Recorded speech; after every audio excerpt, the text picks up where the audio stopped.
Horse Rescue Heroes is an amazing journey, and it's near and dear to my heart as we travel across the United States to meet different organizations that are trying to create a full circle life horse shelter at their organization. We're going to be releasing the finale where one of these organizations has a chance to win a $15,000 grant, and there's a whole lot more, but we want to get you caught up before we release the second part of this season. So grab some popcorn and dive in on this journey as we mentor organizations across the United States.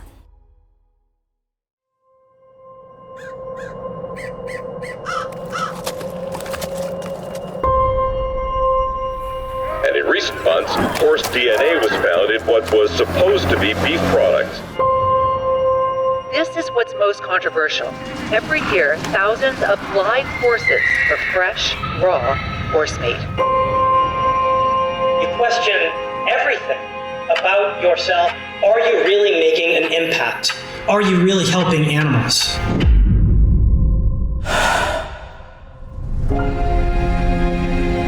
Every wonderful thing that has happened, every horrible thing that has happened, it started with one person. All it takes is one person, and then another, and another, and another. We're not doing this for us. We're doing it for them. The truth, it's about the horses. I'm a strong believer that one person can make a difference. Together, we can make a change.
For 20 years, we've been going to auctions and rescuing horses from slaughter. We had no idea when we rescued that first horse what an inspiration that horse would be to start Plus Humane Society. But sadly, 20 years later, we're still going to auctions. We're still rescuing horses from slaughter. Rescues across the United States need to wake up. We can't rescue all the horses in need ourselves. Rescues have to band together. They have to put on a united front. They need to embrace the philosophy of the full circle of life horse shelter. That's the only way the slaughter can end. Kill buyers are getting stronger. They're getting united. They're putting horses on feedlot pages, and rescuers are paying thousands of dollars more than the horse would have cost at auction. It's time for rescues across the United States to build a safety net so that every horse is within one day's journey of a full circle of life horse shelter. This year, I think we can do it. If every horse has a safe place to go within a day's journey, I know slaughter can come to an end. In this season of Horse Rescue Heroes, nearly 20 organizations come together, and we have one important question to ask them. So do you want to pilot a full circle of life horse shelter? It's a whole new season of Horse Rescue Heroes, and this season is going to be amazing. We have applicants across the United States in over 30 states, and even 2 applications that came in internationally. Now we're actually going to be looking to determine who's going to come to Tennessee to receive the mentoring and a chance at a $15,000 grant. The Full Circle of Life horse shelter philosophy, it's a philosophy where you never turn a horse away. My personal goal and my personal dream since we started the Horse Rescue Heroes TV show and the Full Circle of Life philosophy is a full circle of life horse shelter within a day's drive of every horse in America. And this year, we might do it. I think we can. I know we've been supporting an organization in Indonesia. didn't think that they would be applying for this grant because they're a long ways away. They're a long ways away. She's working out the funding, doing fundraising to get money to come. Wow. Wow. Okay. That would be awesome. As we go through these applicants, we're going to be pulling applicants that, yes, we want them to come to the 2 days of mentoring. So you're going to be coming to the mentoring, they get to tour our facility, then we're sending them home to put it into practice. So we're going to have to go through and figure out which organizations, we can have up to 25. Now, not all organizations might not be able to actually come. Things happen. It's hard to get away from a rescue. So. All right, Horse Protection League. This is the one that has reached out to us and Carrie. They're an old organization. They became a nonprofit in 1994. Interesting. What's interesting is they have a lot of these organizations have almost no Facebook likes, which Facebook likes are so vitally important. Mm-hmm. But they literally have 2,449 Facebook likes. And they've been going since 94. Yeah. But financially, they're growing. That's a yes for me, because just based on the fact they are successful, and I think they could take the mentoring and really up their success. So. Yeah. No, I agree.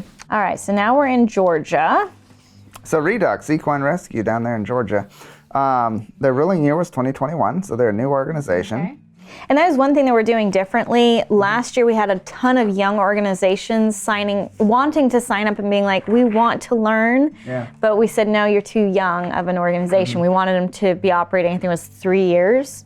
But we opened it up to young organizations this year. If we can get them started on the right track and give them the tools from the get-go, they might not die of compassion fatigue and their organization's gone. And this is one of the rescues that has reached out and asked. And they're being proactive. Asked questions about what they will learn, what they will.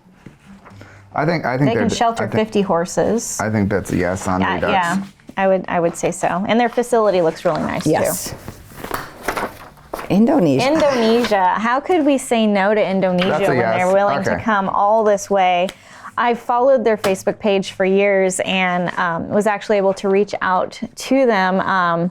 Actually, one of the people with Equus Television put us together because she was talking to us and I was talking about, oh, there's this amazing place. And she's like, I know her. And anyway, she put us together. And we've sent a lot of grant money to Indonesia to help horses in horrific situations. And the fact that she wants to come here to learn more and fundraising, 100% yes for me. She's again right now will not turn a horse away no matter what the condition is. And they bring these horses to this little island on a boat, because there's all these little islands. They'll go over in a boat, pick a horse up, load it up in a boat, and bring it to the shelter.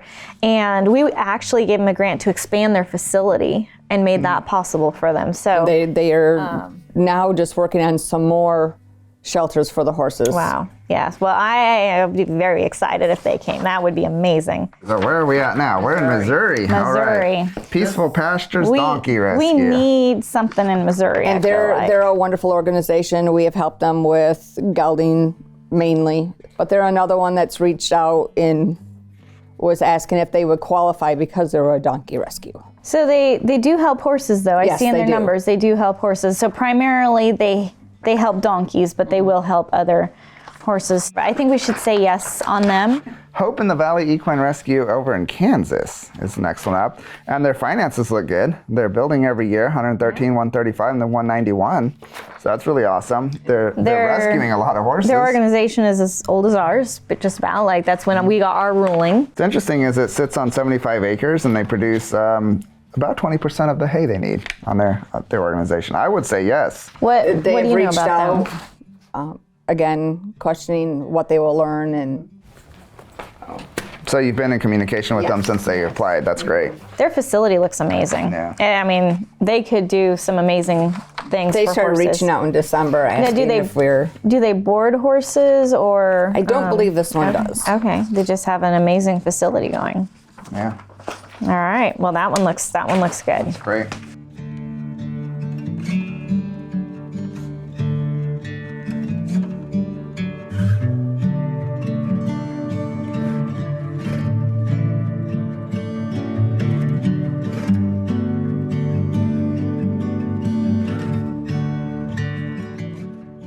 I feel like Donna's done a really good job of getting this all together, and she did have a little update, and there's a couple that can't come. Yes, so it's narrowed our choices a little bit, but we still have 21 in the yes pile. In the yes pile, and then 6. Now there's 5 in the maybe pile. 5? So that's a total of 26, and we can only have 25. Okay. So one of these organizations is going to have to drop out, and we have to decide. Financially speaking, this organization is doing the best. And the reason that's important is because they actually have initiative. Yes. Well, we need to decide which one of these 2 is not going to be invited to come for mentoring. I think I'm going to have to say New Hampshire, just because I know that there is resources up there that can help them, and there's like none in Louisiana. Yep. So unfortunately, at this point, next year, they're always welcome to apply. But yeah, so this is our stack of 25 organizations. So the next step is Dawn is going to be reaching out to these organizations, and they'll have 2 days of mentoring with us, and then coming out to our facility. So it's going to be a huge experience for them. And then we take a journey to some of their organizations and determine who will win the $15,000 grant.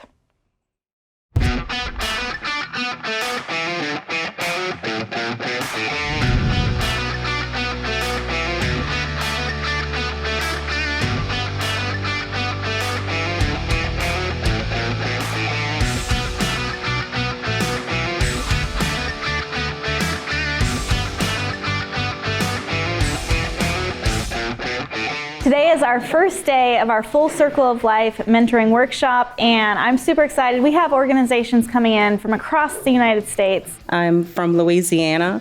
Wichita, Kansas. Golden, Colorado. Just outside Athens, Georgia. Sunny Central Oregon. And we have a great presentation of stuff lined up for them. I'm nervous. I'm excited. It's fun to see everybody here, and we all have a like mind, and we all want to learn, and we all want to network, and we seem to be having a lot of the same struggles and the same goals. So I'm really excited to network with everybody here today and just learn. So I'm standing there waiting, and the door opens, and it's Tawny and Jason, and I literally... Triple Crown is here, and they brought a person to do equine nutrition. We have Dr. Nancy, and we have Carrie. We got a great day lined out of presentations and mentoring for these organizations.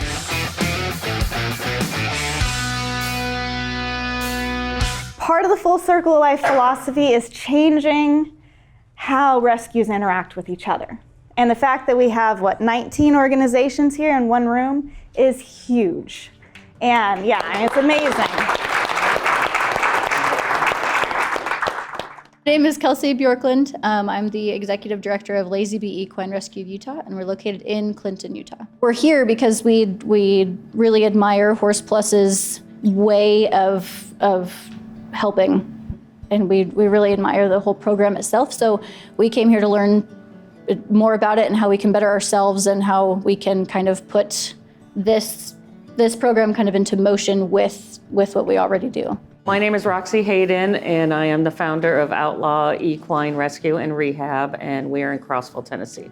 What they're doing is important, and why wouldn't you want to learn from someone successful, and so I think that's, and how exciting that they're doing this for all of us for no charge. We're all gonna be here to help horses today, tomorrow, 5 years from now, 20 years from now, and together we can end horse slaughter. My name is Elaine Zeman with Just a Horse Rescue and Sanctuary from Melrose, Wisconsin. We're just open to learning anything we can regarding horse rescue, as we're fairly new at it. I'm Tiffany Ring with Gentle Spirit Horses Rescue, based out of Scotland, South Dakota. I firmly believe in the policy of helping every horse we can, and there are only 2 truly active rescues in my entire state. And unfortunately, we have to say no more than we like. So I really want to learn how to say yes to everyone and learn from people who figured out how to do it, and learn from their mistakes and their successes. We're going to be sharing mistakes that we've made along the way of 20 years. And if we can help you prevent yourself from going down some of those same mistakes, or just a trail that doesn't work, then that's what this is about. My name is Kelly Benton. I'm with Hope in the Valley Equine Rescue in Wichita, Kansas. After doing 30 years with the Kansas Humane Society, I needed to try something new, and ended up with horses. Should I have probably done it the other direction when I was younger? Been messing with the big guys and taking on the smaller ones when I was older? Probably, but it is what it is, and it's been a great journey. One of the biggest reasons horse slaughter exists is because rescues aren't stepping up to say, we will be there for these horses. We're also here to learn more about and ways that we can better support our own work as a full life rescue. We've got horses from 6 weeks old to 39 years, and how we can best help them live their best lives. The Full Circle of Life program is a hard road to take.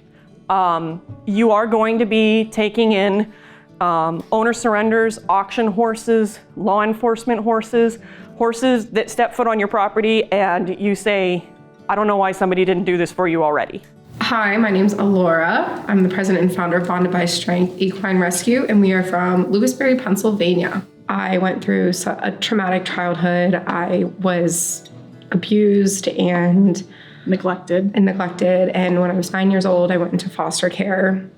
I had always had a big passion for horses, and thankfully, my biological grandmother allowed me to follow that passion as much as she could. But when I went into foster care, I was not allowed to continue it. When I was 12, I went to the home that I'm still at, and I was adopted. I was told that I was going to a home with horses, and they adopted me, and that's how I followed my horse rescue journey. She relates not only physically but mentally to what we do, so that drives her to continue. I rescue the horses that rescued me. Everybody talks about the program that you need to have and how you need to figure out what your capacity is, what you want your own limits to be when it comes to, you know, your own point systems. And I don't even use a point system. We use a system that's like the points. I just wanted to do it my own way because I'm that kind of person. It's essentially Tawny's program. I just call it something else just because I got to take credit for what I do, right? And she doesn't care. That's the best part. That she wants you to take these things and make them your own. She wants you to make them into what your rescue needs it to be. Not what Horse Plus did with it, not what Ponytails did with it, not what I did with it, not what KT did with it, but make it your own to where it works for your own program. I'm Jameson Parker. This is Jesse Parker. We're with Southern Twang Second Chance Ranch, and we're located in Central Texas. We have not turned down any horse, no matter what condition, no matter their age, size, any of that. I wanted to figure out how to do things better to kind of get us where we want to be, because we just started in November, so we're still fairly new, and I feel like there's a lot to learn. My name is Jennifer. I am from Louisiana. The name of my organization is Equine Rescue, an advocate of Acadiana, Inc. I want to give the community a place that they have options other than going to the sale barn. The sale barn is owned by a family, and there's one in Opelousas and one in Baton Rouge, and it's the same company, the same people. Everybody in here, and 2 people so far have talked to me about concerns about their horses that they normally help, rescues that specialize in older horses, or rehabilitating particularly badly injured horses, thinking this program's not going to fit for us because they're going to make us euthanize anything that's a big vet bill or anything that's older or anything that's going to cost more to care for. It's not what this program is about at all. None of it is about that. This is about taking a roadmap that Tawny has drawn by figuring it out herself. My name is Christine Taliga. We are with the Horse Protection League. We're located in Arvada, Colorado. And I'm Lee Gilliland. Very recently, we've seen changes with inflation, with the cost of hay, with the cost of housing, incredibly high cost of housing in the Denver area. And we've seen several owner surrender issues related to the loss of their land and not being able to find another horse facility. I mean, most horses that come into rescues, unless they're like that perfect one that rarely comes through, they have a problem. They ended up at your organization because they fell through the cracks. Nobody wanted this horse. It's your job as the organization to figure out, why does this horse have these problems? and what can we do to help this horse? I'm Leah McGee, and this is Stan McGee, my husband, and we are McGee Equine and Livestock Farrier Service Rescue and Rehab from Fife Lake, Michigan. We have made mistakes and had a hard time finding the best way to take care of the animals, and always open for new opportunities and new ideals to better ourselves so we can help the horses. If we don't bring in money, we can't rescue horses, we can't pay the farrier bills, we can't purchase feed. I mean, the list goes on. You can't maintain your facility. And there's a fine balance of operating your facility, but then you also want to play with the horses. But if you're the president of the organization, the founder, the person who's out there who has the ability to make the money, you're going to have to be out there grinding a little bit and not playing with the horses as much. You have to bring in donations or your organization will fail or it will become stale and you can't do what you love. If we don't help, then we're kind of part of the problem. Yeah. So we try to do the best we can. We don't have the greatest place, but in our eyes, our place is better than the pipeline. Is that one of the biggest issues that is run into sometimes with rescue is capacity? Yeah. And a lot of times overcapacity. And that's not a good thing. Everybody's got to figure out what their capacity is, acknowledge it, and work within that. Because again, if you don't, you're overextending yourself and you're suffering, your staff's suffering, and then the animals are suffering. I'm Tammy Gano. Our organization is Mending Hope Equine Rescue. I'm Wendy Dixon. I'm her sister and a volunteer. I take care of nutrition and just different things at the rescue, and we're from Clarion, Pennsylvania. We came to get knowledge that we don't have to increase fundraising, to increase our volunteers, to even increase the adoptions. When you're fundraising, you have to make sure that you're not rescuing more horses than you have money coming in for. It's a fine balance. And what Dr. Nancy was talking about, capacity, you have to balance capacity, fundraising, and staffing. Just, you have to get that balance in there. I'm Paulette Brown, and our organization is Redo Equine Rescue from Athens, Georgia.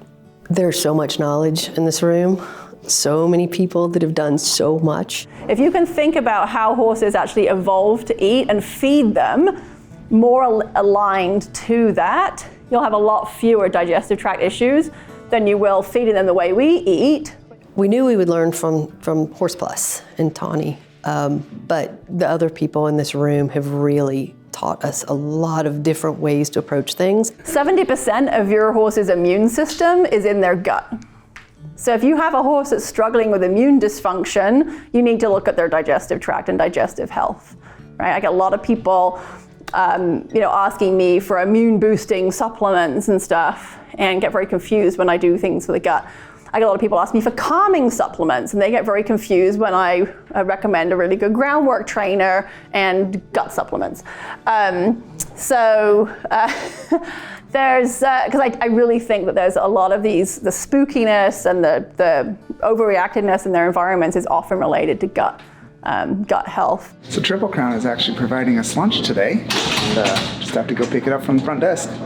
Triple Crown believes strongly in actually giving you the research quantities of ingredients that they put in their feeds at levels that, the average person would be feeding that amount of feed, right? So if you feed 6 pounds of the senior, for example, you're going to get the full research benefit of these ingredients.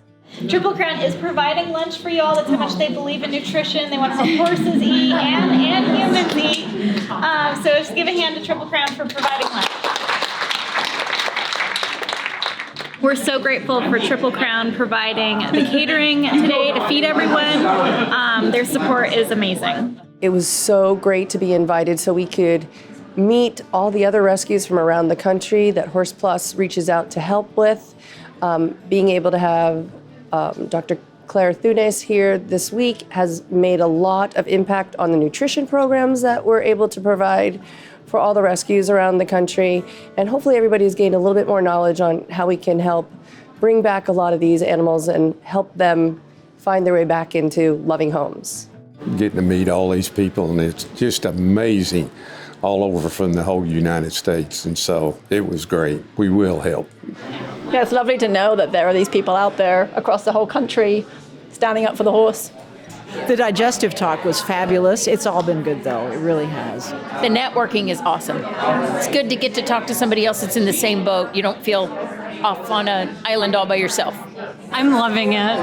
I'm learning a lot. This is a great learning experience. I'm just ready to absorb everything that I can, take back what we learn and see if we can apply it. And then networking with everyone is a great opportunity. It's wonderful. We've learned a lot. We've made wonderful connections, and it's already been great. I mean, I think we've made friends all over the country. I'm planning a trip to go visit all these shelters. I'm just kidding, but it's been really great. We've picked up a lot of valuable information, a lot of money-saving tips even, things like that. So I can't say enough positive.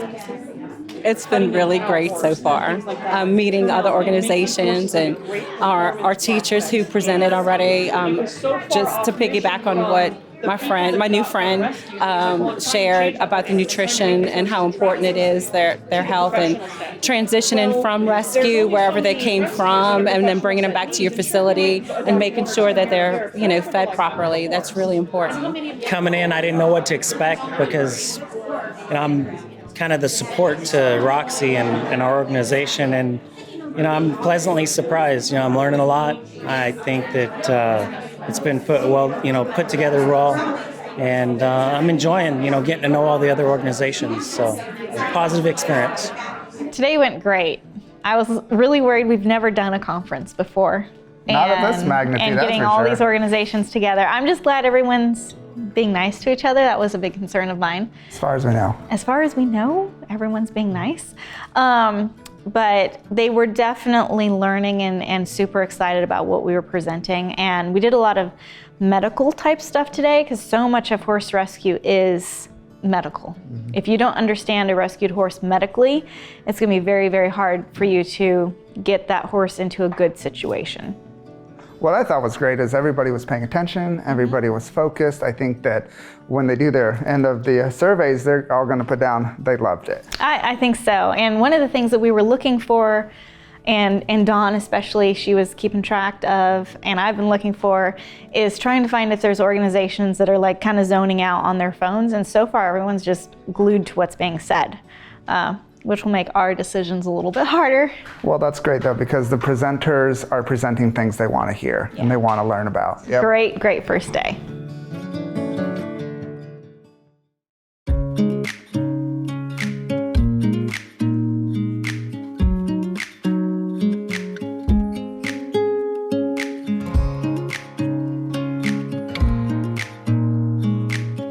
Today we're going to be focusing on the nitty-gritty parts of rescue work, fundraising, tools to make your life easier, compassion fatigue. You're going to talk about video editing. Mm-hmm. It's going to be an exciting day, and I'm so thrilled we have so many organizations here to learn. And they're all getting along. I think that's great. Yeah, so far so good. Look at these shirts with the idea of you just stepped in front of a news camera.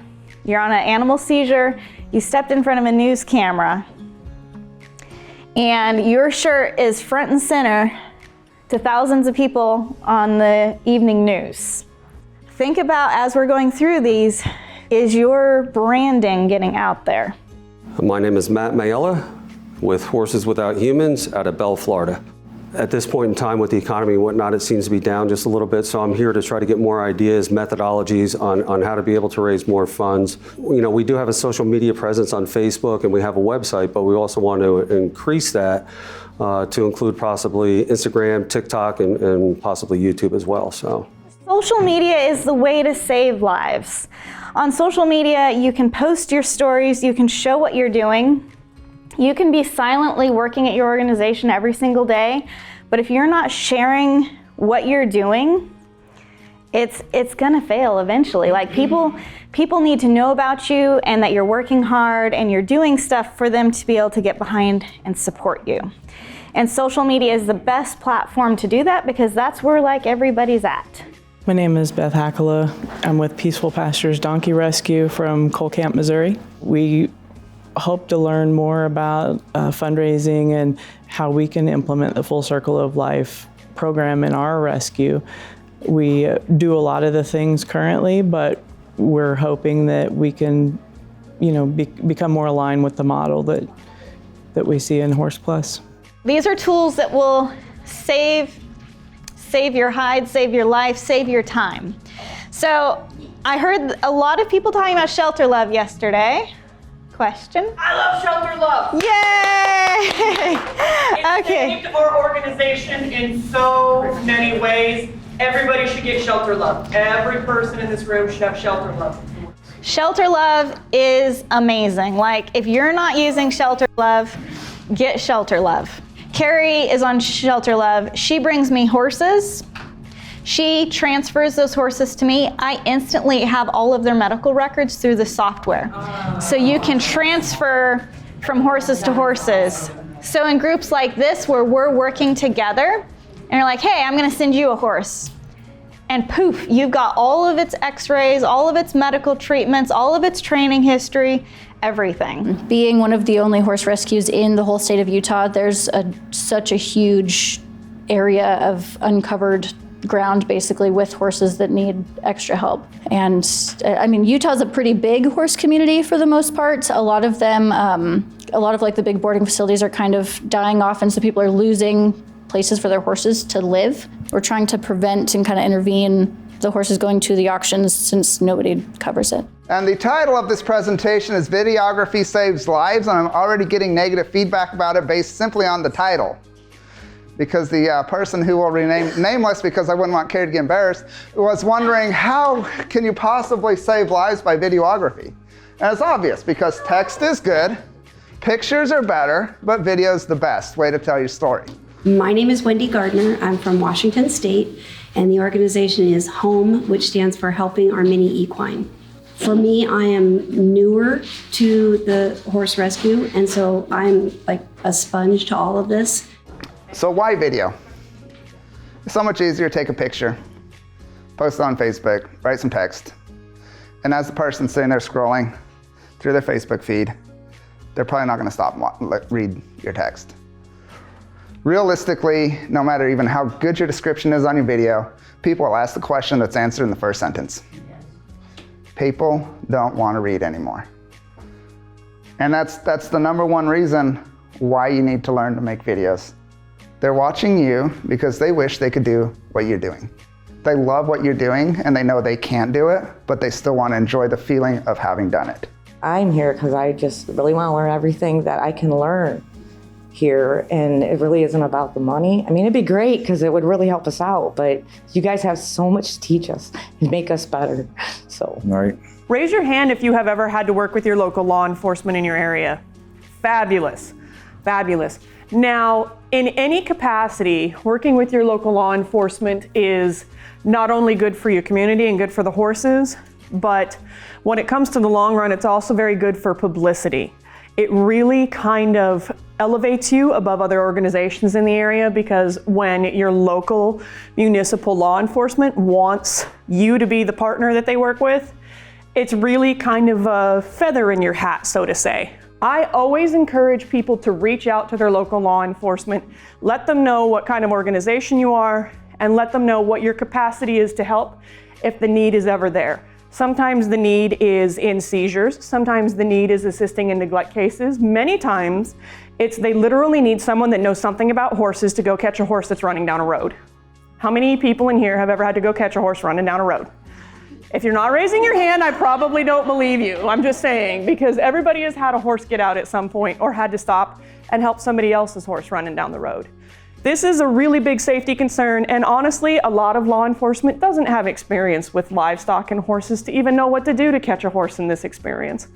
My favorite way to establish a relationship with local law enforcement is to actually provide your local law enforcement with something that they need.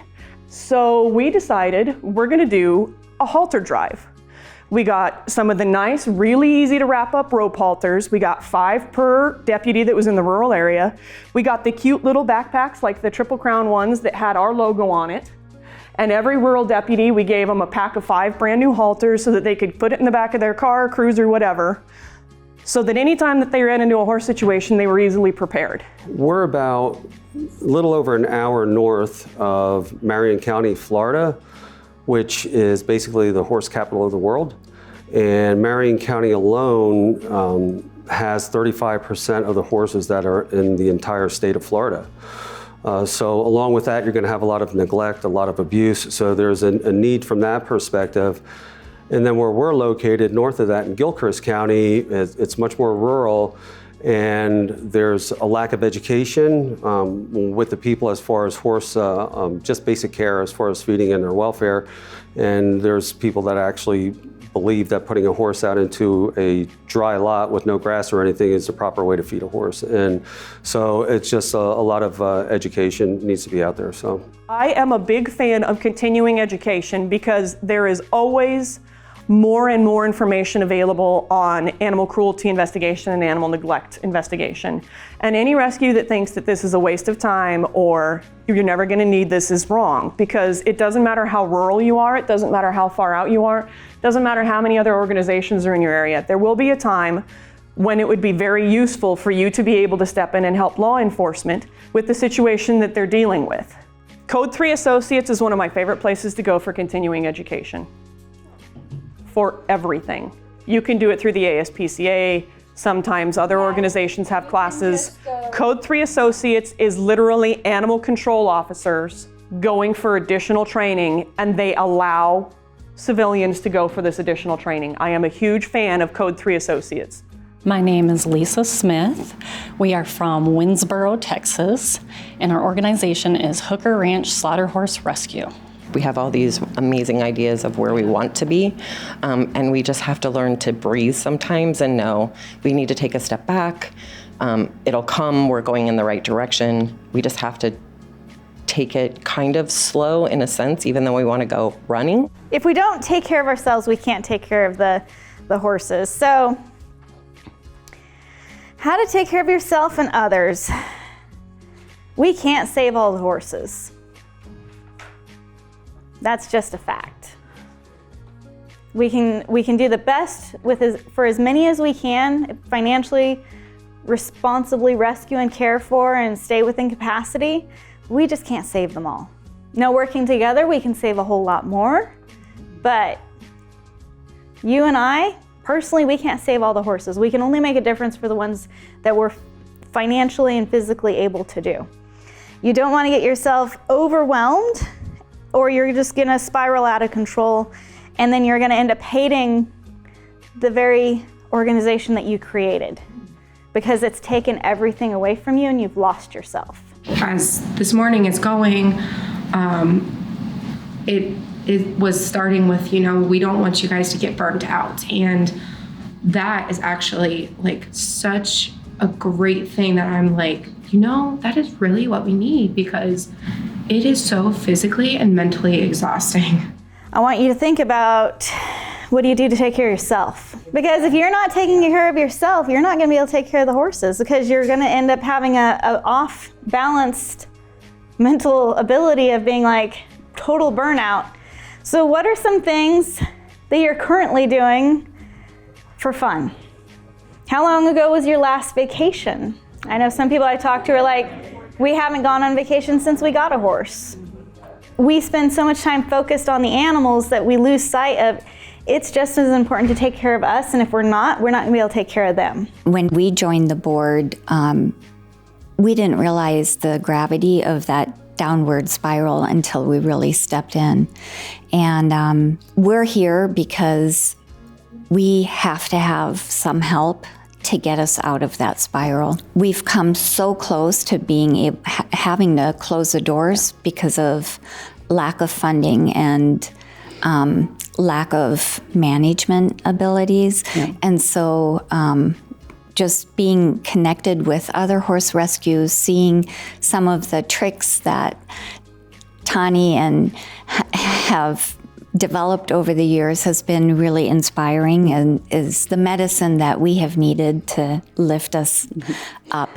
You have to decide between for yourself, for your organization, with your board of directors, is this philosophy right for you and your community? And you often won't know whether it's right or not until you give it a try.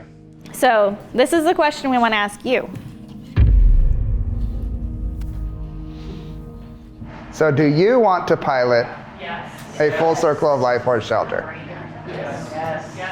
We have a special little thing that you can hang up at your facility.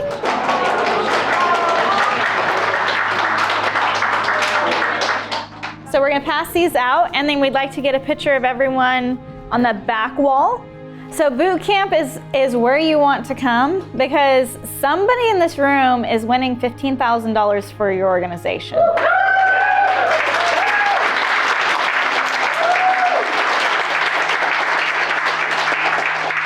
And you have to get to boot camp to have that opportunity. And I really, really wish we had $15,000 to give to each and every one of your organizations. You know, you all are deserving of it. And it really comes down to, you know, from a collective group of people who we think is going to do the most good with that money. I think we deserve the $15,000 grant because it can go to make such an impact in the entire state of South Dakota to every single horse in our area. We cover the entire state, and having more capacity and being able to take in more horses would make just an amazing impact to an entire state. Thinking on that $15,000, we just want to be able to grow to mirror the Horse Plus Humane Society, as well as kind of get us out there to say, look, they're doing that, we're doing that here on the East Coast. Watch us. Everybody here probably deserves it. So the best thing that we can say is that we would spend it wisely and we would make the most of it, and it would make a huge difference for us. So I'm like, we could get so much done with $15,000. We can do the concrete, we can do a new trailer potentially to get a bigger trailer. We really need better quarantine facilities. So I think this $15,000 would help us to bring in 6 new quarantine stalls. As far as fencing is concerned, there's numerous paddocks that need sunshades. That would help us out with that. And also we could use the money definitely for training, and also we could use some underground watering systems. We don't have a lot of barn space, stall area for horses that may need to come in and be taken care of. So that is what our goal is to provide the horses that needed aspect of care. We're going to be watching over the next 2 months kind of how you're implementing this program. So manging. You're going to want to be ready for a visit at any time. Oh my God. You may have an appointment for somebody surrendering a horse or adopting a horse that may not show up with a horse. They might show up with a film crew.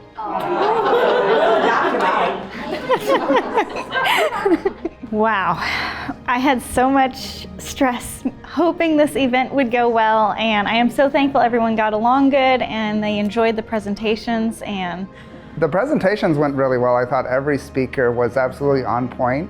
They were kept short enough, people were engaged, there wasn't a lot of sleeping, and people were asking very meaningful questions. I think people learned a lot. Yeah, I think it's a huge success, and we're just closing down everything here, and then tomorrow they get to come tour our facility, which I'm really excited about, to show them all the amazing things we have at Horse Plus.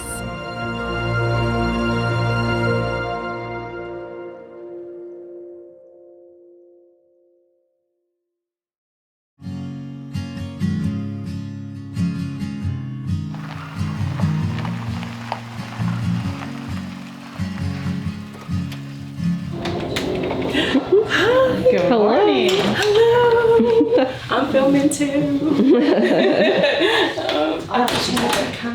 Oh, I have that survey. Do I turn it in? Yes, that would be wonderful. Okay, can I just leave this here for a second? Absolutely. You'll also need your license for the liabilities. Okay. All right, I'll be right back. It's priceless what transpired over the last couple of days. I'm gonna get emotional. I learned a lot. I learned how to use social media effectively. Over the next few months, I have my work cut out for me.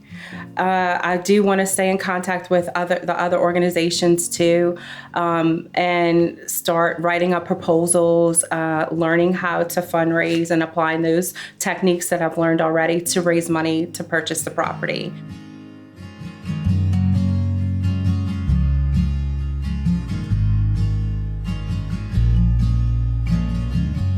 We enjoyed the mentoring here, and it's wonderful being with other horse people, especially other, shelter people that got along, because where we're from, the shelters don't. It's like a competition. It's not working together. Over the next few months, I will be taking over the Facebook page for Mending Hope, and we actually created a YouTube account yesterday, so we're going to start doing more filming of the things when we get the rescues in. That is something we've lacked on. Like, we will get horses in, and we didn't want to embarrass the people that had to surrender them, so we didn't put a lot of pictures on social media about how bad they actually looked, so people aren't understanding what good of a job we're doing. I've been supporting Roxy on this adventure on pure muscle, not knowing exactly what it was all about. I did have an opportunity to go to one of the auctions, but after going through this workshop, I've learned the reason behind it. And that video that I watched was probably one of the big reasons why. And sorry, but I know that there's a reason why we do what we do now, so I learned a lot. I feel like as a rescue, you go into it feeling like you don't have a lot of support. And coming into this program, meeting all these other rescues, now I go out of it feeling like I have a support system. And people go through the same thing that we go through on a daily basis. So it's kind of cool.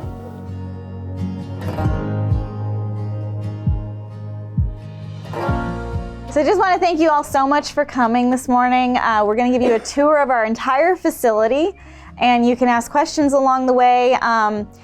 We are going to be answering a lot of questions at the end. So if it's specifically about something, ask it then. If it's an overall question, let's ask it at the end.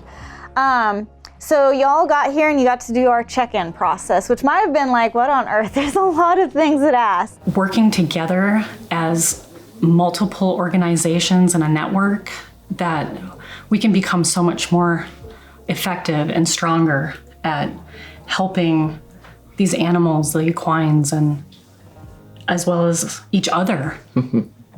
Networking is going to be huge. One reason we do the check-in process like we do is it's digital, so we don't have to file paperwork. We ask for selfies and ID cards because it proves that you are who you say you are. So if you have somebody surrendering a horse and they're random Blow Joe and they're making up some name, that's going to kind of cut it from the get-go. So it's kind of just a buffer of being like, hey, let's not go down this road of silliness, fakeness. Basically, anyone that steps foot on the property, we have them fill it out, even if they're surrendering a dog. And we're just like, it's a horse liability, you're just gonna fill it out. So that was the normal process that you went through for every single visitor that comes to our facility.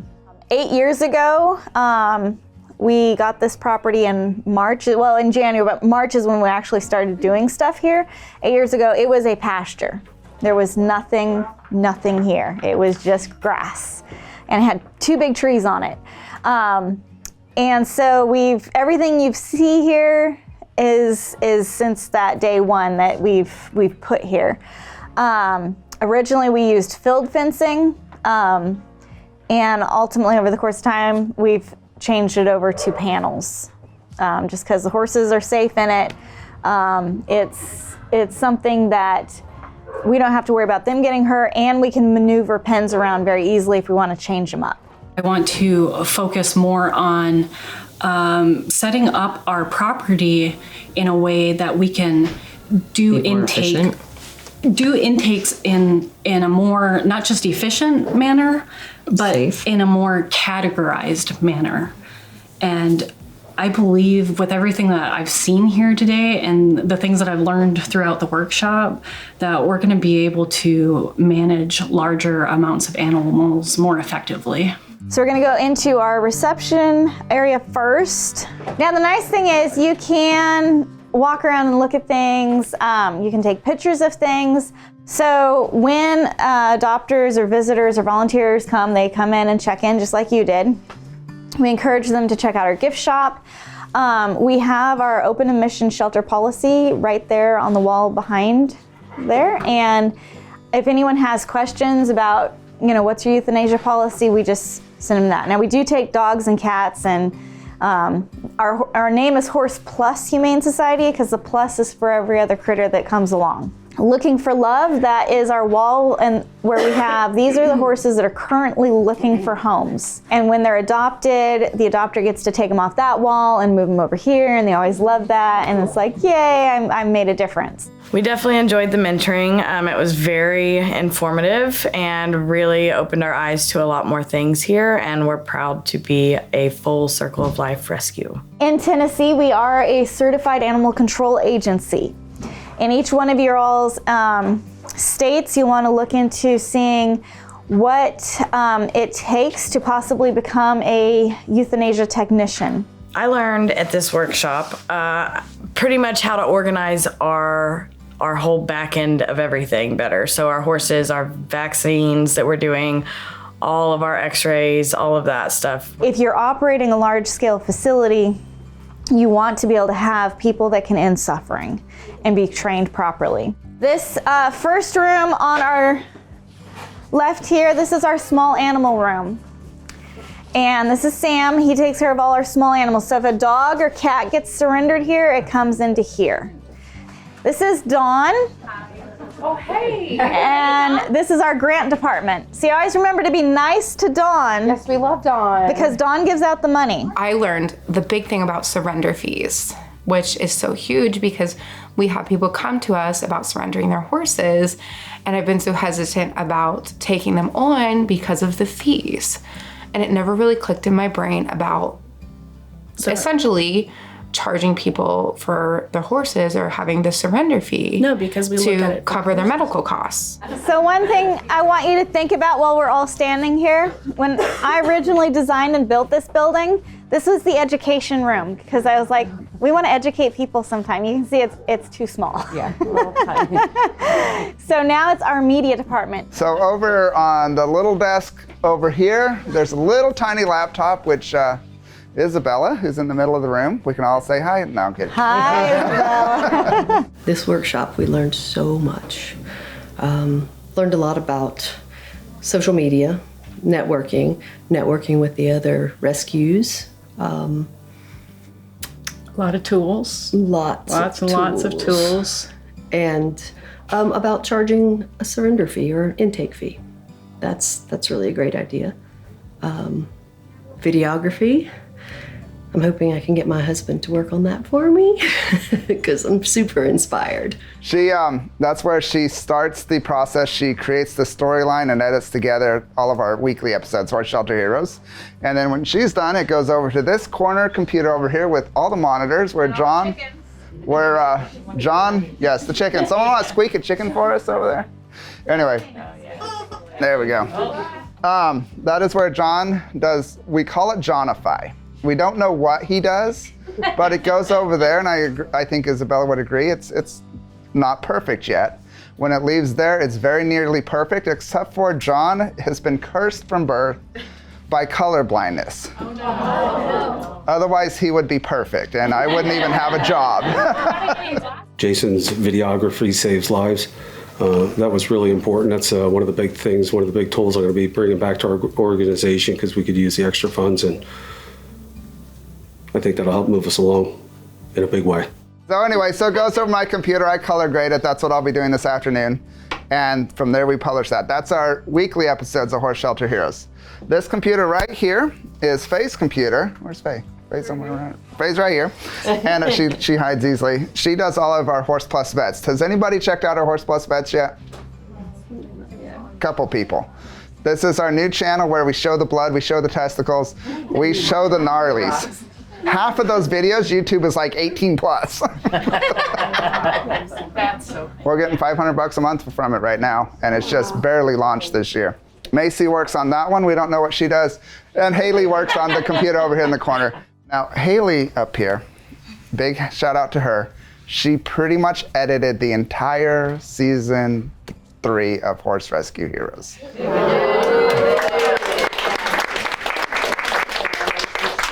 She sat at that computer for 40 hours a week for 11 months so we could enjoy it. So obviously we didn't start out with all of this, but we grew to this level, and you saw how much money was being brought in through monetization. So that's why we developed the program, because the more content we're putting out, the more monetization we comes in, the more education that happens, and the more donors we reach.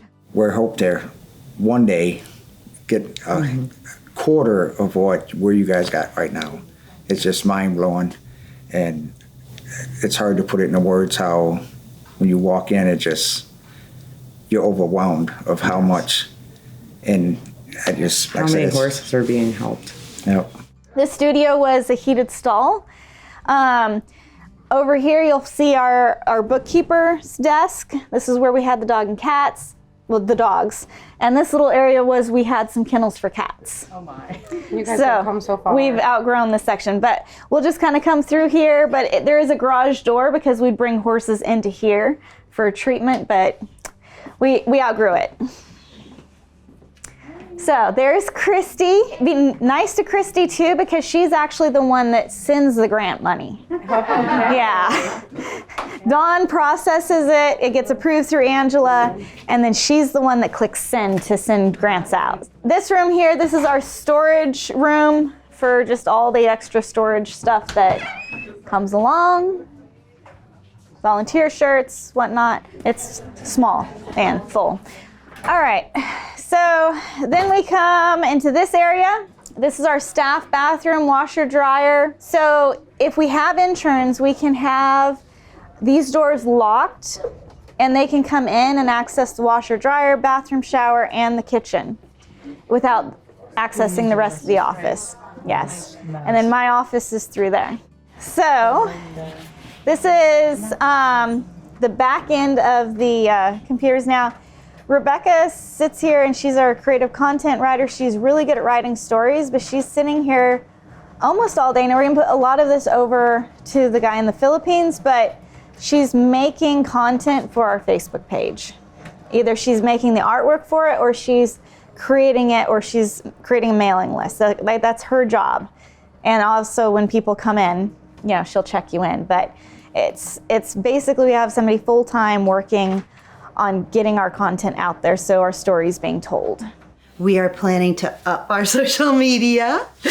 Yep, and we're definitely planning on collaborating with some other rescues in our state to help us work through the process of rescuing horses from auction. We were having a conversation about what we're going to implement first over the next few months. And that is going to be our social media. We really need to get out there, do the daily posting, look at the other opportunities we have for social media in our area, and just really, really pound the social media.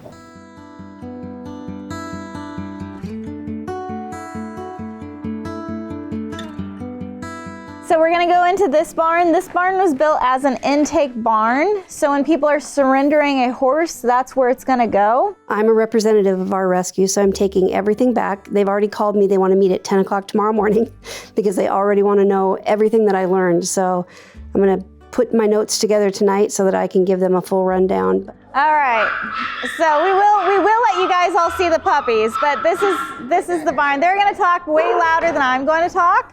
So if you want to just kind of mosey around, we'll meet you over here at this opening once you've done looking. So it's just a barn, but there are really cute puppies in there. So if you wanted one of them, just let us know. We can help make that happen. So we do have a unloading chute for off of a semi. So if we get a call from, we bought an entire semi load of horses that we're going to go to slaughter before, and we just had them back up there and unload them into the pen. So it's good to have that ability or know somebody where you can offload horses in case you get that call and there's a donor that's like, I will cover everything. You need to be able to find that spot where you can send that trailer to unload. Over the next few months, we plan on trying to adapt more of the full circle of life protocols into our shelter, where we have some new ideas for fundraising. We're going to look into the animal control program, and also, we've identified more specific ways that we need to look at the animals and think about suffering and how we take in animals also. So if you are in need of a barn at your facility to get things where you can start working, this is a very ideal situation. You have hay storage in the back. You've got stalls for holding horses. We use these as temporary stalls, so if they're in training for that day, we can put them in there, or when they're cooling down from training and we're just gonna keep an eye on them, we can put them in there. Covered round pen is amazing.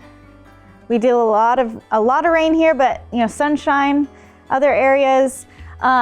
This barn has been the most practical barn, and it's a 40 by 80 barn. That's kind of where all the horses are and what's happening there as we go by.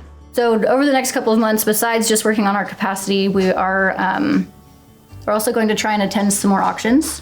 There's no other rescues that attend auctions in our area, so we want to at least, even if it's just one horse, it's still one horse that we could get out of, the possibility of going into the slaughter pipeline. All right, so this was the add-on that we put on to that original barn that that design could be replicated in any of your organizations. You could do a fundraiser for it. It's within grasp. And then we wanted to put a 40-foot, I think this is 40-foot wing onto the side. Now we don't have a lot of snow issues here. We might get maybe 3 inches. Primarily where you're standing is where all the farrier stuff happens. So we've got ties up here. We can have horses in this area. Sometimes it's treatment, but primarily it's farrier and grooming. And then over here, this is a cattle sweep. And we use this to bring horses in that are unhandled. We can access, if somebody drives through and drops a horse off in the unloading chute and it's wild, we can bring them in here and still be able to handle them. There is a scale in the chute area, so we can bring them in, we can weigh them, we can get hands on them. It's one of the things that I really look forward to here in the near future and ongoing.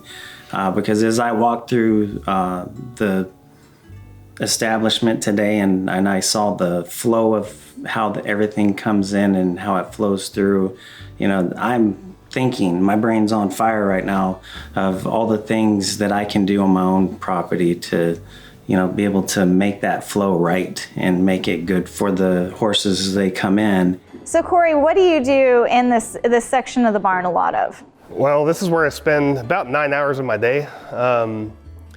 This is where I really start to get all the unhandled horses handled. This one right here was actually unhandled, unhalter trained about a month and a half ago. Her name is Nadia. She likes to shut down quite a bit. When we first started handling her, we actually put her inside the chute just to start grooming her, to start getting her vet care, farrier care, and all that. And after a certain point, when I'm working them in here, maybe the first couple times, I'll just get them to look at me and see if I can get maybe within 10 feet of them. And then from there, I'll go to trying to get them to make their first contact. So we do have the microchip scanner here. All of the horses are microchipped inside their neck. Sorry, I know I scared you. So just like anything else, I'll let her check it out first.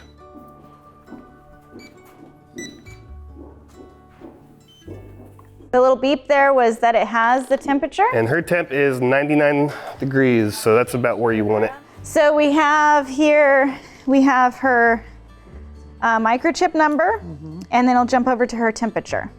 So microchip number, temperature.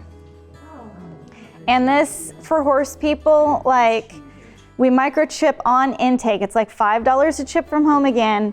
And if your horse is getting sick, you can monitor, a lot of times they're working with horses just on a daily basis. They'll scan them. And if we're seeing oh, this horse's temperature is elevated, we know right away.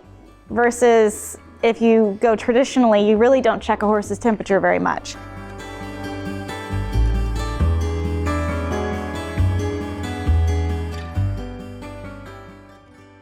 So now we're in an alleyway, and we can close the gates and bring any horses from any of these pastures down into the training barn, just through alleyways. So if they don't lead, we can herd them down. So now we're gonna walk back this way.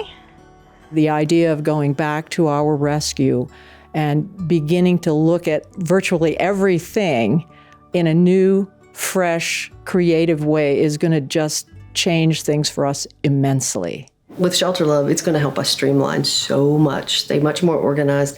Not, oh, I've sent the horse, I'll send the vet records, I'll email them to you, I'll do this. Well, and just to keep track of who needs what. Yes. Without spending a lot of time trying to search for records. And we've been looking for software, and we found several new products that we can't wait to use.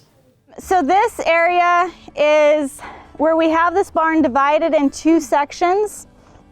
So they are all horses from the auction. We know that they've been in contact with everything. So we will have maybe the skinnier horses on one side and then horses that are doing better on the other side, but they can both share access to this barn.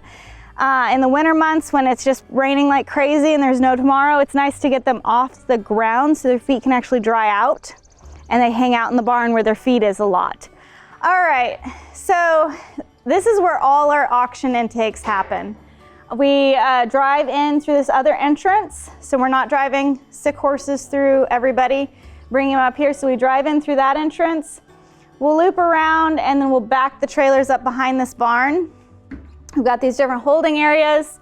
We have another cattle sweep chute to bring them into our chute area. We have a scale back here.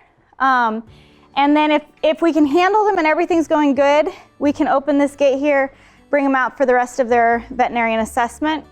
If they're a horse that is not being handled well, we can put them into this hydraulic squeeze chute. It's padded. It was originally designed for handling BLM horses. I enjoyed the mentoring so much. I cannot believe the amount of information that was covered in just 2 days. And then the tour here, just seeing how well organized and how it is so set up nicely to work. It's just overwhelming how much I enjoyed it, actually. We do have 2 stalls in this barn for basically stallions. Will end up being in there a lot. Or minis, like we'll have a whole load of minis in part of the trailer. We'll just back up and put them all in one stall.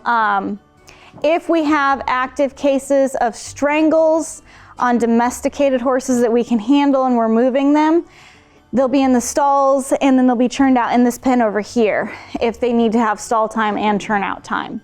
The pen over there is kind of where we put kind of more critical horses or horses that we need to get hands on and watch, but we don't want to keep them in a stall.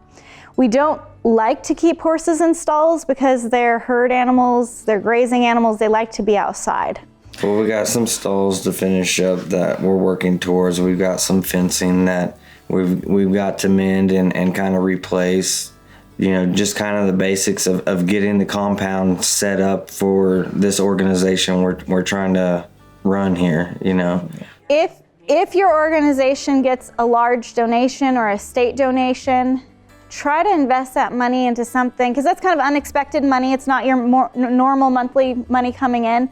Try to get something that you're going to use to really improve your facility. And so that's one reason when we ask for what you would use that grant for, if you do win the $15,000, we're wanting it to improve your facility long term, so you actually get something out of it long term. A lot of people can be brought together to do good things and get along great. We met a lot of friends. I've learned that, which is hard for me, but when a horse does not have the 5 freedoms, that you have to make the decision that is right for the horse, not right for your heart, because that's a tough thing. When you take in horses that need euthanasia, you have to have a disposal option. It's different around the United States, and I'd be happy to talk to each one of you individually to discuss what those options are in your area if you need help trying to figure out a solution. A crematorium like this costs about $30,000. It's a valuable piece of equipment. When a horse is gone and dead, you have to do something. and taking them to a landfill. Now that might be your only option, but I'd much rather cremate than put them on a pile of trash. So this isn't actually bleach, this is called rescue, so it's not gonna make your clothes all nasty. And you'll see that down in the vet barn. Always make sure you get the bottom of your shoes when you're disinfecting, and your hands. It's nice to be around other rescues and other people that have the same mindset. In our day-to-day, we are involved with a lot of people who don't understand the rescue and the shelter world. And it's really nice to talk to fellow rescues, network with them, and learn what works and what doesn't work. The camaraderie of other rescues are a hugely important factor in our success and forging the success of other rescues. So just the importance of working together on a common cause and how that can unite us and make us more effective. 8 years ago, there were 3 big trees on this property. Thankfully, they're still here. All the other trees we planted. Well, when we got here, there was nothing here. And so we actually built the shed behind you, and that's where we lived the first summer. And Jason was building the house. Tennessee, this county in Tennessee has no building permits. But what's really neat now is Dr. Nancy, this is gonna be her house. Our shelter manager lived here for a while, and now Dr. Nancy is gonna be moving in. Because we have so many bedrooms in that house, because there's 4 in the middle, 1 downstairs, and then 2 up in the 3rd story. She's wanting to open it up to be a place where veterinarians who are in school can come and do their intern here. So, because she's like, you see things, and if you watch our videos, like, it's unbelievable what we see. And they might go to a vet clinic and work, you know, all summer and see 1 or 2 cases that they'll see in one day. They'll see 20 cases of the craziest things. So that's a program that Dr. Nancy's going to be developing.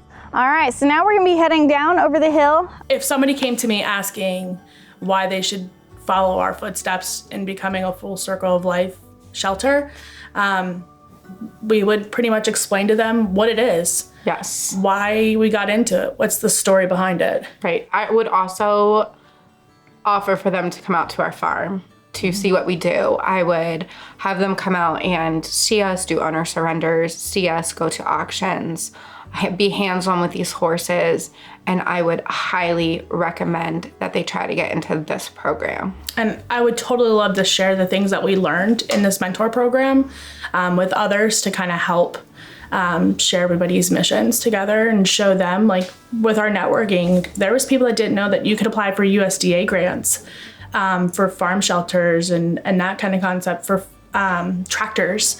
There was people that didn't know that the Roundup program at Walmart was even 50 cents made a huge difference for things. So that was something that I would love to share with more people, because I have a spreadsheet of 55 grants that we apply for on a regular basis that not other people know about. So this, on the other side, that is our big holding stall or foaling stall, or if we're gonna have a horse long term in the vet barn. This stall here opens up to it. So if we have a unhandled mare that has a baby like we do right now, she's outside right now, but we need to treat the baby, we can open up that gate from that stall inside there and then get her to come in here and we can treat the baby, we can handle the baby.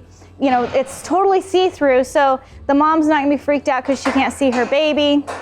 When we're walking through out there, it's open. Be ready to listen to other people, help other people, and the more people that can help each other, the more horses we can help. I believe that I would tell someone who was thinking about a full circle of life shelter that it's, to me, the only option.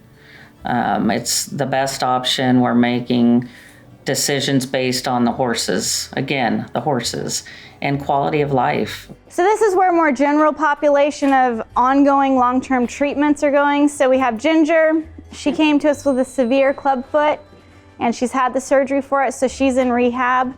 Mary over here came in with a heel bulb injury and a lot of proud flesh, and we've been also working with her. She's gone through some surgeries and special shoeing. And then down there at the end, she's just not halter trained yet. She's just a scared little Paso that was at the auction. So if horses are in here, like maybe we're gonna do gelding or something, we try to have them in this barn. We'll bring them in through this door. The next door down is our surgery room. You will get to look at that as well. But we have our 2 holding stalls in here along with stocks. So you can go ahead and come on in. This is our treatment area.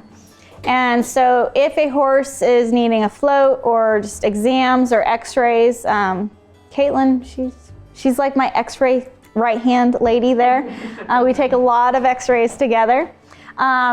It is a huge blessing that we do have our own x-ray machine on site. I can't wait to get home and figure out how we can implement this. We say yes to a lot of horses, but there's a group of horses we haven't been able to say yes with, which is what drew me here. And I honestly can't wait for the first time we can say yes to one of those. And we're going to just implement the summer and see what it does for us. We are so blessed to have all of this, but it's come through a lot of hard work and putting our story out there. And that's where you hear us when we're talking over and over again, put your story out there, because if you do, people can get behind you. And if we weren't doing the YouTubes, none of this would be possible. But we're able to up our level of animal care so much when we're telling our story and we're showing what happens. Okay, I'm gonna open up these surgery rooms so we can peek into there. We could probably all fit, but we'll see. It's amazing to have a surgery room. Like, I mean, I've gone to a lot of different horse rescues across the United States. I've never seen a facility like this at a horse rescue. But I built it off of veterinarian clinics that I'd been at in the past. I made some things bigger because, like, if we're doing a surgery in here, we also have the media people in here telling that story. So it's bigger than what a normal surgery room might be or a treatment room might be, but you saw our first treatment room area where the studio is. So we're like, we need it big. For my organization personally, I have a lot of plans to get more of the groundwork that I need to get done completed, as well as network with some of the larger rescues that we've met and get some of the more basic things established, kind of take back a little bit on some of the cases that I have been taking, focus more on organizational structure. So as you can tell, we're very, very blessed at our organization. And if you're at our staff meeting this morning, every morning we have prayer at our staff meeting, because none of this would be here without God's blessing. You know, you can't take a girl that got to 6th grade as a kid and expect her to make all this. It's God, and it's a lot of amazing people coming together. And that's one reason we do the grant programs and the mentorings. We're trying to share what we've learned and what's worked for us. And as you can tell, if you look around, we're very blessed and it works well. And we do get a lot of things donated to us that are beyond what we can use. So I would like to see the stall behind us empty at the end of today. So I want you all to kind of look through there, see if there's something you can use. You can make boxes, I will mail them to you or something. If you drove here, you can fill up your vehicles. If another organization is considering to do the Full Circle of Life, I would say go for it.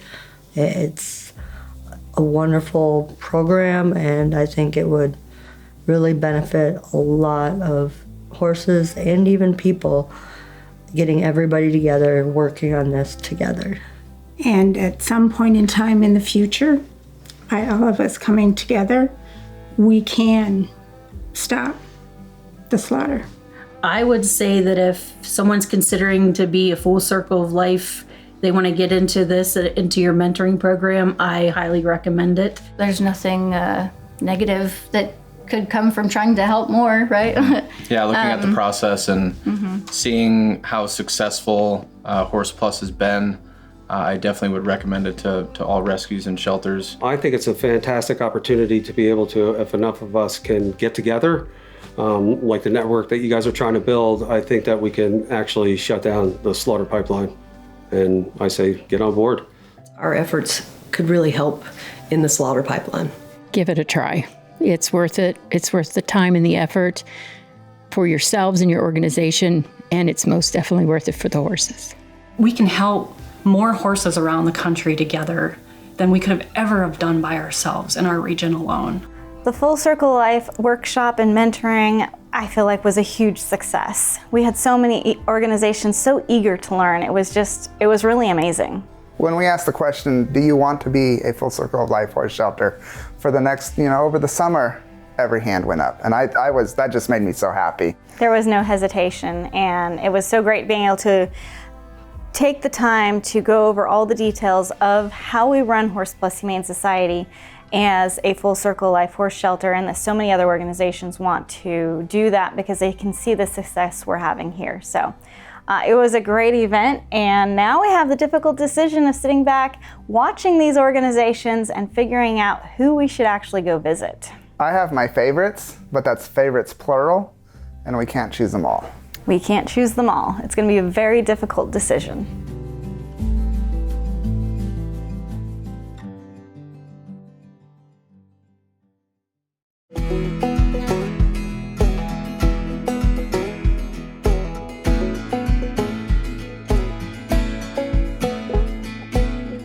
We're on our way to Outlaw Equine Rescue and Rehab in Tennessee, and I'm really looking forward to going to their organization. Tawny and I are just us. We're not bringing a film crew with us, even though we are filming for Horse Rescue Heroes Season 4. And we're doing this for a couple reasons. One, it is quite pricey to travel with a film crew, and we want to go to a lot of organizations. And one of the other main reasons is we actually want to be able to show organizations that all you need is 2 people to produce quality content.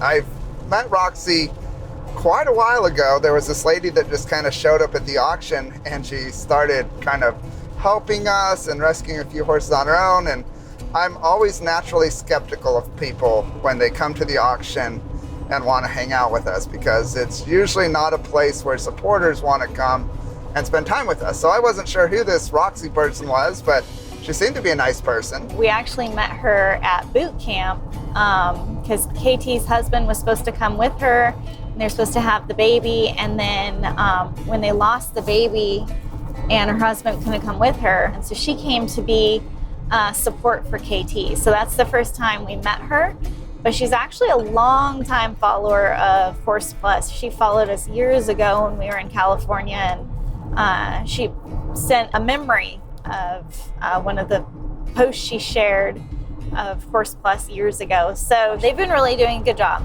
They've got their social media up, they've got a TikTok channel. They're really working hard to implement what they learned.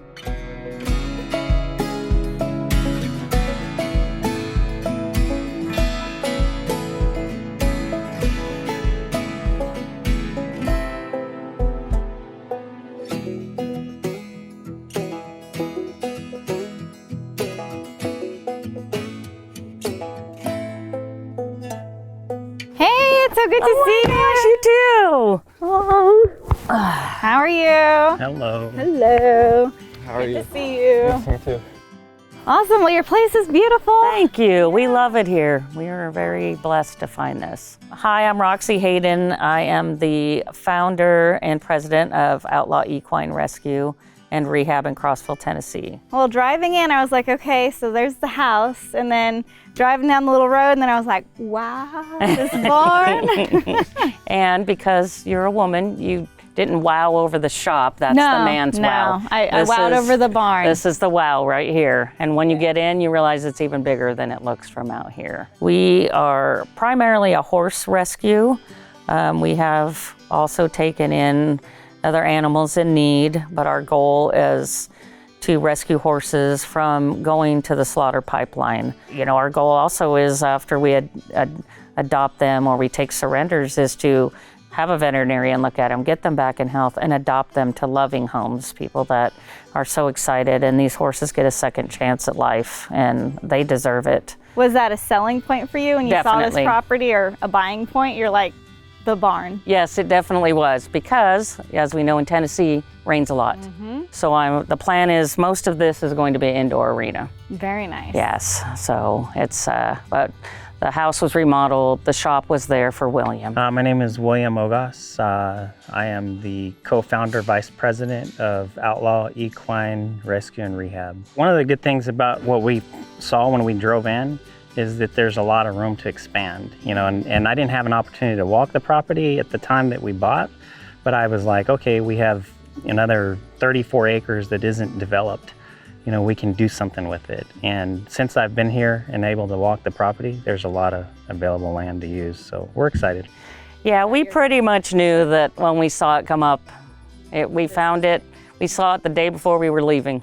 Wow. And then put a bid on it, closed, they accepted at 10:30 at night. We flew back to California on Monday. Once we moved here, we were inspired to start the rescue. We've always been in animals. I've worked for a veterinarian my whole life, and animals are my passion, but coming out here and seeing the need really jump-started us.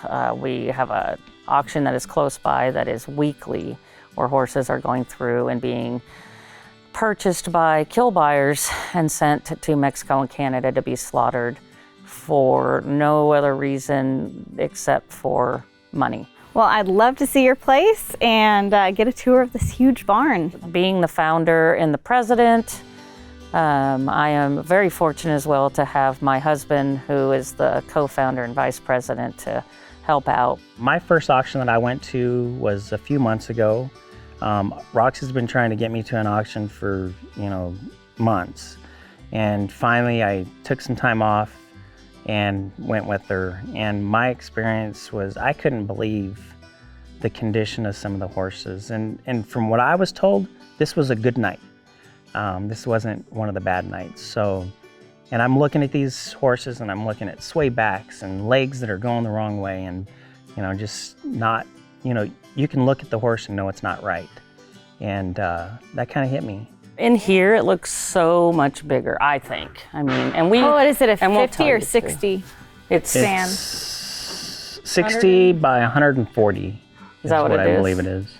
It's either that or 40. Yeah, I think 60 by 140 is what it is. On a daily basis, what I do is in the morning I wake up and first thing I do is I come out and feed horses. Horses usually eat before I do. And I feed all the other animals as well, but make sure all the feed's situated and water situated first thing in the morning. That way everybody's good to go throughout the day.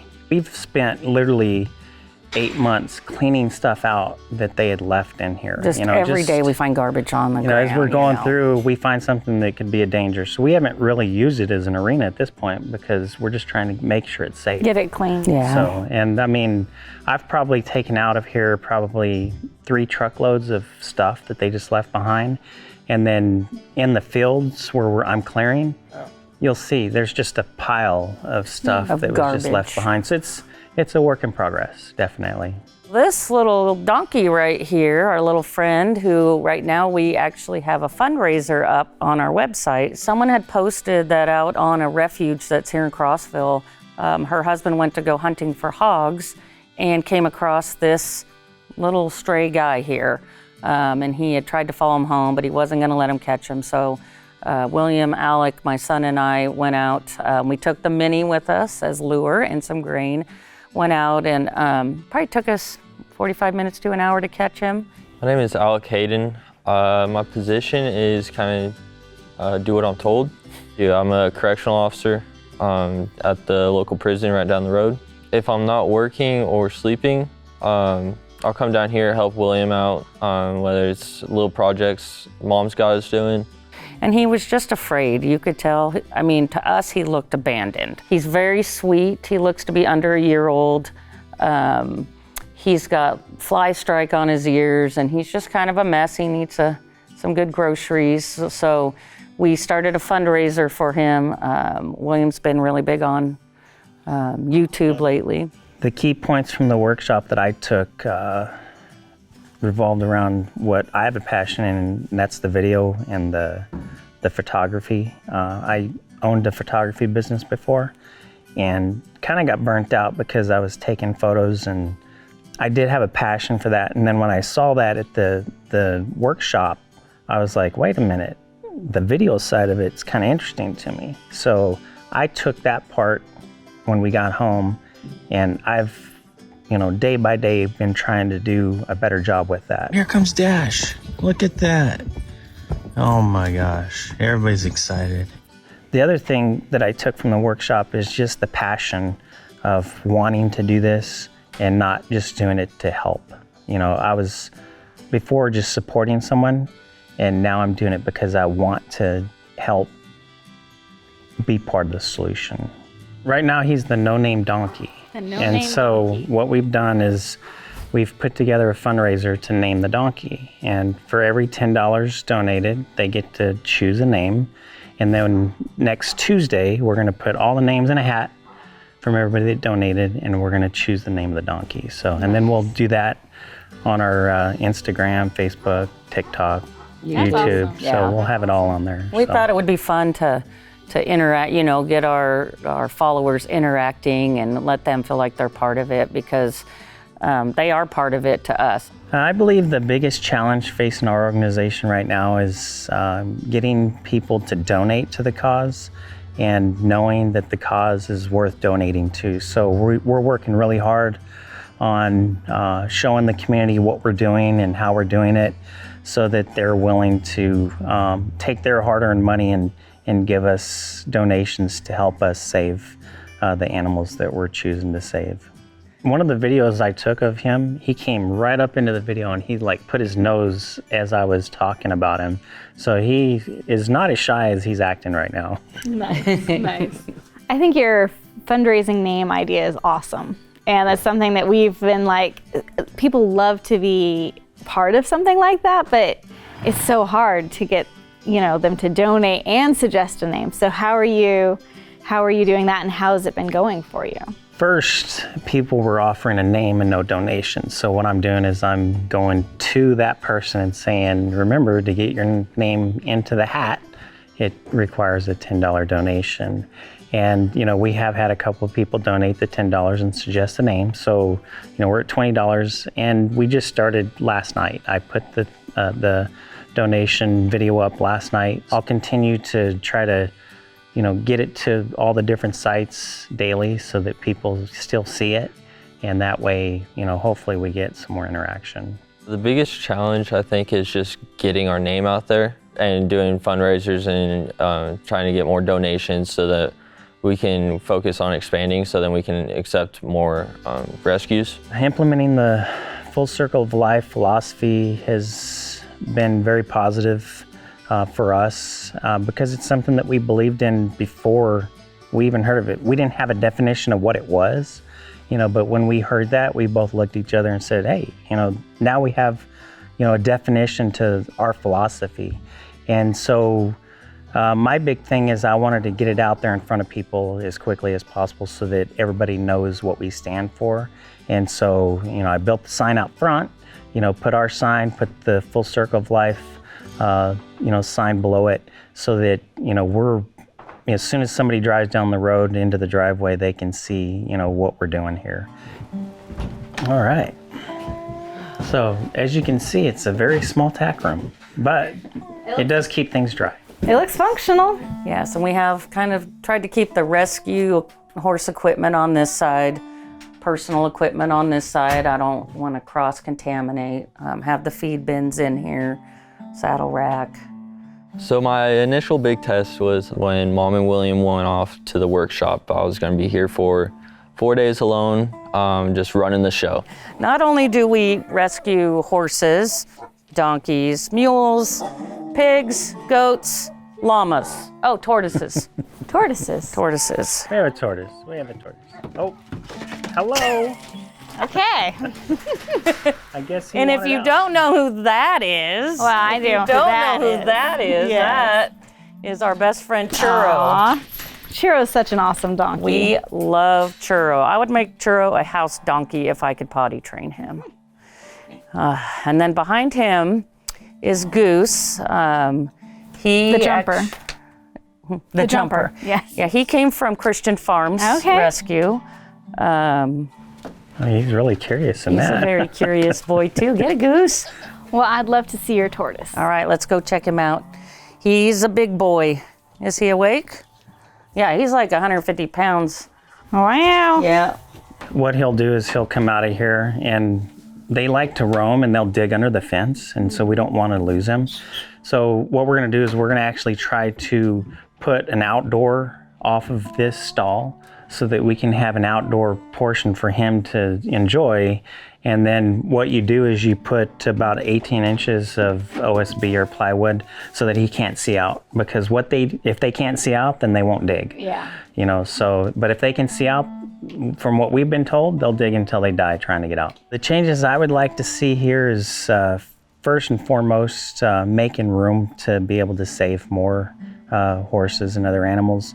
And then with growth comes hiring so that we can actually have people here that are tasked to do a job every single day. I want to see an intake on the other side of the property so that we can take an access road down, have a barn, you know, be able to intake horses, and then keep them over on the other side of the property until we know that everything's good, and then bring them over on this side so that we can show them for adoptions. Part of Mom's thing was eventually once we get bigger, and because right now we're kind of just trotting along, but once we start running, I know she wanted to do like a rehab for veterans and special needs, and kind of just open up the facility to the public so that we can provide those necessities that those bigger ranches and bigger rescues are doing.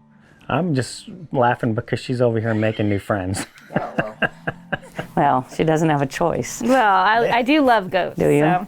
Oh. I think they know. Some of my ancestors, when they came over to New York on a ship, they smuggled goats with them. Really? And then they got an apartment and they kept the goats in the bathtub. Oh my goodness. Okay. So I think the goats know that. Yeah. Well, you're just so sweet. Yes, That's you are. Rocket. You're just so sweet. You want left shoe. Okay. All right, well, let's go check out your round pen. All right. Okay. All right, so the round pen is out here. The round pen we brought with us, but we were lucky because all of this area was flat. So we didn't have to worry about, That's nice. different footing and stuff. Obviously, it's just regular, but, and you can see another pig, more llamas. So the property goes, like, it's small here, and then it kind of goes out and far back. So lots of expansion options. Lots of expansion options. I'm going to take the tractor out right now. I'm going to start clearing some of the underbrush that I have out there and try to get some of it up into the big pile.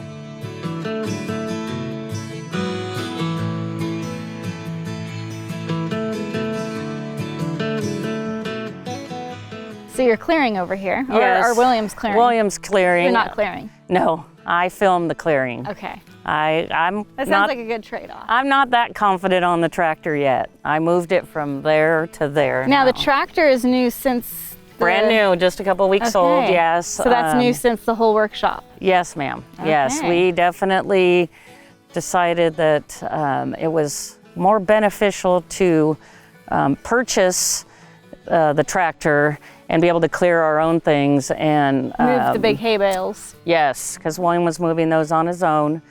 We also, and we were able to, with our 501c3, get it put in the business name and tax-free. Awesome.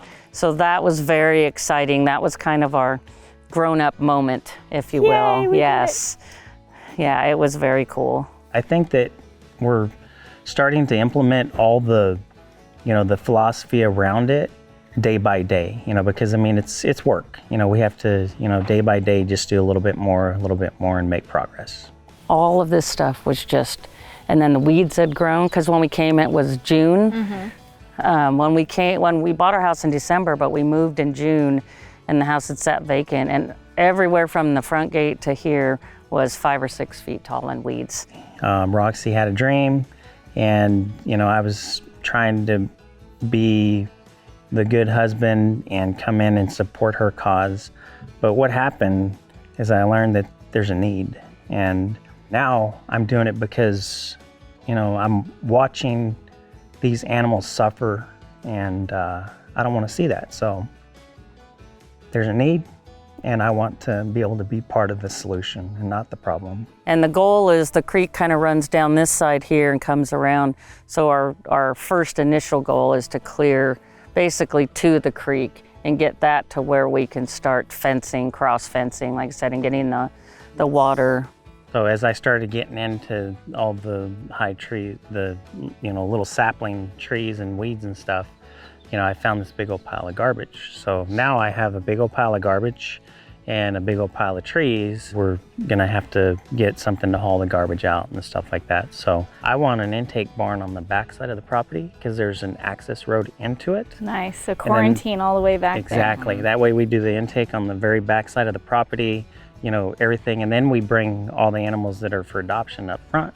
There you go. Yeah, because we've used our round pen as a quarantine area because it is separate completely. We didn't have the other animals roaming around when we did it, but it would be nice to have a separate area. But as you know, work in progress. Oh yeah. So do you have personal horses mixed in with your rescue horses, or what is it?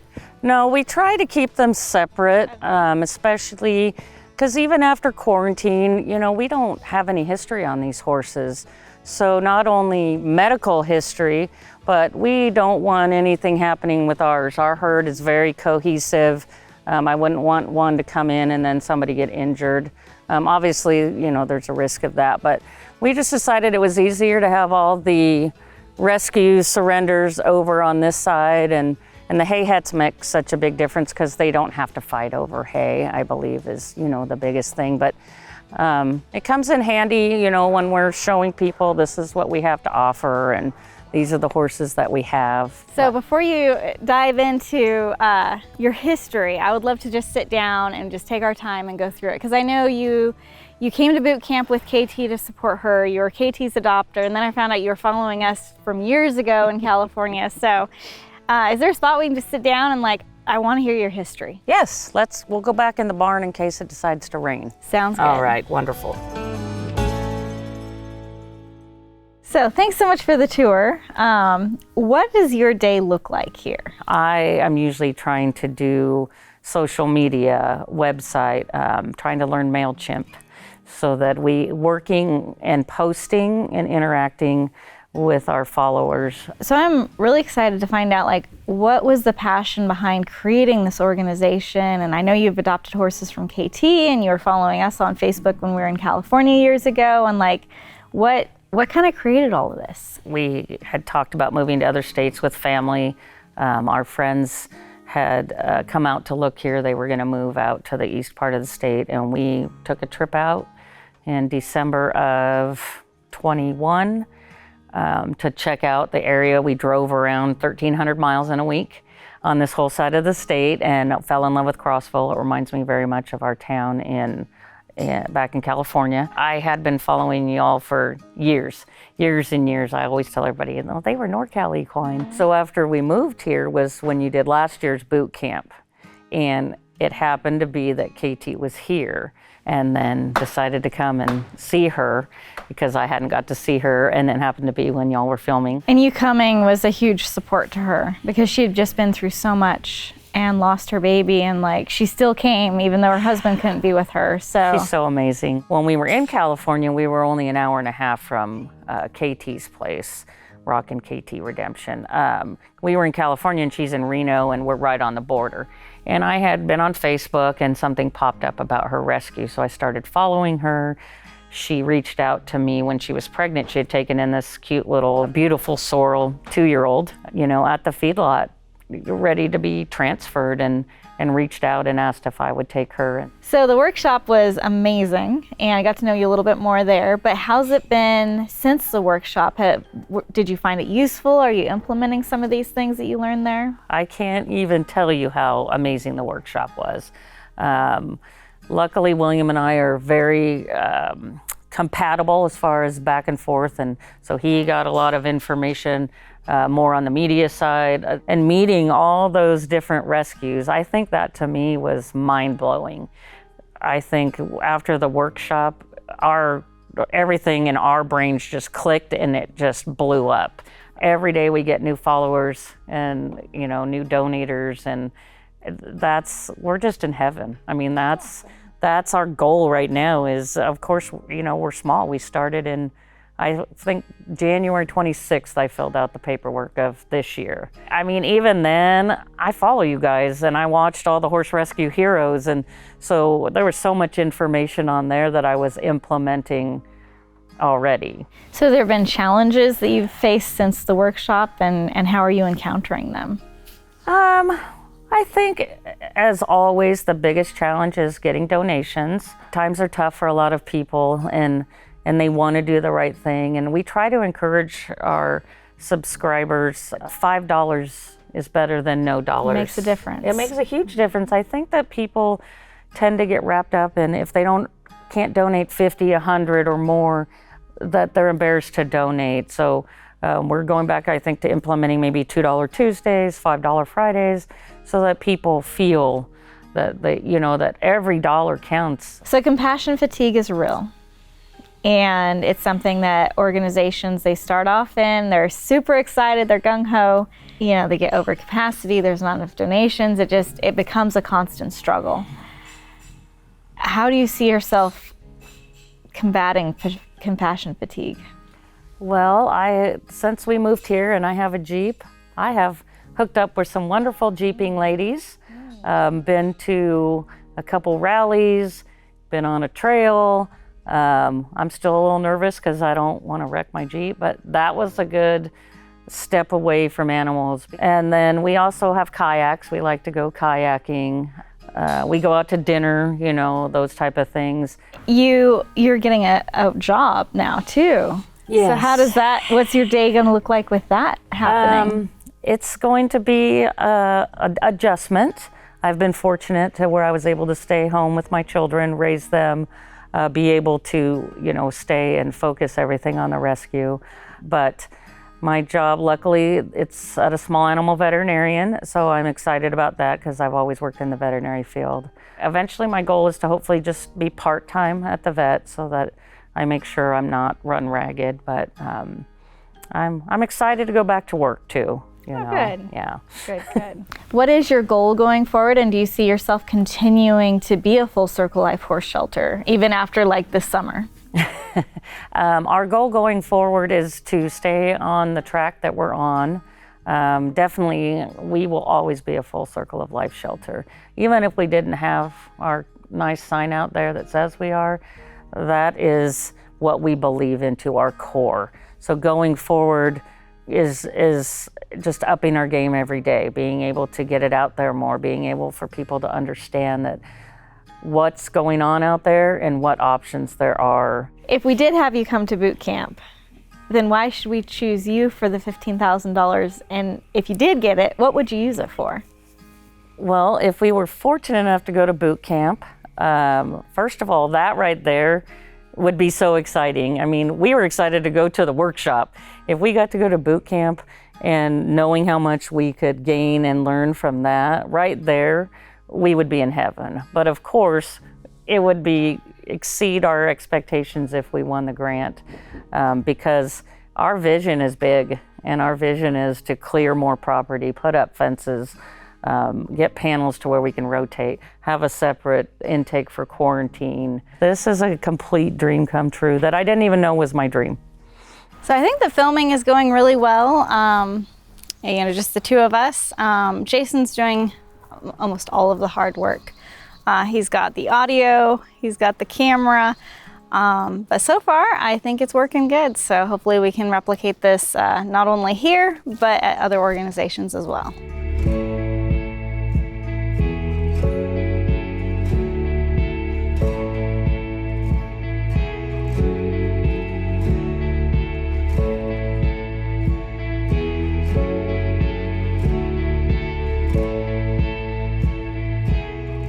So this is Kissy. Right now she's wearing a fly mask they can actually see through, but I'll take it off so you can see her cute face. She is blind in her right eye, so she can see us here. But from what I heard, she was blind for years, so she's gotten accustomed to it. Her story is there was a gal here in Crossville, an older woman, and she passed away and she had 14 horses. So her adult children tried to do what they thought was the right thing, post on social media that they need to find homes for them. She was rehomed about 6 months ago. The lady thought she had vetted them well, and then lo and behold, the last month, I think it was, we were at auction and she came through. She's papered, she's bred to the gills, and emaciated. I heard the person that I knew his name on the paperwork and reached out to the owner, and what ended up happening, which is unfortunate, which is where we are educating people, is she thought she had found a good home. She sent her that home, sent her papers with her. Well, she's 21 years old. They sent her at 20 and the people just wanted to breed her, but of course did not tell them that. So the story is that the vet said, no, she's a maiden mare, she's never been bred. So when they couldn't breed her, they gave her to someone else. And then that person took her to the auction. And while at that auction is the one we heard her name go through, unfortunately, we at the time were not in a position to be able to adopt her. So a horse trader actually bought her. Horse traders are pretty prevalent here in Tennessee, and they like to convince people that they're just good old boys selling horses. From what I've seen, they are not. They get one horse at the auction, they take it to the next auction, and if they don't sell it, then it goes on the truck for slaughter. They try to sell the horses online and convince you that they've owned this horse its whole life and they know the story. Well, we knew her story. So we were able to secure the funds and get her from him before she had to go through her second auction. When we went to pick her up and I went into the pens in the back, I was crying. She had, the look on her face was devastation, and she had given up on life. She was sure that nothing good was coming of what was going on. She was super skinny. She's gained a little bit of weight. Her feet were a mess. And I saw pictures of her 6 months ago. She had probably lost 400 pounds and not had any of her feet done. And from what I understand, the original owner, all the horses were born and raised on that property and been there the whole life. And it had to have been so scary for her. So a person thinking they're doing right, this horse went through 2 different homes and 2 different auctions before she landed here, where we're trying to make her understand that it is safe here. When we first got her, there was rain rot all on the top side right here, and it was just scabs, and just, we had to do some cleaning up. We, got it cleared up a lot. It's been really great being here at Outlaw Equine Rescue and Rehab. They've got so much potential here at their organization, a passion and love for horses and all animals. It's been great seeing their facility and seeing the passion they have for their organization and the animals they rescue. We're going to have to be hitting the road and figuring out which organization we're going to be going to next. She's got you busy for years out here. Oh, I'm telling you, building hay huts, clearing land, I'm probably going to bringing in more animals, kittens. I think I'm going to end up probably building a bigger tack room too along the way. Probably in the long run. Well, I think I'd like to have the feed separate from the tack. But right now, that's what it's all about safe. though. I mean, I figure I have another 30, 40 years of life. I think I'm going to be working until the day I die. There you go. There you go. He's so optimistic. Well, we're just pulling out, and I think the filming went great. Yeah, no. It's exhausting. It was great. Trying to do everything, like the audio, the video, try to keep up with the script, do all the interview questions. It was exhausting. But I think they're just such a great organization, and I think it's really good that we opened up this year to allow brand new organizations to sign up. Oh, yeah. Because now they know about compassion fatigue. They don't have to learn about it once they're burnt out. And they're able to actually express intellectually, because we talked to them quite a bit about that in the interviews, is what is your plan for recognizing compassion fatigue? How do you plan on combating, getting it and not getting burned out? And they were able to express really positive thoughts, I thought, about how to deal with compassion fatigue in both yourself and other people. Yeah, no, I think it's crucial training, and it's great to see the potential they have. Well, I think Outlaw Equine Rescue and Rehab is doing a really good job in their community. And I don't know for sure if they're going to be the winner because there's a lot of other organizations we're going to There's a travel. lot of other organizations we've got to go to, and it's going to be pretty exciting to see what the other organizations are doing. So where to next? That is the question.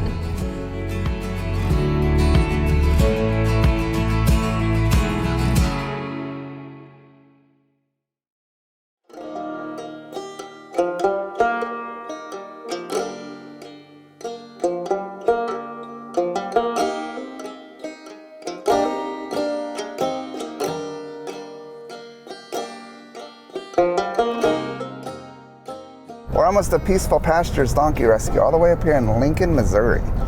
And it's been quite a drive to get up here, so I'm excited we're almost there. It has been. Usually we were flying to different locations out of state, and this time we're going to drive to as many as we can. Saves money, and it's really neat what they do up here. When they submitted their application, I was a little hesitant to let a donkey rescue in, but I was like, you know, they do rescue horses and stuff, but since the workshop, it's been pretty amazing. They feel a need for donkeys. They have a lot of donkeys, don't they? They do have a lot of donkeys. Something like 130, I think, I heard. Yeah, they have a lot, but they were able to bring us some horses, and then they transferred some of our donkeys to their organization. So it'll be pretty neat to see their operation, and I just want to hear all the donkeys bray. Get 100 plus donkeys braying. Yes. It's going to be quite a noisy little situation. Because I can do a pretty good donkey bray myself. Let's see.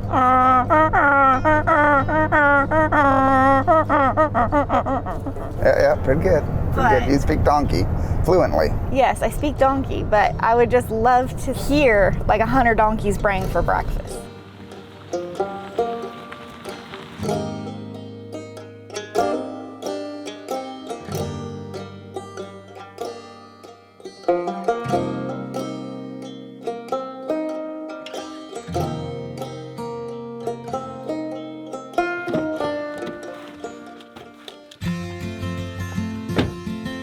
Hey, good to see you all again. You too. Welcome to Missouri. Oh, wow, it's beautiful here. Beautiful. It's a little dry, but... And there's donkeys everywhere. Before we get started with our tour, though, we need to go down and fill out our liability form. All right, I like that. Peaceful Pastures Donkey Rescue is an organization that's dedicated to rescuing, rehabilitating, and hopefully adopting out donkeys from a variety of sources. Usually they're abused, neglected, and malnourished, so we spend a lot of time rehabilitating them. We also host events and tours to where we try to educate people on the plight of the donkey in the United States. So I have our liability form that we need to fill out. And then everyone can go on one form. Okay. How great it is that you have the waiver right off the bat. So you have all your volunteers and anyone that's, before they step foot with the donkeys, fill this out. Definitely. That's excellent. Our end goal then is to adopt them out to good homes. We also want to make sure that, you know, education is power, so the more people understand how donkeys are abused and neglected, the more people, you know, that we have to fight this. All right, now that we got the liability out of the way, I'd love to go see some of the donkeys. So we have events here, and in May and October we have 2 events that helps fundraise for us. It's our biggest fundraisers. The alleyways here are where we start our tours when we have events, and it leads into this area here is what we call our OB area, and that's where the moms and babies are located. We have over on the other side a total of about 25 acres that's dedicated to quarantine. We have a male and a female. And then down farther down the road is a 20-acre spot that's dedicated to our geriatric residents. This area is the OB area. Basically, it's the moms and babies. Once they deliver, after about a week or 2, if the baby is safe, big enough, safe enough, then they get turned out into this area. And this area extends, right now we had a kind of a baby explosion because we had several from the auction that were pregnant, and they all come at once. We have 15 babies in the last 2 months. So it's a little crowded right now, and it goes down through here, it goes over. Typically it goes down to the woods. We've got a few uncastrated males over there though. So mainly they get this whole area in here, and they can run and play and do their thing. My name is Fred Grabaugh, and I'm just a friend of Beth who helps out. I met her about 10 months ago, and she pulled up beside me in a parking lot with 2 donkeys in the back seat of a pickup. And I thought, this is an interesting person. She brought those donkeys out, and they were just so tame and so gentle. She had such a way with them. And I go, I've got to see more of this. And so I started helping her out and come down once in a while. This here is our new, we got her at the auction. She was getting bid on by a kill buyer, and I don't usually do horses, but I couldn't let him get her because she has a dwarf baby. And the dwarf baby's feet are all turned crooked. And so Kendra's working on, getting those straightened up. She's been working, and it's doing a fantastic job. That's awesome. How many donkeys do you have at your facility? We do a capacity of 300. Okay. Right now, we're right at that. Wow. My name is Jan Myers, and I am a board member, and I'm director of adoptions. The biggest challenge that I see right now would be capacity and being able to adequately, with the resources that we have, being able to facilitate the care for each individual donkey. With 300 donkeys at the facility, does it ever worry you, like, what if something happened to you? That's a huge concern of mine, and I've tried to take steps to ensure that, reaching out to other rescues and things like that to try to see if, I could put away enough money for them to take care of the animals for a couple years and maybe get them adopted out and things. And actually I've been shut down due to the fact that they come from auctions and some from kill pens. So I'm still working on a plan for that, but I do have in place a plan for the financial aspect to take care of them for a couple years. Hi, my name is Eric Work, and my position is co-chairman of the board for Peaceful Pastures Donkey Rescue. We have quite a few donkeys here. We're doing well, but Beth and I have talked several times prior to this about, what are the succession plans in the event that something happens to you or Mike, and that we need to move forward. So that's definitely been in our wheelhouse as far as discussion goes, and just general sustainability. That is definitely a big concern with having that many, because you're a rescue, but you also kind of like sanctuary them because you can't find homes for. Not everybody wants to adopt a donkey. We have a relationship, and it's almost like a brother and sister because of our military service, and sometimes it falls on deaf ears. I applaud you for what you do, but you have to really think about not only the donkey's welfare, but also your own, your personal. Because this is her whole life. That is something within the network that we're looking at. Is a lot of people are worried. What happens if something happens? And even within our own organization, our board of directors and everything is having a solid plan. If something was to happen, what happens to the animals? And that's something that is very good to think about, because we never know what the future holds. You have to be cognizant of the fact that you can only put in so much before it does wear on you. If you're not getting that financial assistance, if you're not getting the volunteer assistance to help out with it, and you're doing everything, and there's not that balance of work and life balance, then it gets out of skew, and it absolutely is a real thing. And we have tried to have more conversations around that to ensure that does not happen. So for these donkeys that are like here, what's the average length of stay for the ones that are here? It really varies based on age, and so when we get them, we focus on the worst, and we focus on the worst of the worst. So it may take Kendra a year to reshape the foot to get it to where I would be comfortable with another farrier taking over, or Kendra has to be comfortable with that. My name is Kendra Bench, and I am a co-chair for Peaceful Pastures Donkey Rescue. I'm also a farrier out here. I became involved with Peaceful Pastures Donkey Rescue because I love donkeys. I was in farrier school and we had a donkey day. That was my first experience with donkeys, and here I am. I love them. I think they're great. I come down a few times a month to trim feet, and if Beth needs help doing various little tasks with donkeys. So this area here is where the BLM donkeys are, and I was just kind of doing a little experiment to see, you know, what the BLM program was like. I went over and was able to get 4, and they talked about their beefed up program to make sure that the animals go to good homes and things.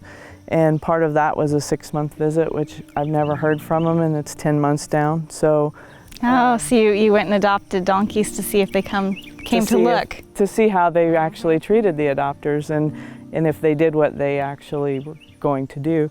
And they've done nothing so far. So interesting. But anyway, these guys are 10 months.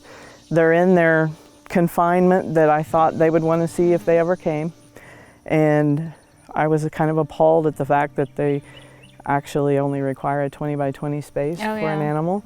So this is bigger than that for 4, but once I get the title for them, they're going free, so they'll be out running with the others. When I was 10, we adopted some horses from the BLM, and they didn't come out until the final year, and then they examined them and then gave us the title.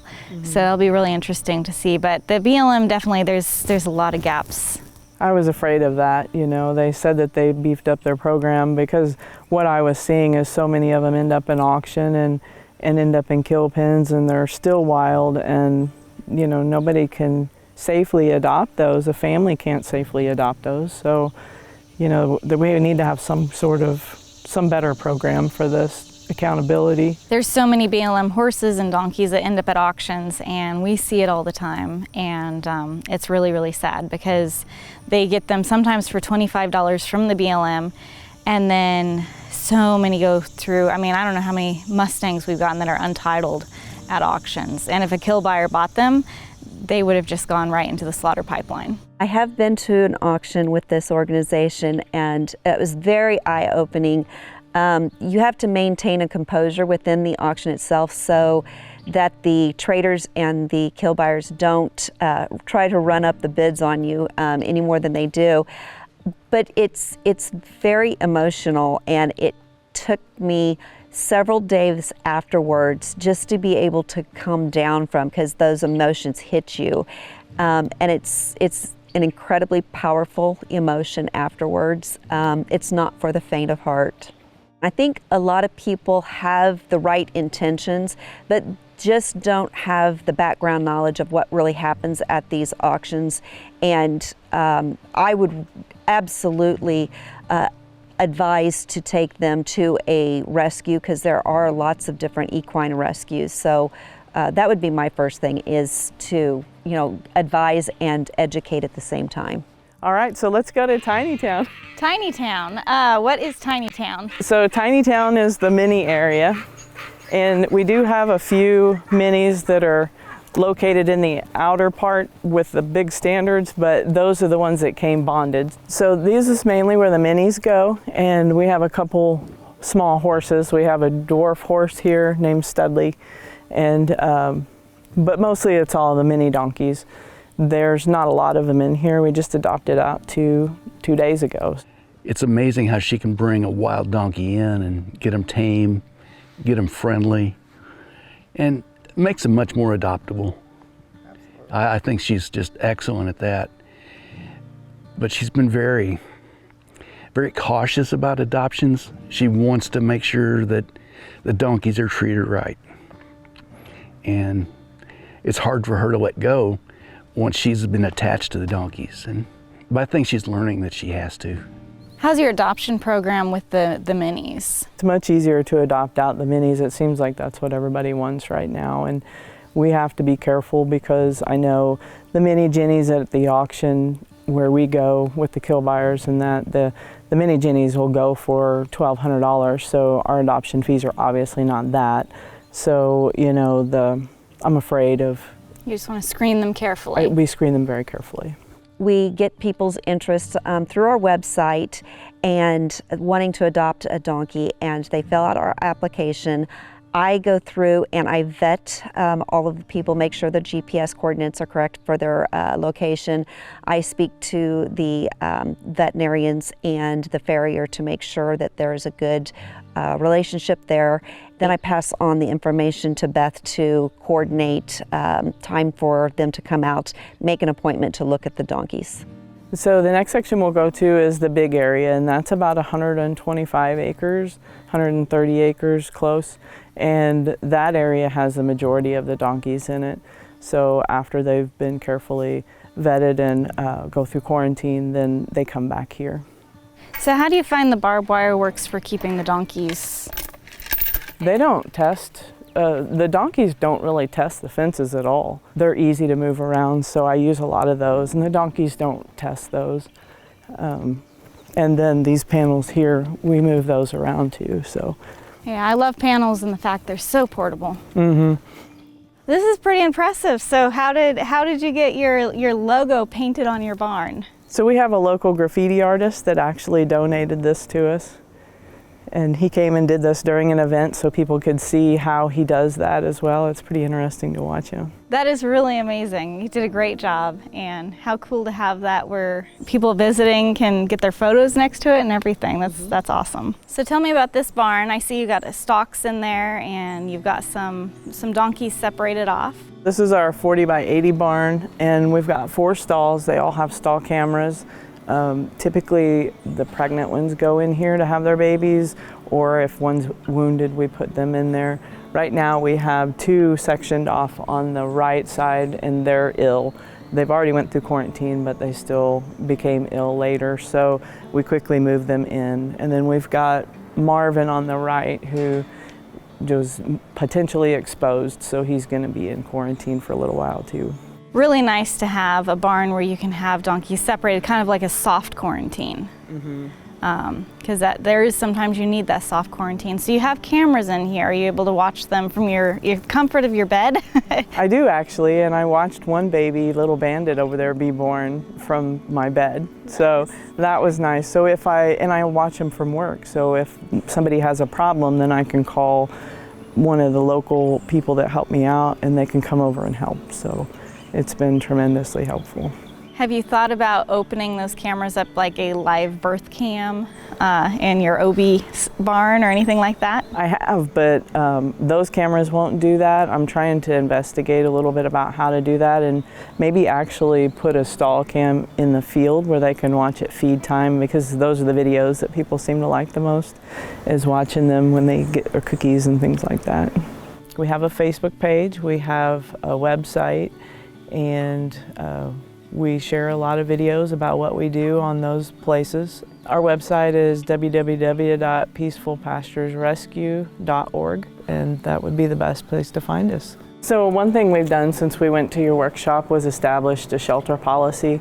And when I give tours and when people come to visit and things, when we end at the barn, I discuss the Full Circle of Life program, and I talk about our policy, which now implements that, you know, we will euthanize and give the last act of kindness if necessary. So everybody has been very receptive to it so far, and I've not heard anything bad, but I just want to make sure that people know that we are, we are treating them appropriately. And then I've also got our fees listed here, and we implemented a surrender fee, which we didn't have before, and we've already got one, Pokey, down in the geriatric area, and his owner sent a surrender fee plus sponsored another animal. So when Kendra and Beth went to the training, we were not familiar with the Full Circle of Life program.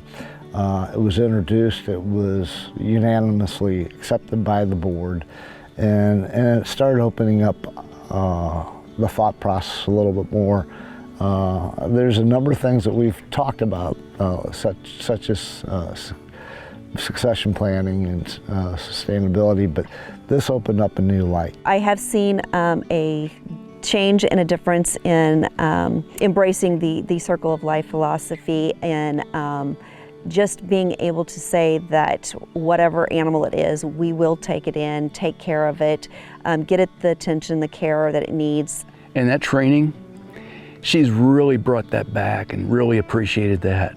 She's gotten a lot of good ideas, and I think that's going to help her out a lot. And I think as we continue, just the advice today, she's taken it to heart, and I think she's going to put it to good use. So just asking and letting people know your needs is part of telling your story. But that's great that the surrender fees are working. And the last act of kindness, logical people know that rescuing animals, a lot of times they're suffering. And a lot of people, when they want to support an organization, they're like, I don't want to support an organization that's prolonging suffering. Because you see some of these rescues and they have, this poor horse that's extremely foundered and they're just prolonging the suffering, and it's not fair to the animal. And so people can really get behind knowing that you're working with veterinarians, you're going to follow your veterinarian's advice, and if the advice is the last act of kindness, you're going to follow that and not go against your veterinarian, because donors want to know that you're going to be following the professional's opinion and advice. This barn is really, really nice, and I see it looks like you got a hoist over there. Yeah, we have the hoist because we had a donkey that dislocated his elbow and he couldn't walk. So we can do physical therapy, or if they come and they're so malnourished that they can't really walk, we can hoist them up that way. Usually these stalls are divided into different stalls. I just opened it up for Marvin to have more space. And then the stall cameras, each stall has a little fan to help keep the flies off and things like that. And then we've got a sound system that we play music for them sometimes. Since you're the donkey expert and you play music to the donkeys, what type of music do donkeys like listening to? Well, I find if you listen to heavier rock that they bray a lot more. But if you soothing music, I just, a lot of times we play that for them, but we play it while we're cleaning and stuff like that. So soothing music is we try to do that.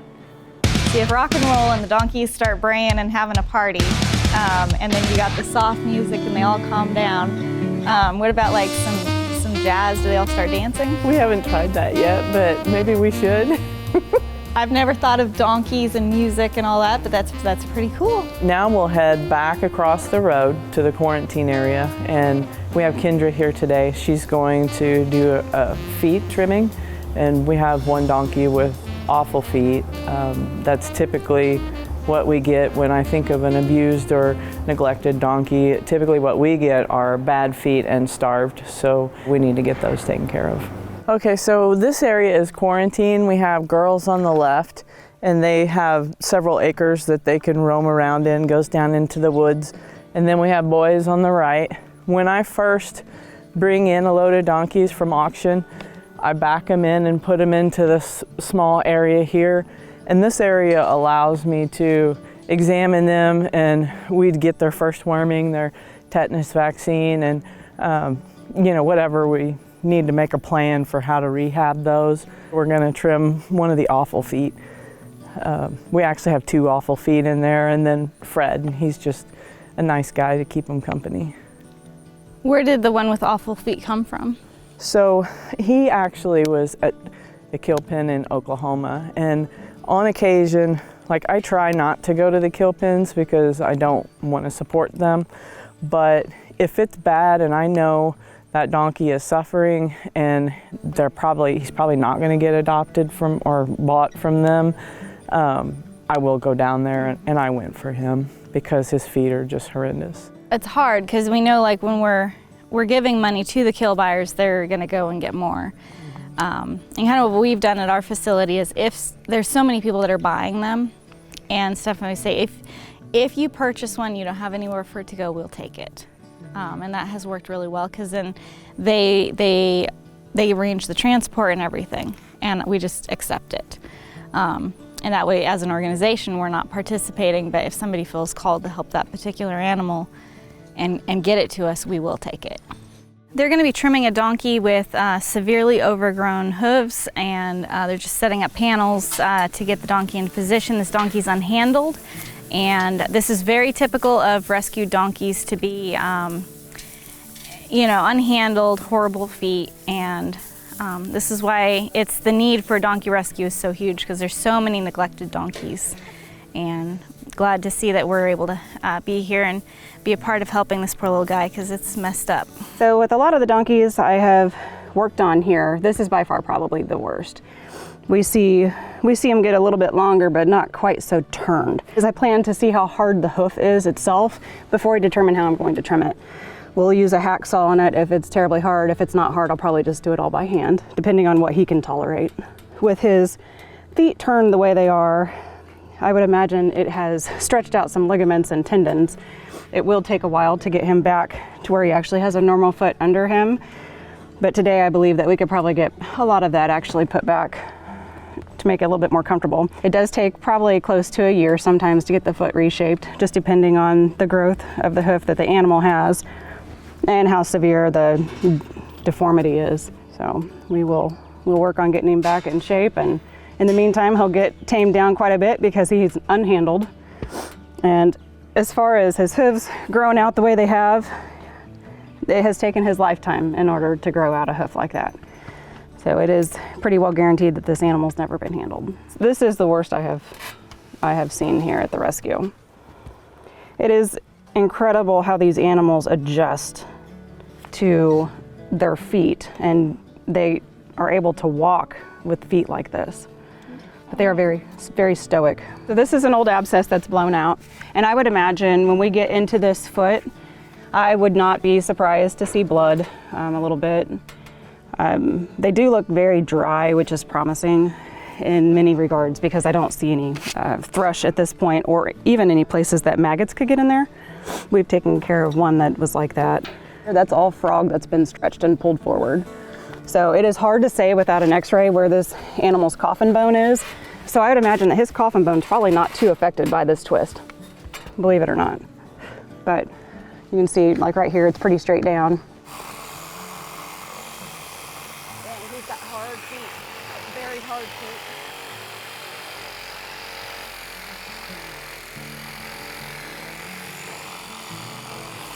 Give him a break. Holy moly. He has very, very hard feet.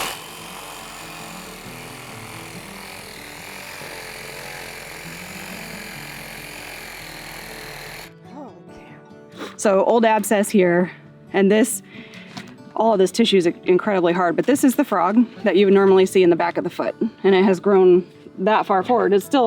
You still see the material that's up here. These are heels, where they should actually be standing on them rather than them be twisting up facing the sky. This little guy has never been trimmed. I can say that with certainty. He's never been touched. But this hoof is so hard, and this happens when they get long like that. The donkey's foot's normally very elastic. When they've been allowed to grow so long, they get very, very, very hard, and it's hard like wood. Or in this case, I mean, steel. But he'll feel better eventually. It's just gonna take some time. But this is, what I wanna say, this is absolutely ridiculous, and people should be penalized for it. What you're seeing here is the bottom of the foot, the sole, and the frog, and you have your heels back here, even though I just took a chunk of it off with my nippers. This should be what the donkey is standing on, not facing me. So our goal with him is to get him standing on the bottom part of that foot. It may take, like I said, it may take a few trims to get there. I don't know if we'll get it all done today, but we can at least get the length off and get him started in the right direction. So he was down at Kill Pen, and I saw that he was down there, and in some cases, we will go, and he's just had exceptional need. I felt like he needed a professional farrier and a lot of food, so we went ahead and went and got him. One thing that, with the slaughter pipeline, and you have people that are buying horses for slaughter and donkeys for slaughter is cases like this, if they weren't going into the slaughter pipeline, could be criminally charged. But the auctions and the slaughter pipeline gives an out for animals that have been severely neglected to just disappear. And so many horses and donkeys will be sold at auction and just disappear. And a lot of times even animal control, will come across a case and they're like, you've got to do something about this. And they'll even recommend them to take them to an auction. There's just lack of resources of good places for horses and livestock it's really sad in the United States. But situations like this, rescuers step forward and they try to help the animals, but we have a broken system in the United States, and people who have animals that neglect them to this point should be the ones getting charged. But as long as there's a slaughter pipeline running within the United States, animals like this are going to continue to disappear in the slaughter pipeline, and people won't be convicted on animal cruelty cases. Because when animal control says, hey, I was out here last week, what happened with the donkey? And they said, oh, we were able to get a new home for it. The animal control says, good, I don't have to worry about a donkey with twisted feet. I have no idea what I'd even do with a donkey with twisted feet. And then the donkey ends up with kill buyers. And that system, that broken system we have in the United States has to change.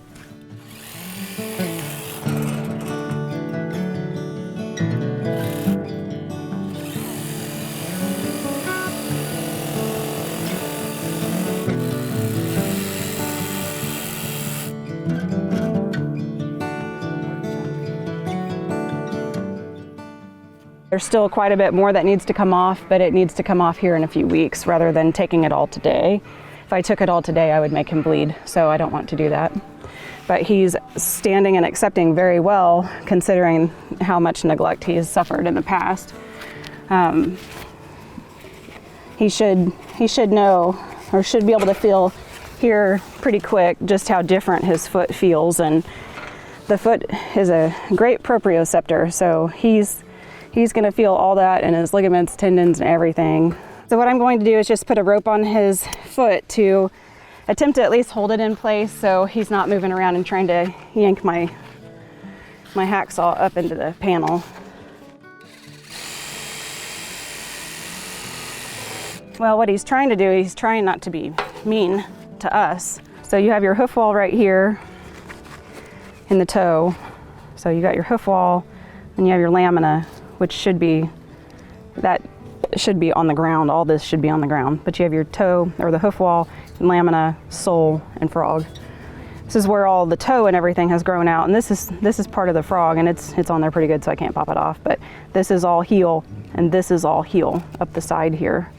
This should be back up underneath his foot, up underneath his limb, back here, rather than way out in front. The red that you're seeing isn't blood, it's paint off of my saw blade.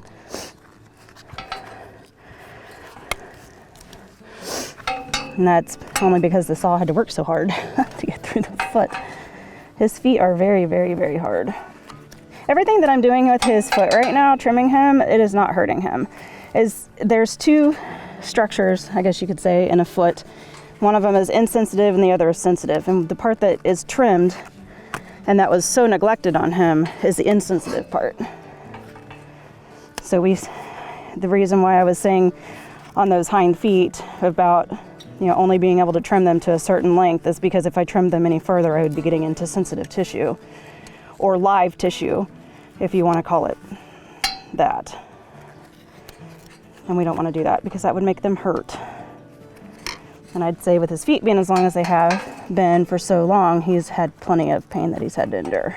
He seems to be quite a bit more comfortable, especially with his front feet. I noticed whenever I set this foot down the first time after trimming his heels back to where they should be, he did a lot of licking and chewing, which is usually a sign that they're more comfortable.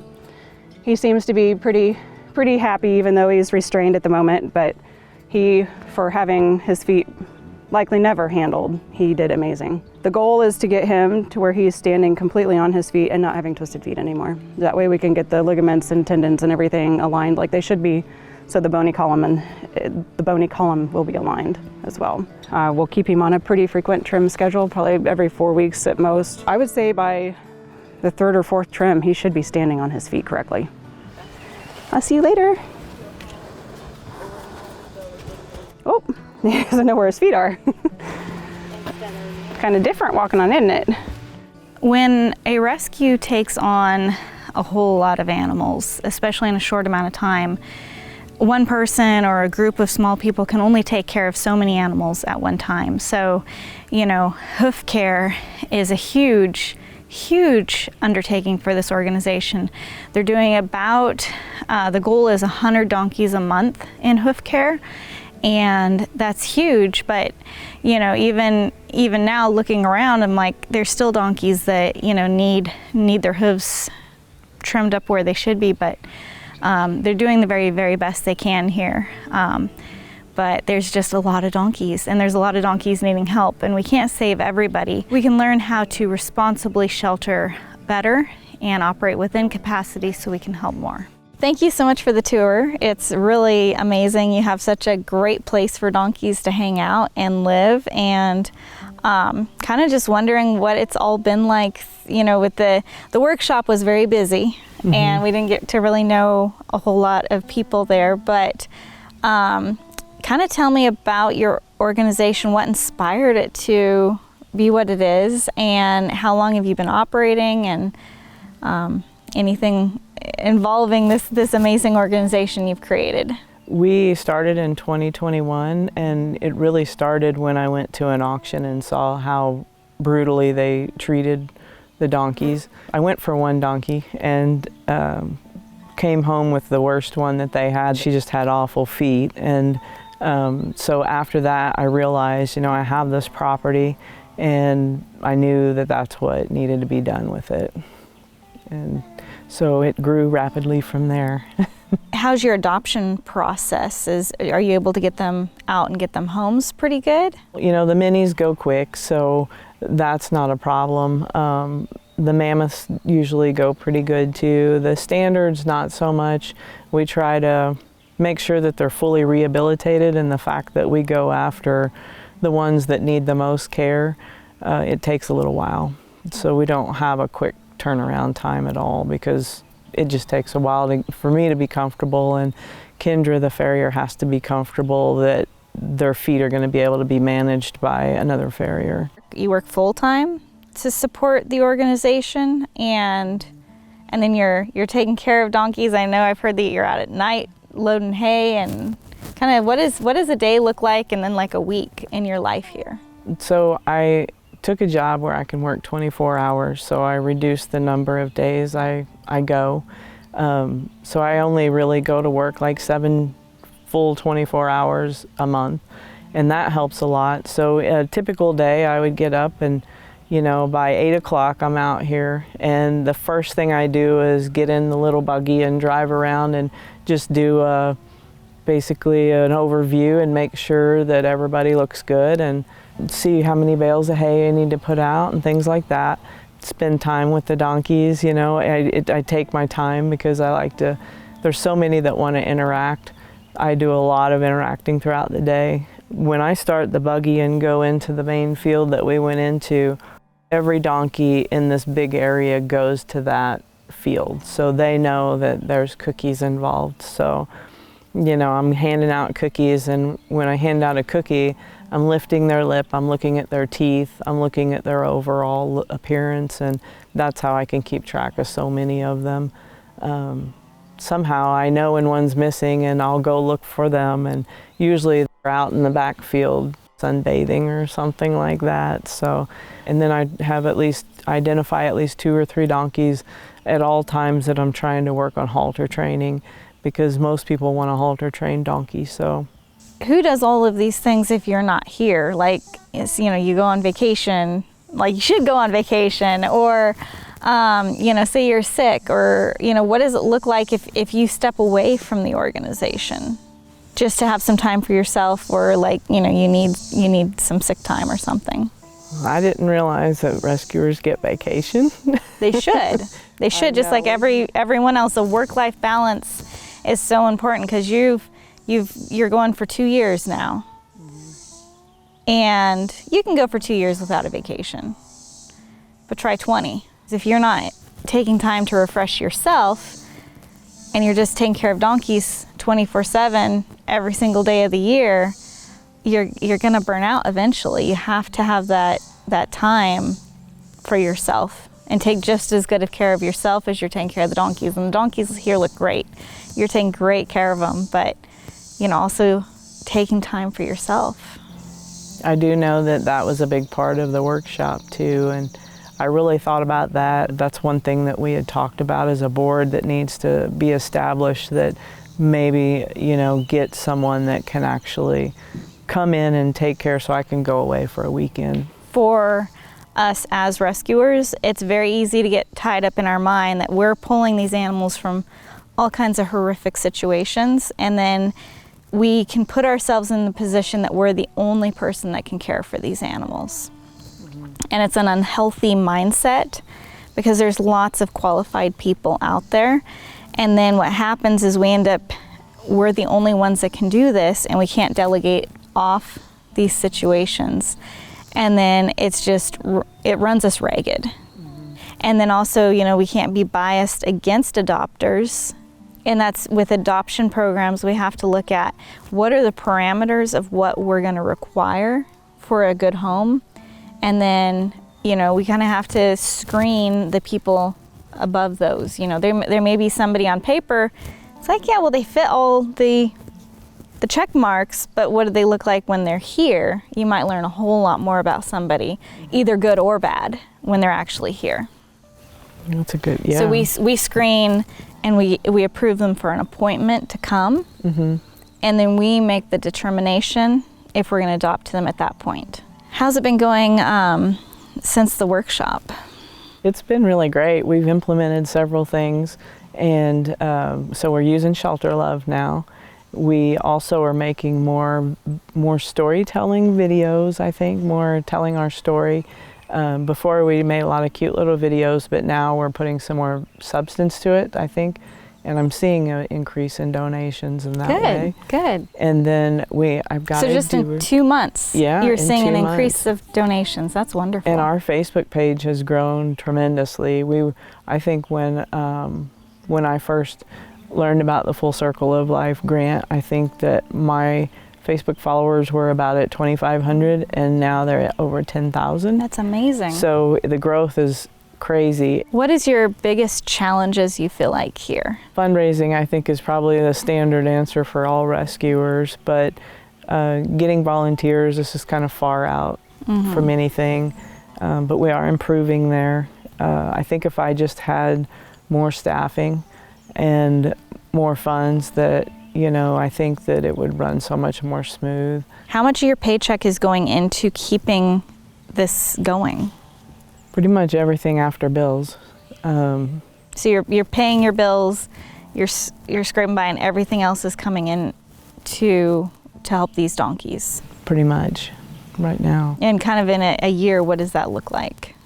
That looks like about $260,000 to $270,000. That you're working and putting directly into this organization. That's not sustainable. It's not, and that's one of our biggest goals, and one thing that we are looking, we appreciate all of the tips from the workshop and, things that are actually working, and to try to make this more self-sustaining. The monthly expenses are huge, in part because you have so many animals too. Do you know what your feed bill is? For hay alone is right now, because of the drought and everything, like we have back fields where it grows pasture, so we don't have to feed so much hay when it rains, but it hasn't rained here, so right now the monthly hay bill is between $10,000 and $12,000. Yeah, just the hay. Do you see yourself and your organization continuing the Full Circle Life after the 6 months, or is it just been like, well, this is a fun summer? And no, we have full intention, and all of our board is on board with continuing the program. Yeah, we're totally on board with it as a permanent thing. If you did win the $15,000 grant, what would you use it for? I would use it to totally revamp our quarantine area, basically the intake area. Right now we have some fencing that's not that great. We need a scale. My goal is to be able to house a stud horse if we needed to, because part of the program is we're going to take in anything that comes through the door. So if we get that grant, we can remodel that area to at least house that horse temporarily until we can figure out where a more permanent place would be. So I think really it's going to be improving the intake area, because I feel that's the weakest spot here right now. Not thinking about all the other organizations that are wanting the grant. Why should we choose your organization? Well, I think we would be a good candidate because, you know, we do take in everything. We take in the worst of the worst and do what we can with them. We don't pick and choose, so, you know, we have a lot of need as well, but, you know, our whole hearts and souls are in this, and I think we have this huge need up at the intake area that, you know, this would help a lot of animals, and it would open up our doors to help a lot more. Getting to, you know, like 300 donkeys in 2 years, if you continue, you could have 1,000 donkeys here. And financially, you can't make that work. Like, you're already pouring everything in other than just scraping by and paying your bills from your own paycheck. You don't have enough donors to sustain this organization. And that's scary. And a lot of that, I need to learn to say no. And because they're either pregnant or have babies, and I've become known for the person to take the pregnant ones, so that has multiplied the number of animals that we have. Yeah, when you're taking the pregnant ones. For me, seeing, you know, like we go to the auctions and, you know, I'll see a semi-truck load up of horses to go to slaughter, and it's like, I would love to save them all, but I can't save them all. And that is one of the hardest lessons as rescuers to learn, is we can't save them all, but we can have an organization that can save as many as we can. But what does that look like? How many can we save within our organization financially, responsibly, and still have that work-life balance? Mm-hmm. That's hard. Thank you, sir. So this is our haunted hayride, but our field is back here. That it looks like there's not that many out here, so we should catch them. I bet you could get a whole lot of jeepers out here to ride this trail and run into donkeys and see your stuff. If the donkeys will come out when everybody's here, they may this year, since it's like the second annual.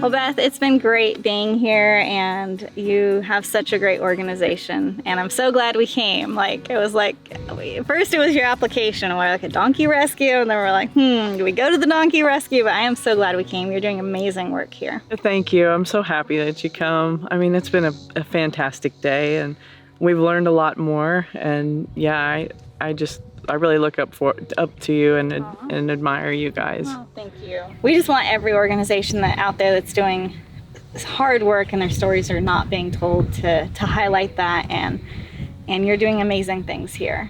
And rescue is not easy, but you're plowing through and doing a good job. And I'm so impressed how big your organization has grown in 2 years, and how your events have so many people coming, and there's great things ahead for you and all your hard work that you're doing. Thank you.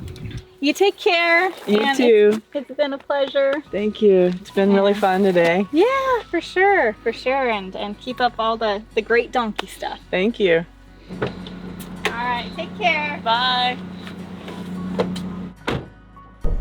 We're leaving Peaceful Pastures Donkey Rescue, and they didn't have 130 donkeys. They have about 300 donkeys. Yeah, they definitely had more donkeys than I thought, but I had a great conversation with their board about capacity, and they all knew it. Their organization has grown so quickly. It's only 2 years old. Only 2 years old, and they've gone from 2 donkeys to 300. Without management and operating within capacity, like these are the situations where, 5-6 years from now, the founders got compassion fatigue and animal control's involved, and it's just a nightmare. And when you have that many animals, it's hard to keep track of them all. I think they're doing great work. They're definitely over capacity. For one person consistently caring for that many donkeys is a lot. Oh, absolutely. But they know that, and I'm glad that we're mentoring them, and they're able to hopefully not go down the path without pulling in the reins a little bit and being like, wow, we've got 300 donkeys. We need to focus on adoption events and not be focusing on just bringing in more and more and more. Sadly, in the rescue world, there's always an animal that needs rescuing. There is, and we can't save all of them. We can save as many as we can. Yeah, 100%. Filming went well, though. I thought filming went good. Filming went great. It was a little overwhelming because it's a huge facility. It's like, 200 acres. Over 200 acres. Over 200 wood, mostly wooded acres. And there's power lines everywhere, so it's very challenging running the drone. It was so hot, the sun was so intense, if somebody wasn't facing the sun, they were basically a silhouette. Well, folks, that was Peaceful Pasture Donkey Rescue. I hope you enjoyed watching it. We enjoyed coming, we enjoyed visiting them, and we'll see you next time.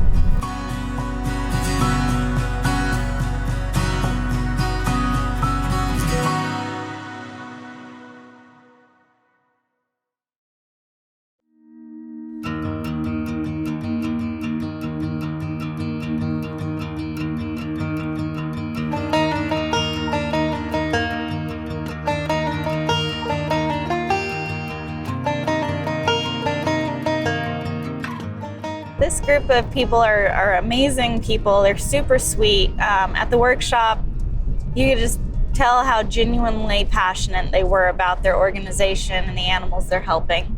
And it'll be really exciting to go to their facility today. It is raining.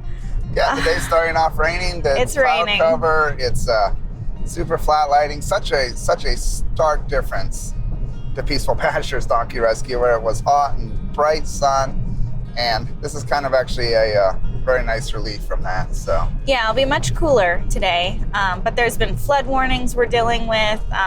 They can't do their from the National Weather Service. So we're gonna have a fun day. But the weather does look like it's gonna clear off in the afternoon. So hopefully we'll be able to get all the great footage we need to feature this amazing organization. Absolutely, and I'm very confident we'll be able to get what we need. And we're almost there, so it'll be interesting to see what it's like. Yeah, and this journey of going to as many organizations from the original group that came to the workshop has just really been amazing. At the workshop we were so busy with so many different organizations there, but now being able to take the time and get to know these organizations, and some of them, unfortunately, we can't go to all of them. We can't go to all of them, but just strengthening this network across the United States that is a true safety net for horses. To get it within that day's drive of a horse within the United States is coming true, and so desperately needed in the United States.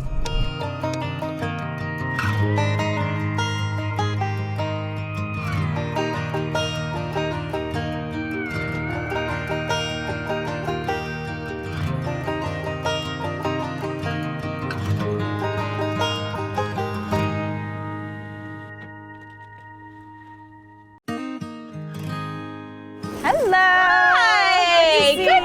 Good to see you. Oh, how are you? Good. You guys got to come.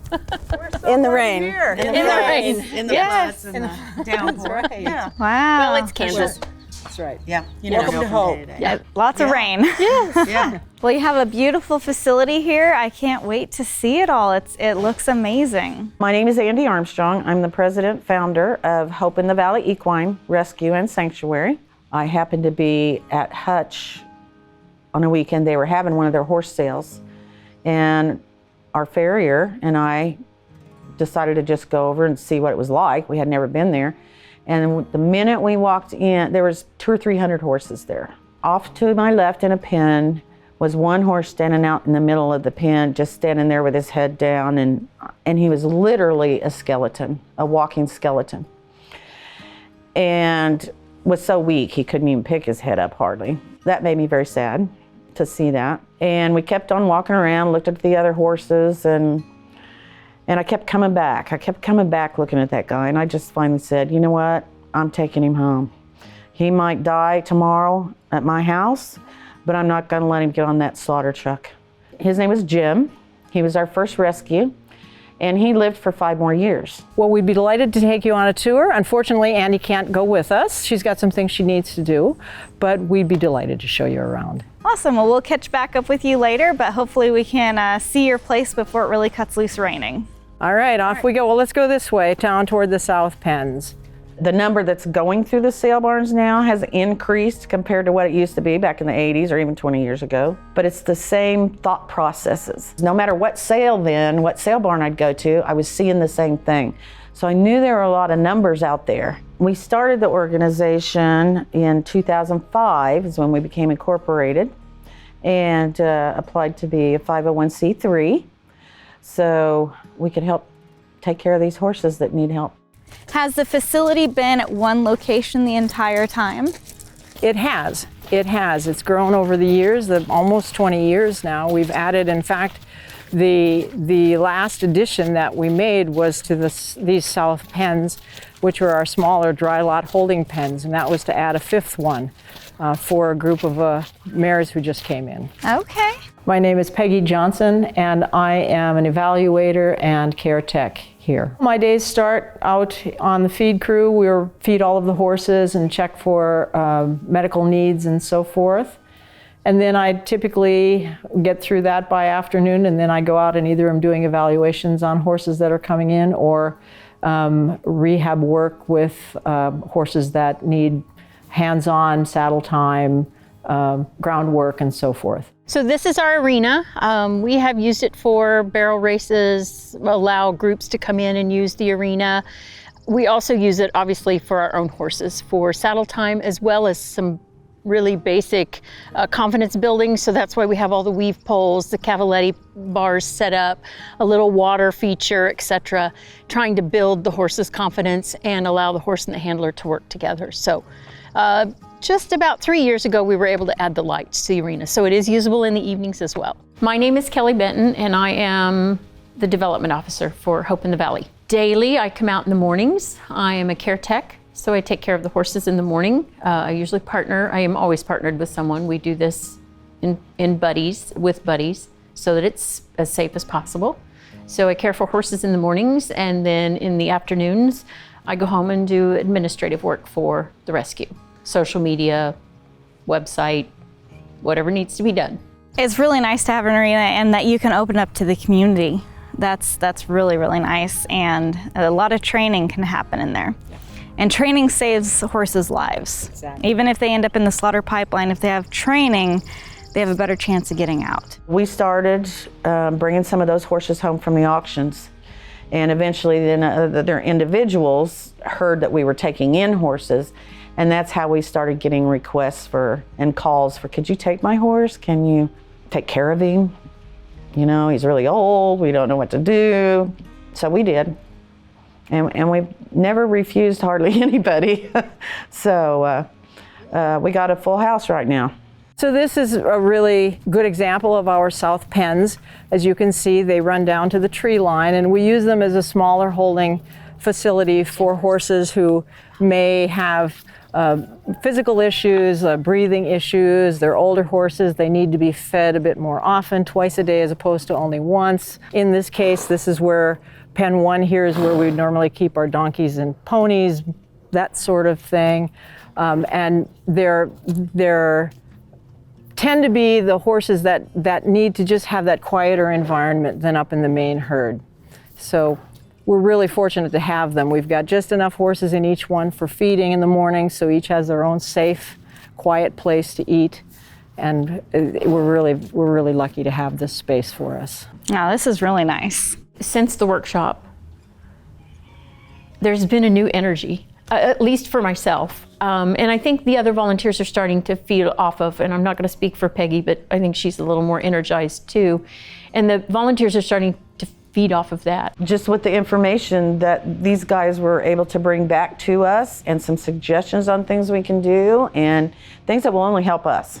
I mean, it will help us, and if we can network and be in that network, everybody knows something more than the next guy does. And to be able to share that with everyone, that's a really great thing. We were in many ways, frankly, a full circle of life shelter already. But I think I'd have to say we didn't know how to articulate that. And what we've learned is how to articulate it more clearly, and to help educate the public about what we do here and why we do it. Because, a lot of folks, it's surprising the folks that don't even know we exist right here in our own community. And that's, if we can get them to understand that we are a full circle of life organization and what that really means, and they can be proud of that, because we are. What we are really fortunate to have 2 big grain bins on the property. We bring in feed in bulk. So we use a senior feed that's created for us, blended for us by a local cooperative. We bring in 9,000 pounds of feed and divide it between our 2 pastures, main pasture areas.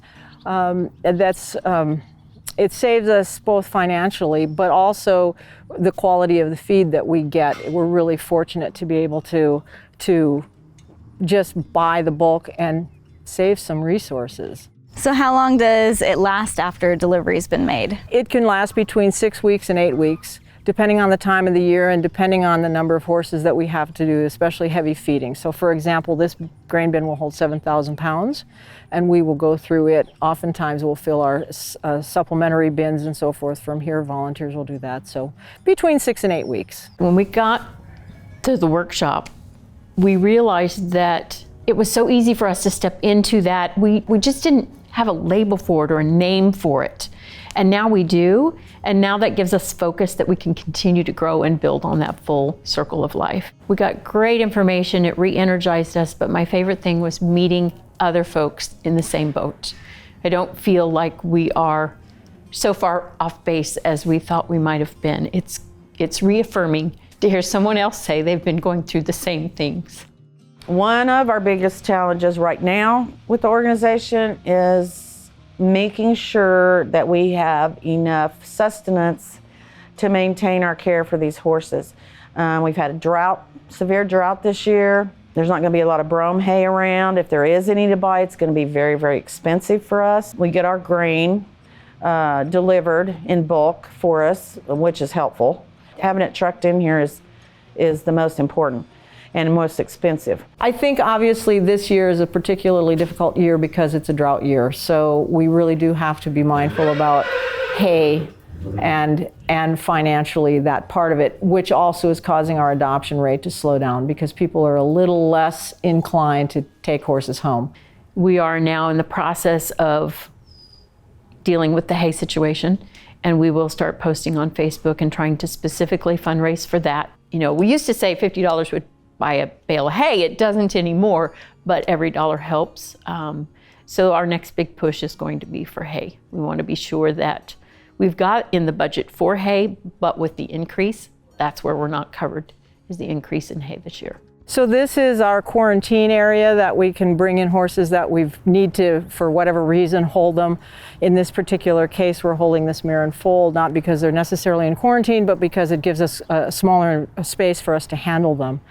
A couple of years ago, we had a brand new wash station put in, which was a real treat for us. The horses are all still figuring all of that out, but what a nice thing, not today, but what a nice thing to have a station outside where we can clean up horses when they come in and so on. And then who's this guy? Well, this is Turkey. Hi, Turkey. Turkey 1 or Turkey 2? I don't know. You trying to impress us? Oh yes, this is Turkey 1. Yes, the one that likes to be because this is the one that likes loved. to be petted. Mm-hmm. Aww. Yeah. Okay, Turkey. Have a good day. He is very magnificent. Did you come to say hello?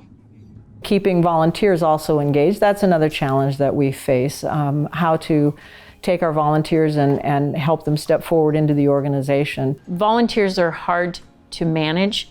They are volunteers. They don't have to be out here. They're giving you their free time, their spare time. Not that they don't want to, but a lot of times that time is limited. So to keep them connected when they're not out here often enough to know everything that's going on or know most of the things that are going on, it's difficult. So this is our barn where we house horses. We have a foaling stall. Obviously he's not having a baby, but we do have a foaling stall for when we bring pregnant mares in and we need to monitor them and allow them to foal in a safe space. Then we have 2 additional stalls here in the event we have someone that has an injury that we need to take care of. Occasionally, we try not to, but occasionally we do end up with quarantine cases in here as well. And then we clearly mark and section off that side of the barn, and we do not use that side. We use the other side for regular daily chores. So what's this guy in here for? He's on stall rest because he's got an abscess in his right front foot. The farrier actually is going to come out and have a look. We'll unwrap and trim up what we need to and then rewrap the foot for him. Well, this horse came to us again through the SOSS program. They brought him to us. He's been with us probably about 7 months now. He's currently in the barn because he had an abscess in his foot, so he's on stall rest. Normally he would be down in one of the south pens. Ronnie Diamond, our farrier, has been with us since January, and what he brings to us is something absolutely unmatchable. Ronnie works with all of our challenge horses. Not that Beater's a challenge, he's not, but he works with our challenge horses, and he has a gift where a horse that is unable to lift its feet or unwilling to stand for farrier work, Ronnie has the patience of a man that you can't believe. He'll spend 2 hours in the round pen just helping that horse understand that he's safe. And so that is it's a tremendous gift, of course, with the rescue horses, because so many of them come with such fear on their previous experiences. So we are just so grateful for all the work that he does for us. I've been a farrier for 30 years. I have 30 horses that I take care of out here for every 8 weeks. I love their mission out here. I've never seen an organization as dedicated to taking care of the horses as Hope in the Valley is. And I really enjoy working out here with them. The hay and the feed and the drought, and it's just, that's probably their biggest challenge, yeah. I just think this is a great organization. They do very good. One of the nice things about the work I do with their horses is that I take a little extra time and I may open a shell up. But what's amazing about these guys here is they continue the work on while I'm not here. I mean, if I get a horse that starts standing and they work with that horse to picking up his feet every day and all that, they make my job easier coming back the next time. So I really enjoy working with the horses that come in here and they've maybe had some trouble in the past and all that, and I like to spend that time with them and get to know what they need.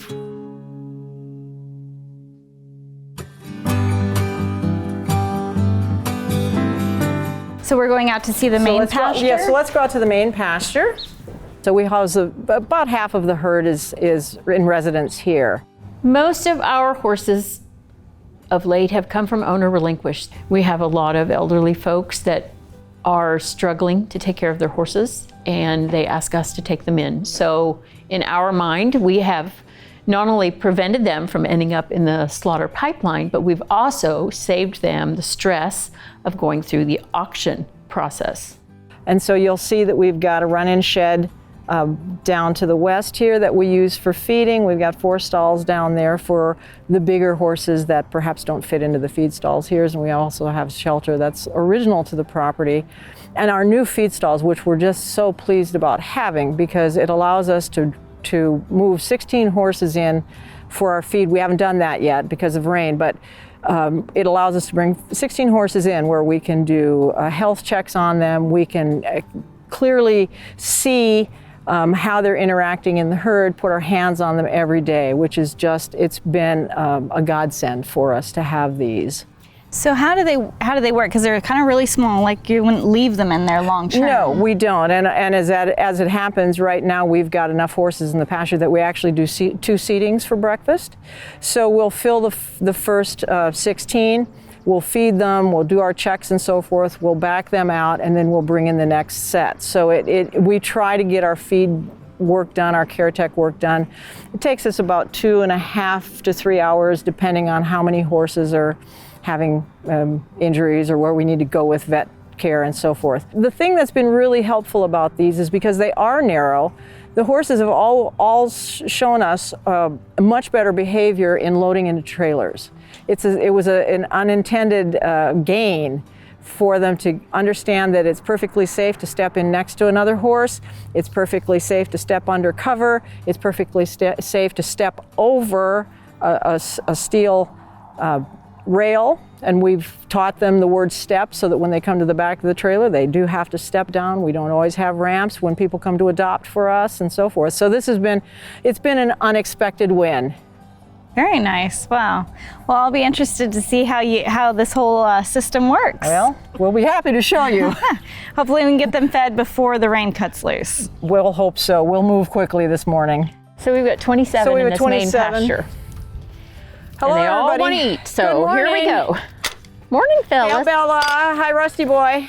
I've got 60 of the closest friends out there in the pasture, so there's not even a question about that. Those are my best friends out there. They never talk back to me, maybe run me over occasionally, but you know. Kelly, I'm gonna go around the back side just so we can get them started. Okay, step in. Come on, Bella. Come on, girlfriend. Oh. Step in, step in, step in. Roxy, Andre, you're in the way. We've seen a lot recently of purchase of the big draft horses because they are bigger, they weigh more, and they get more money for the draft horse. So my last visit last month to the sale, we brought home Andre the Giant. He's a 18-hand Belgian draft horse. They're overused, they're overworked, and when they can no longer do the job, they just get rid of them. Really only a couple of them truly need to be fed, but this is a way to socialize, keep them in a routine, and then it allows us to get hands-on and check for injuries, issues, medical concerns, etc. Medicate if we need to medicate. Aside from the fact that I don't sit still well, and now that I'm retired, I need something to do, it's the horses. I just enjoy being out here with them. And then I enjoy going home and thinking about them and trying to find ways that I can help keep the organization moving forward so we can continue to do what Andy started years ago.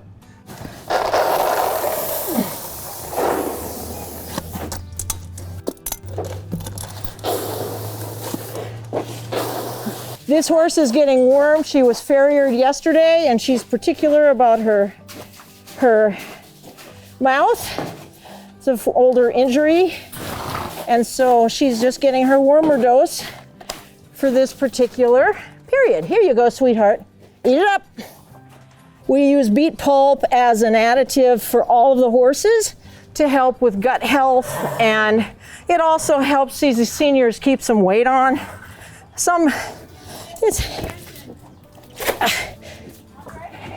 Back up. Back up. There you go, buddy. This is buteless for some joint issues. This was recommended by our chiropractor for this horse. She had a chiropractic adjustment, and she thought that this, as opposed to bute, is a better solution. It's a more natural solution. So we give her a scoop of that every day, and she's doing a lot better, we think. So we're going to actually head down to the south pens. This is our main pasture. We have 5 pens to the south, and we also have one more pasture northeast for various groups of horses, but we're going to go down to the south pens because we've got some of the older horses. They're our special keepers. Our signature horse, Stormy, is down there. Yep. You'll get a chance to meet him, but they need to step in and be fed. We are mindful they get fed twice a day so we can help them maintain their weight and Stormy's our and mascot, health. Yes, he's our mascot horse. He's our story horse. So I'm gonna head this away. Careful, don't slip and slide. Yeah, right. We order 9,000 pounds at a time. How long does 9,000 pounds last you? Month and a half, 2 months. Yeah, it depends, yeah. Depends on the time of year. And Jackson's over there. Jackson's over here. The old man Jackson here, he's a sanctuary mule. He's, oh Lovey, turn around, sweet girl. Good girls. So Jackson will feed out in the open. So we will, that again sets us in at capacity. You got Jackson. I got Jackson here.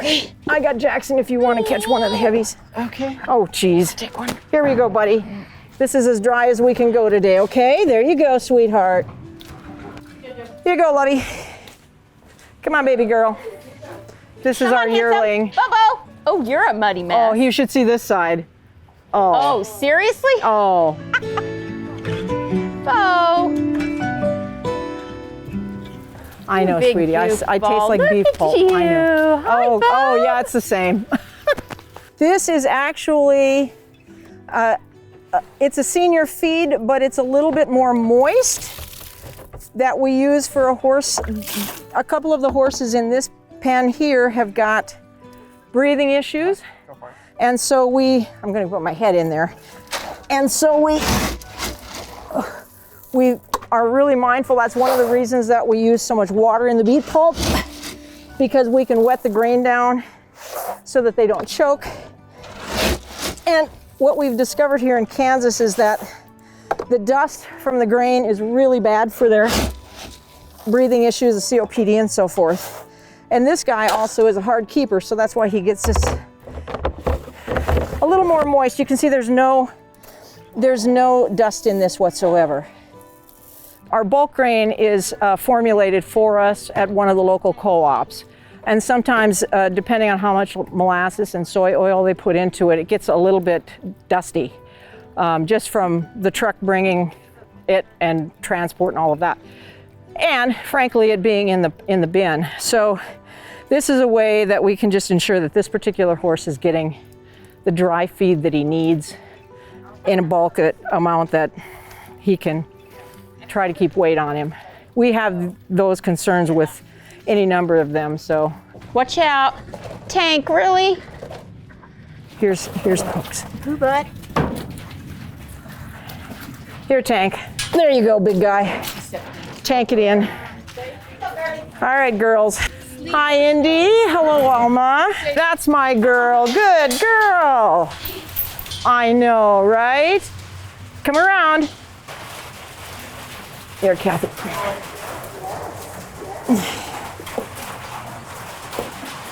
Thank you so much for having us here at your facility. You have a beautiful facility, and it was just an honor to be here and see so many years of dedication put into horse rescue. It was a pleasure to have you. In fact, it was an honor to have you Awesome. here. Wow. And so Yes. we enjoyed our time showing you what we do here at Yeah. Hope in the Valley. Well, you know, it was great meeting you at the workshop, but then coming here and seeing the facility and the work you're doing with your boots on the ground has been amazing. And you guys have a beautiful organization, and you should be very proud of it, because you're doing great work here in Kansas. We appreciate you spending time. We do. with us. We have learned a lot, Yes. so thank you. We're happy to be creating this network Yes. across the United States, Yes. because we all have to work together if we're going to make a strong horse rescue That's family. Right. Yes. That's exactly right. And we're so thrilled to have you part of the Absolutely family. right. So can we call you Mom? Yeah. That'd be weird. Well, Sisters. There we go. Horse rescue sisters. Yeah, there we go. That's there we it. go. Yeah, for sure. And if you're Exactly. passing through town, Yeah. Anytime. Yeah. Anytime. Stop in. Give us a holler. Give Yeah. us a holler. I wouldn't miss it if I was coming Yeah, this way. I'd coming be this like, way, have to yeah. come and stop Yeah. and see you all. Absolutely. Yeah, you'll have to. So, This yep. was fun. This was just a It fun was- experience. It was Yeah, all really these ideas. good. Start working on some posts. Thanks a and, lot. Yeah, this was good. Yeah, it is. She's going to have you very busy. I'm going to hear this all tomorrow. Oh, and we can do this, and we can do this. Yeah. Oh, It's awesome so though. we're re-energized again. No, it's That's good to awesome. know. All right, well, y'all Thank take you. care. Thank you. Thank you, Tani. We appreciate it. Aw, We y'all are We do amazing. appreciate it. We really do. Take care and keep up your amazing work. Thank Thank you. you. Have a Thank safe you. trip back. Bye. Be careful. Have a safe trip. It's an amazing They're organization. an amazing organization, and they've been going for close to 20 years, and I think that is the dedication they have, and the similar story on how they started their organization is pretty neat. They were at auction, their founder, and she saw a horse she couldn't say no to, and that was And then like this organization was created, and it's really neat. One sad thing though is, you know, she was going to auctions since the 80s, and you know, here we are all these years later, and it's the same thing. You're still seeing skinny horses at the auction. You're still seeing kill buyers buying horses and shipping, and it's got to stop. And I believe that if we can get a network of rescues across the United States, it actually can stop. And we're creating this safety net. I was really impressed how they have so many dedicated volunteers that are out 6 and 7 days a week for hours every week. And none of them seem to be suffering from compassion fatigue, and they're all gung-ho to come out the next day and do it again. So I think that really shows the dedication of the founder and just how amazing the whole organization is. How amazing she is, and the organizations she's created. You know, she's got like little benches and places for people to sit and hang out, and you know, I get the feeling that it's not, you know, they get the work done, but then they also sit back and enjoy talking with each other, and each one of them have something that they like doing. Like the founder of this organization has girls' night every Wednesday, regardless of what's happening. And that's where it's so important to take a time off and just take that time to breathe and enjoy life. And that's what she's been doing, and she's created an amazing organization. She's got some great people here, and it's great to have a full circle life horse shelter in Kansas where there's not a whole lot of resources. They said they used to feel like an island up here, like they were all by themselves, and now they're part of a network, and they're really happy to be part of the network. We're really happy to have them in the Full Circle Life Horse Shelter Network, and it's just great to have one here in the middle of Kansas. Well, and that's what this whole Full Circle of Life philosophy is this is a way to rescue where you can help the most amount of horses, but it's also creating a network of a strong family of horse rescuers across the United States, ready to step up and help horses or help each other out if you know, we need help. We know there's other organizations we can count on, and it's breaking down those barriers of organizations not working together. 100%.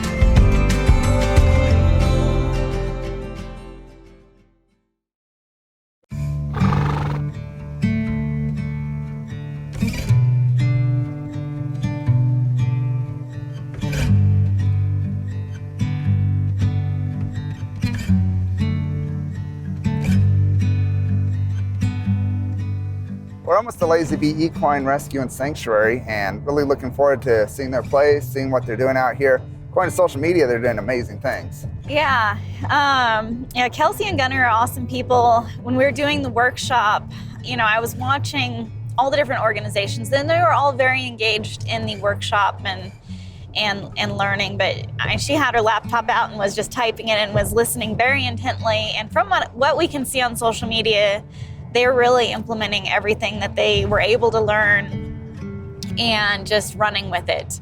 I've seen a lot better fundraising on their end.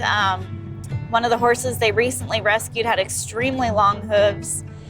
We're trying to build a network of horse rescues across the United States that will accept horses regardless of their condition, regardless of their adoptability, because that's the only way slaughter is going to end, is we have to stop supplying the slaughter pipeline through rescues turning horses away.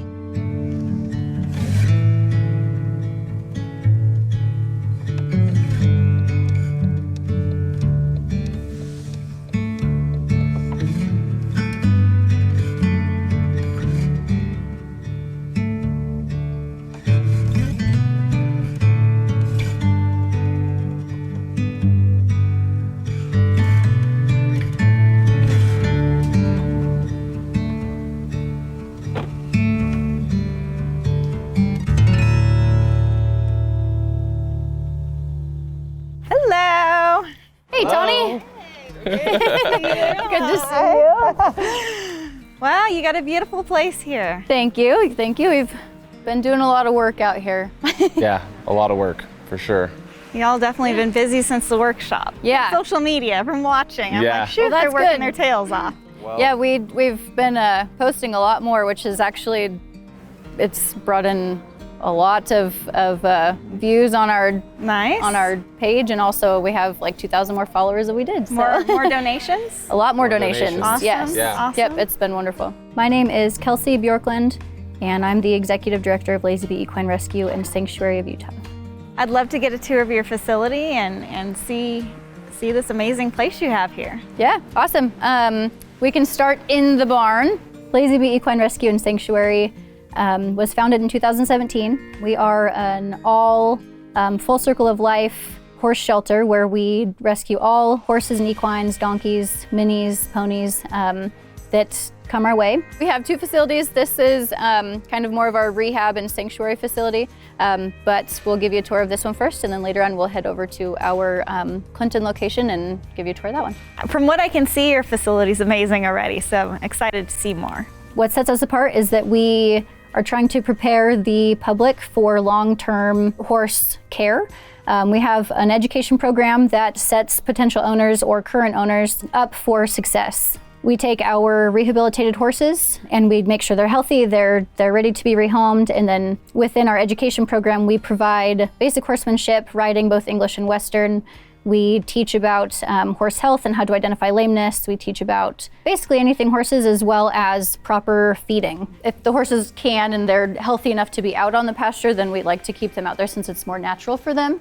If we have horses that do need kind of extensive care, then we'll stall them usually in the front stall since it's bigger and it's not so contained and they can see the rest of the horses out there. Feeding is something that we oftentimes see owners struggling with, and that's probably, besides farrier, is our biggest intake that we have to rehabilitate horses for. So we definitely strive to educate the public to make sure that we aren't rescuing their horses later on in life. This barn has 12 stalls total. The last stall down here at the end is a double stall, so I guess technically there's 11 stalls total, but we could put a wall if we wanted to. But we keep that stall for our brood mares in case we have any in, we can put them in there. My name is Gunnar Bjorklund, and I am the Assistant Director of Lazy Bee Equine Rescue and Sanctuary. And all these stalls in here were awesome for the winter months when it was colder. We also had a lot of flooding outside of here. We're pretty close to the Great Salt Lake, so it's very swampy. We get a lot of water, so we could have all of our horses in here in the wintertime. They could all be dry, out of the rain, out of the cold. On a daily basis, I pick up hay, I unload hay, I drive the skid steer and pull bales out, big bales out for the pasture horses, constantly fixing fences, fixing anything. I also do some training, a lot of desensitizing. I don't do a whole lot of breaking horses. Our main goal is to get them to be able to tie, pick up all 4 feet, load in a trailer, and back out of a trailer successful, and that to us is successfully training them to move on to their forever home. Do you have a lot of West Nile here with all the mosquitoes? Recently, there's been a few cases kind of in our area, but not necessarily within our county. There haven't been a lot of cases, but within Utah and Idaho itself, just within the last, I think, 2 years. Yeah. It has been, yeah. Well, both Gunnar and I, we do sort of divvy up the day-to-day operations just because there is so much. I feed the horses, we water them, we scrub out the water buckets, we exercise the horses, we do all of our own training on site. There's a lot of socializing with the horses.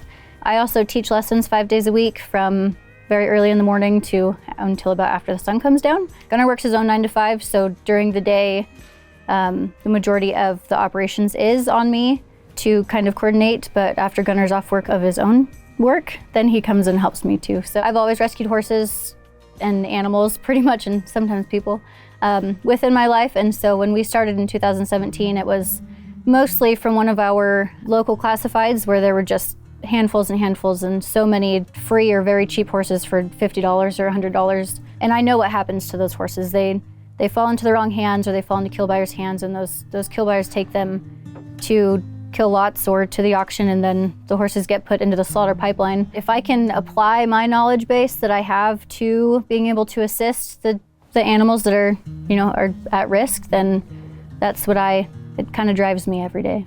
You got a lot of misters in here. It feels really nice. I bet the horses like it. Yeah, the misters are a must. When it gets so hot in here, we'd like to have the misters on. We have a big fan over there that's running that's very squeaky right now that I need to fix the squeaky because Kelsey is going to lose her mind in here with the squeaky fan. But yeah, the misters are amazing, and hopefully I can install more soon. But we just put these up last week, I think, a couple weeks ago. So, but they're a lifesaver. The workshop that Gunnar and I attended in May was beyond our expectations. We learned a lot about nutrition. We learned a lot about, compassion fatigue, because before we had attended, Gunnar and I were sort of, we're feeling burnt out. We were just kind of going through the motions throughout the day. But when we left, we were like, okay, here's this fire again. Like, we've got it. We have more resources than we did before. We have this beautiful connection of rescues all around the U.S. Really, it was just great to know that there's other organizations out there like us, especially other organizations that are successful by following the mission and sticking to your key points is really what's important. Good things will happen if you follow your mission. This barn used to be for breeding and training racehorses. So out in the pasture, when we go out there, you'll see there's a divot of a racetrack out there. Racetrack. So before we attended the workshop, we didn't really have a big volunteer base. Now we do, thankfully. So some of the feeding and watering duties and cleaning the stalls has been moved over to some of our volunteers. So if I'm gone and Gunnar's gone and we're not able to physically do it ourselves, or if we're sick, like right after we went to the workshop, I got COVID, and so it was right when we started to revamp our volunteer program. So it was kind of a complicated couple of days, you could say. We have a chat where all of our feeding and watering volunteers are all in, and so we have really good communication within that. So if somebody's unable to cover their feeding or watering shift, then another volunteer that's been trained to do it can come in and kind of pop in and make sure the horses are good and fed. And Audrey's been wonderful. She's filled in a lot of times. I get up and volunteer because I love volunteering. I've been volunteering at animal rescue since I was 18. I'm 25 now.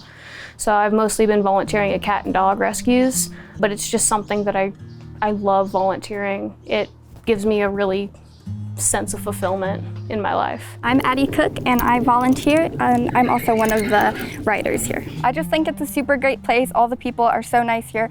Kelsey and what Gunnar have going rescuing the horses is so great, and I'm so glad I can be a little part of it. Now that we've seen all the stalls, we have a tack room in our hay storage area back here. So we can go peek in here. Gunnar spent a lot of hours and a lot of time putting the tack room together. We had to clean it and repaint it, and then we put up all of the hangers and all of the saddle racks. Just being able to meet with other rescues and see how they do something versus how we operate. When you get stuck in your daily routine, it's hard to think of, is there other ways that are more efficient to do this, or like maybe there's a different way we can bring income in. So it kind of just, relit our fire for rescue. So here is our tack room, and pretty much all of this is tack that's been donated to us. So we're hoping eventually we can use this as a place where members of the public can come and purchase tack at an affordable price, or if somebody adopts a horse, they can, say, hey, go pick something out from the tack room. What's your community involvement? Like, if this is all donated, I'm assuming from this area. But Utah has a pretty big horse community, and so a lot of the tack that has been donated either comes from the local counties, or we've had a few from Salt Lake as well. But people that go through their tack, like in the spring and the fall, they like to give us their tack, which a lot of it has been very useful to us as well, especially with our the lesson program that we have. So we've seen a huge increase in donations. Just within the last, I think, 4 weeks, we've brought in about $8,000 in donations. And that's more than we ever thought we could have come in 1 month. So it definitely helps fuel us a little bit to keep sharing the horses' stories and just to introduce them to everybody, and it helps for sure. So lesson program, tell me a little bit about that. So our lesson program is an affordable equine education and lesson program to the public. It's $35 per session. We start teaching at age 3 all the way up to adults.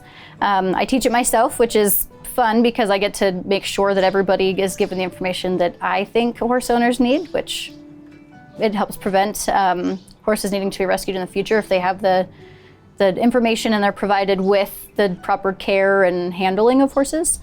But yeah, we teach 5 days a week from 7:30 in the morning to 8:30 at night, and it's been very beneficial for the community.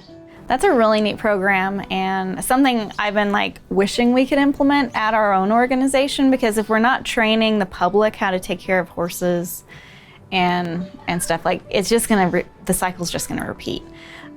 We are working with our current school system to try to develop a program like that, and they're pretty excited about it. So as your program grows, it might be something that you can get your local school involved in. We do have a couple of 4-H programs that come and visit and do some like volunteer service hours with us. But the school, we do have a few students in our program actually that their parents are teachers. So that's actually a great idea. We could connect with them and see if they can do like field trips or implement an equine program with them.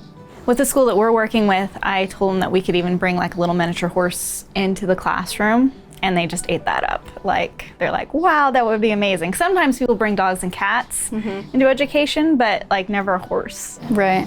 For the Full Circle of Life horse shelter, we have not said no to a single horse. So while that's really scary to us and very, like with the surrender intakes or surrender requests that we get, we're sitting at probably 17 a week. So the intake fee it's made a really big difference. We've also been telling a lot of the owners who need help to also maybe to see if there's family members that might be able to help house the animals while they wait to get the intake fee, all while still not saying no. Obviously, we're not taking all of those horses. We have said yes to all of them, but some owners are not able to pay the surrender fee. If an owner's not able to pay the surrender fee, we tell them it doesn't mean that no, we can't take them. It just means that we can maybe help fundraise for the intake fees, or maybe they would have panels or something of that value that they could bring with the animals that we might be able to sell to help bring in that income so that we can ensure the horses are seen right away. On this side of the barn, we've been using this as our quarantine area over here. We'd like to separate this out so we can have 2 or 3 different pens in here, and then there's a gate down there at the end, so we could potentially back a trailer up and just push them out into the quarantine area. So this is something we're working on, but it's worked really well when we've gotten 2 or 3 horses in that need to be quarantined. We can put them in here and nobody else can touch them. We do get some from animal control. They seize them and then they bring them to us, such as the Mustangs. That was a neglect case we got them from. So I recognize these horses from social media, but tell me the story about them. Like, it's pretty crazy. Like, I know one of them's a Mustang. Are they both Mustangs? Yes, they're both Mustangs out of the Cedar Mountain BLM range. This one over here is Piper. Piper was the worst of the 2. They were both kept in a very small round pen, and they just were not taken care of. They were very, very much neglected. We know that based on their feet and kind of their body, not their body scores, but kind of their body condition. Dakota here she's very sweet, but she has kind of some spinal remodification going on that the vet is unsure kind of what the cause might be or kind of what her outcome will be. And then Piper over here, her hooves, we cut about 8 to 9 inches off of her feet, and we weighed it, and it was a total of about 6 pounds. Wow. Yeah. These are Piper's feet. Piper's feet that were trimmed, and we actually had to cut these with they started with a grinder, but the grinder ran out of battery, so I had to go get my Sawzall, and we cut these off with the Sawzall, and they estimated this is probably 1.5 years of growth right here. Depending on if any of this chipped off before that. And they were probably curved up like that, right about there. So she was really hard to walk. And we took those off, and it took her about a day to figure out how to walk again. She was still walking back on her heels, and then finally after a day, she was able to walk up on her foot like normal. Wow. But I mean, they're very friendly. They warmed up very quickly to us. Do you think they were just like adopted from the BLM and just lived that however many years in that round pen, just never getting hoof care? Something similar, yeah. So what we were told by the animal control officer that contacted us about them to help, she said that they were adopted off the BLM land as yearlings together, and they are about 5 and 6 years old. And then they were just kept in that little tiny round pen. It was probably a 30-foot round pen together that whole time. They did say that they're broke to ride, which, I mean, based on their friendly personalities, I would believe it, but based on their feet, it's, I mean, Piper hadn't been trimmed in probably about a year and a half. Were they good with their feet? Or were they? They were okay. Wow. Yeah. It's always so sad when there's a horse that is okay to have its feet done by a farrier to get in that condition. Dakota was actually really easy. She stood really well for the farrier, even with the grinder, didn't really seem that big of a deal for her. So we did her feet and didn't do a whole lot of work. We mainly took off all the overgrowth, and then our farrier basically said, let's just leave him like this, and he is gonna come back in 2 weeks. We will get them some x-rays and have the vets check them out and see if there's any other issues they find. It's gonna be quite a long road to recovery for them. You know, if the veterinary checks everything out and everything looks good, it's still gonna be a long ways for them to be able to walk like a normal horse again. And just knowing that whoever had them before could have just paid $50 for a farrier to come out and trim them, and that's all they had to do. It's like, it's so easy to neglect horses, but also so easy to not neglect them. We'll have radiographs done on her, I believe it's in a week and a half, so soon. But yeah, she's already walking like more forward and more willing to actually walk instead of just be really hesitant. And she was actually kind of frolicky last night, which was really cute to watch. Yeah. Mm-hmm. So over here, we call this our Mustang pasture. We had a couple of Mustangs that needed some outside kind of interaction with other horses, but we didn't quite trust them yet to be out in the big pasture with the rest of them. So it's kind of our confinement area, but allowing horses to still have their natural interaction behaviors. This is a nice turnout pasture too, because you don't have to chase horses all over that big pasture. We want the horses.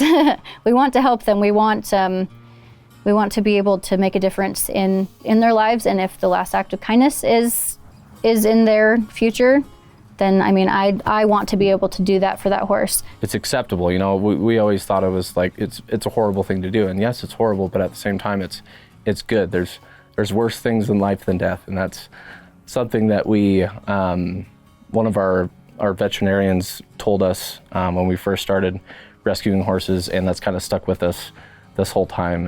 And even explaining that to clients and to followers, once you say that, they're like, oh yeah, I get it. We sort of already follow the beginning to end life cycle of the horses. Also being able to have the network of Full Circle of Life organizations across the U.S. I think is incredible. It's like an amazing idea because everybody within the network is following the same philosophy, and we all have the same goal, is to help as many horses as we can. This pasture here is used for more of our sanctuary horses as well as some turnout. You can see Midnight coming up right here. He is a off-the-track thoroughbred. He just got injections in his knee. Hey, buddy. About a week ago. And he is 6 years old? He's 8. 8 years old. Hi, bud. And he is very friendly. Aww. When he was surrendered over to us, they originally said that his vet diagnosis was that he needed to be euthanized because he had a big bone chip that was floating around in his knee. But with his vet visit last week, they did radiographs, and they said that it's since been fused back together a little bit. And so his lifelong plan is a lot better than it was originally. Good. So, That's wonderful. Yeah. So, well, that was most of this facility here with the barn and then our pastures and our quarantine area. But let's head over to the other location. Awesome. Lazy Bee Equine Rescue and Sanctuary is a great facility from what we've seen so far. They do have another facility, so we're going to take about a 10-minute drive and go see their other facility and get to know the founders a little better. Hey, Hello. so this is the other location. Yes, this is our second location where we do all of our lessons and where the majority of our adoptable horses are. Awesome. Well, I'd love to see more of it. How many acres do you have here? In total, we have about 8. Okay. And how many horses roughly on those 8 acres? It definitely fluctuates, but at the kind of the average of it, at the moment we have between 30 and 34. Yeah, tell me about this area. Yes, so we're walking through, this is our lesson arena. It's where we teach the majority of our riding with our equine education classes, as well as where we ride our personal horses as well. Okay. So who do we have over here? This is Cookies. She is our tiniest horse that we have. She's a 16-year-old miniature horse. Aww. She's not as sweet as she looks. She's been pretty good so far. It's been pretty good. Yeah. When it comes feeding time, she's... Yeah, then she gets kind of cranky. Yeah. Keep the food away from her. Yeah. So over here we have our round pen. This is where we do a lot of our like our desensitizing training. If we have a lot of horses that just need socializing, we'll move them over to here and let a lot of our volunteers do some socializing. We also incorporate a lot of that into our lesson program as well, so that they sort of get a feel for how to handle and care for and touch the horses that need a little bit of extra attention. And a big thing that we teach is just existing with the horses. A lot of them have either had past traumas or existing traumas that they still have yet to overcome. So we'll kind of stick them in here, and it gives them an enclosed space, but it also gives them the room and freedom to kind of move around as well. So over here we have our barn, tack barn. We keep our hay and our grain, as well as all of our tack for our lesson program. Well, it's great to have 2 different facilities. One can be more quiet, intake, quarantine. Yeah. Yeah. Quiet lessons, and then you have your hubbub. Yeah. Here. Yep, and this is where most of the volunteers and most of the happenings kind of happen here. You said you have an equine massage therapist coming in? We do. We have Kylie Harris with SZ massage or equine massage therapy. She went to school in Florida for it, and she just to kind of get her hands going, and she wants to give back to the horses, so she donates her time to massage some of our horses, and I think she's going to work on Miss Rebel today. So Rebel was an owner surrender. She was born and raised with the family that surrendered her over. She's a huge puppy dog. Loves to be scratched, loves to lick the humans, which is sort of funny. But she has some founder issues going on, and so she's been consistently lame over the last year or so. So she was their last horse, and they asked us to take her because they didn't have the means to financially care for her, and they couldn't give her a job because she was lame. So they decided that she would be better off here. She's very sweet though. She's a huge goofball. She's kind of dirty though. Do you want a brush? Yeah, don't mind. You're just a little bit dirty. Hi, baby. What do we think? Hi. My name is Kylie Harris. I am the owner, founder of SZ Equine Massage Therapy. I have been a volunteer with Lazy Bee for 5 to 6 years. I donate some of my time to do massages for all of their horses, especially intakes. As we get horses in, then kind of help do assessments and kick off the rehab process on a good note. And then I actually also have taken lessons with Lazy Bee for a few years as well. So I went to school at the Animal Rehab Institute based in Wellington, Florida for my massage therapy. I am a certified equine massage therapist through them. It was kind of a hybrid course, so I did spend some time out in Wellington studying, doing hands-on, getting certified. Always had an affinity for animals, always absolutely adored horses, and it's one of the most effective and critical, in my opinion, not being biased, but one of the most amazing, simple things that you can do to give back to a horse. I practice with Masterson method. So I focus on 25 main points that are kind of a main stress point, pressure point for each horse for my first assessment. And I'll kind of build off of that depending on each horse, how they react, their injuries, their disciplines, kind of what their day-to-day looks like.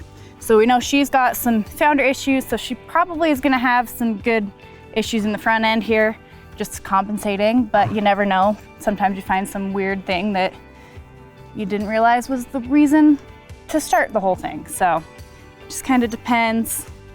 When they're this young, baby-brained, makes it a little bit harder because they're a little more impatient. But horse massage therapy, it kind of looks like a lot of standing around. If you don't know what you're doing, it can look like I'm not doing much, just because depending on where I'm at with the horse, which muscle I'm working on, it takes very little pressure to a lot of pressure.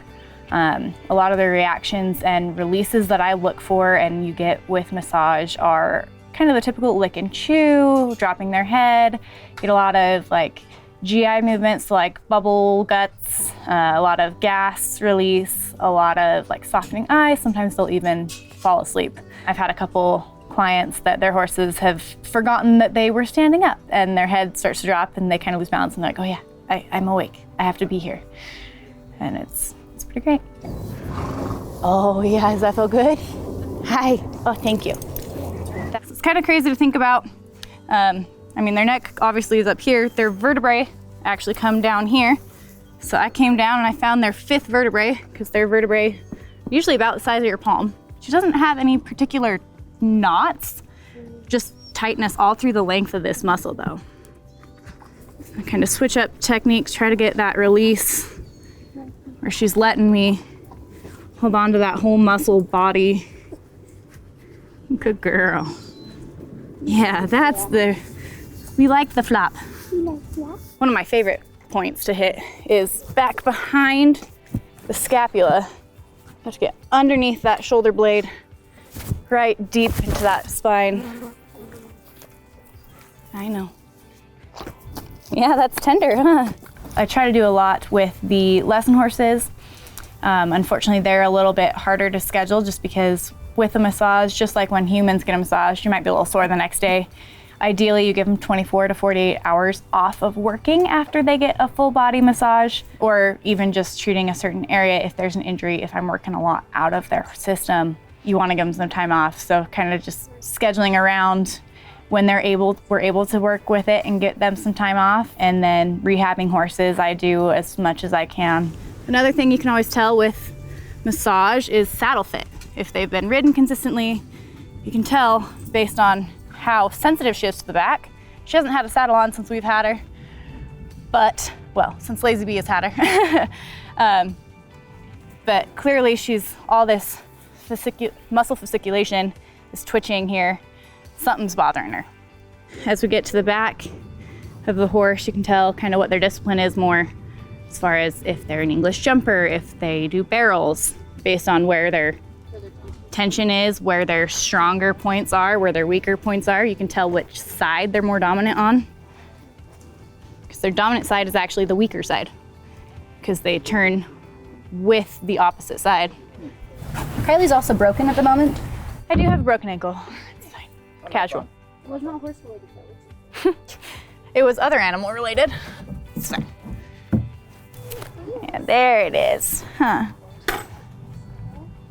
Whereas here, this is that thicker,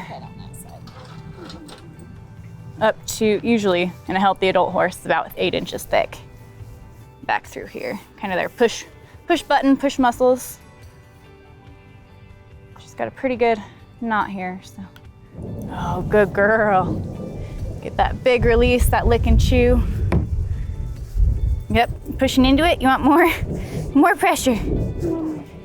And if you listen, if you know what you're listening for, they tell you less or more, or what feels good and what doesn't. Massage therapy actually can help not only heal injuries, it can help prevent injuries. So the more we're able to prevent injuries and keep horses healthy and working, the less I feel that people will be like, they can't work, send them off. Like, who cares? They're not gonna do anything for me anymore. Send them to auction or send them wherever. Whereas if we can keep them healthy, happier for longer, I mean, they'll be able to stay in their good homes and stay doing their jobs and enjoying their jobs because they feel good. Lazy Bee is amazing. They have done so much for their community and tried to do so as much as they can. They've gone above and beyond for not only the horses, but the people in the community, to be able to let them connect and be around the horses. And it has been incredible for me myself to be able to be out here and be part of it and be able to give back to the community and the horses. And so many clients and volunteers have come out, and whether it's they're having a bad day or they just wanted to come out and help, everyone leaves with a smile. I'm yet to see someone here that's upset after being here for more than 5-10 minutes. That's exactly what I thought. Super tight all through the hips. Again, it's a compensation thing. She's been lame, foundering both front feet.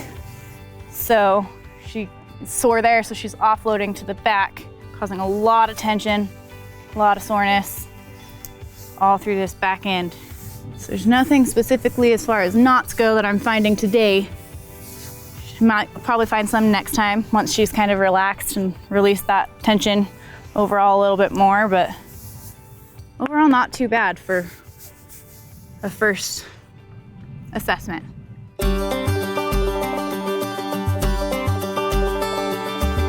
I'm clearing out the bed of my truck so we can go get some hay. So we have been buying hay from this supplier for a few years now. About a year ago, we decided to make this our sole hay provider. Reasons being that he always had hay available. It was always the same price, and the quality of the hay is always outstanding. We buy small bales. We also buy large 3x4, 1,200 pound bales from him, all grass. We do buy some alfalfa now and then. The alfalfa bales are usually about 95 pounds. So those ones are really heavy to schlep, those ones. So Kelsey can't move those ones at all. So I move those ones, but luckily we might get 2 or 3 of those a month just to do refeeding. But yeah, so this is it.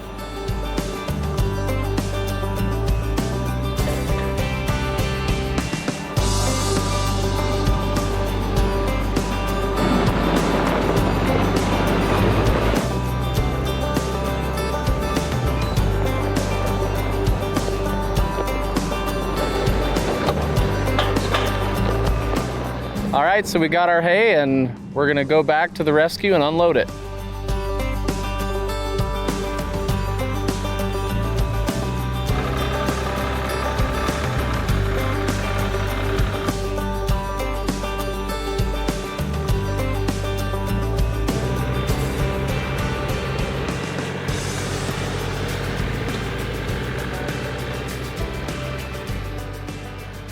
Now we are gonna put the slow feeder net on our big bale. I gotta get it untangled and stretch it over the big bale. And this is... What does this do for the horse? So this makes them eat slower, makes them eat at a rate that more mimics the natural grazing.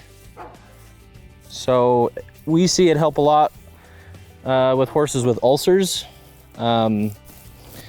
And also for horses that are skinny and need to gain some weight, it makes it so they can always have access to feed.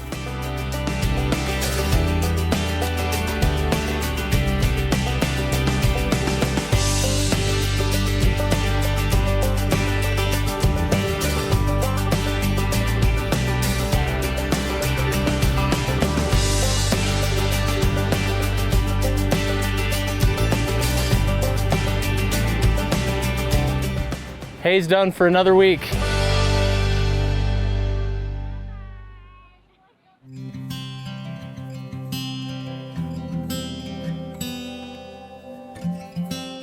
My name is Boise Pearson. I volunteer a little bit and do lessons once a week. When I volunteer, I'm usually picking up horse poop and helping move gates and hay and helping with the horses a little bit, moving around, feeding them, that type of stuff. Clean up at this property and the other property, help put fences up occasionally, all that type of stuff. All the normal stuff that's all the work involved with doing horses. I originally started coming because it was lessons that were affordable, but I've been impressed with the care they have for horses, right? I mean, they accumulate broken horses and take good care of them, whatever that means, you know? And some of them can do lessons and some of them can do a few lessons and some of them a little more. It impresses me that anybody would sign up to take care of broken animals and take care of them and help them as much as they can and ease them on when it's time and all that. So I've really, you know, I started out just doing lessons, but I've really fallen in love with this place. It has been so great being out here at your facility, and you're doing amazing, amazing work here, and you definitely should be proud of yourselves. And social media, you're doing a great job there too. Thank you. Thank you. Yeah, it was great having you guys out. It was really wonderful to be able to show you kind of what we do and show you around our Places. Yeah. places. Yeah. Mhm, yeah. It's awesome. And one thing I do want to tell you is that you are officially invited to boot camp. Yes. Oh, really? Yes. Yeah. I was not expecting that. No, you're officially invited. That is so awesome. we'll be Yay. seeing you in September in Tennessee again. Are you gonna cry? You look like you're gonna cry. And your chances of getting that $15,000 grant just went a little higher. Wow. Yeah. That's amazing. yes. Oh, thank you so much. no, I'm sweaty, but can I hug you? Absolutely. Oh, thank you. So we will see you in Tennessee. Okay. All right. Oh my gosh. Thank you so Okay. much. Yeah. Thank you, Tony. Were you expecting that? No, I wasn't expecting that. I wasn't expecting that Yeah, either. that's oh awesome. my gosh. I Yeah. bet it was Audrey. Yeah, it was our volunteers. Yeah, Okay. Well, you need to get that time off yeah, work then. we got to get the time off. Find a babysitter. Yeah. Wait, can we bring our kids? Oh, we should bring Janine. Oh, we could bring Grandma. Yeah. Yeah, she could go to Tennessee. Yeah. Can we bring our horses? We're just leaving Lazy Bee Equine Rescue and Sanctuary, and I'm really impressed with all the hard work that young couple's doing. They're doing a great job, and you know, they're so passionate about their organization and are basically doing whatever it takes to make it happen and make it work. And it's great being here, and just building this strong network to help horses across the United States is so important. And we need people like them within the network to protect horses when they have no other hope. Oh, 100%. And they were a little spread out. They have like 3 different locations. They have 2 locations with like horses that they rescue in the lessons, and then they have a 3rd pasture they lease for sanctuary horses. So that's quite a bit of spread out. It's challenging for them. If they can consolidate into one facility and put that money they're putting in all these different leases into one place, I think they'll really do good. They're doing really good anyway. They're doing really good anyways, but I think that would be the logical next step. I think that's the next step for the growth in their organization, is to consolidate. This organization needs a home. It does. And they're making do with what they have. They're doing a really great job. They're doing an amazing job. And we actually told them that they are coming to boot camp, so. We did. We invited them to boot camp. So we will see them in Tennessee at boot camp, and they're one of the organizations that has a chance at winning that $15,000 grant. Now, just because we didn't invite another organization doesn't mean we won't invite them later. So. No, just means we knew we wanted this organization. And coming here actually just reaffirmed that. Yeah, we felt it before coming here that they would be one that would come to boot camp. After being here and seeing the work they're doing, they're definitely coming to boot camp. And I can't wait to see them there.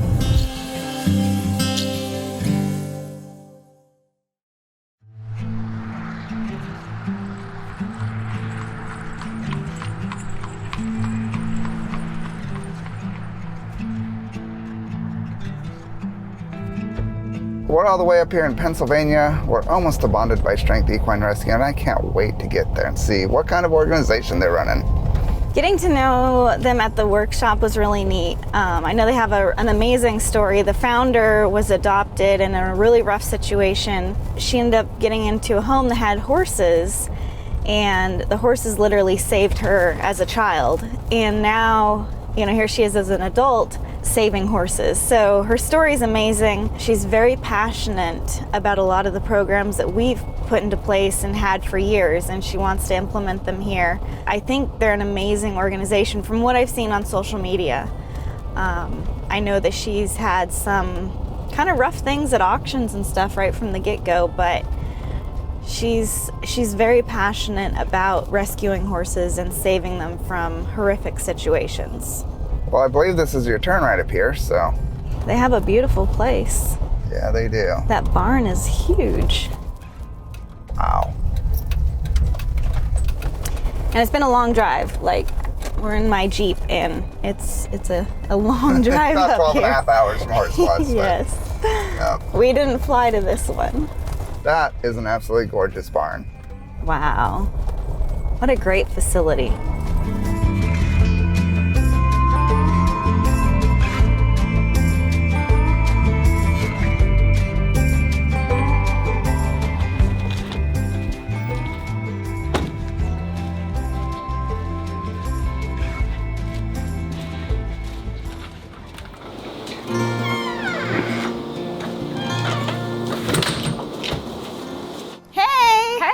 How are you? Good. So good to see you again. You too.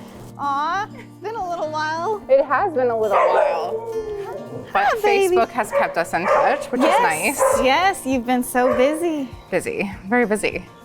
It's been nice to have you in contact though, so it's been very helpful. Good.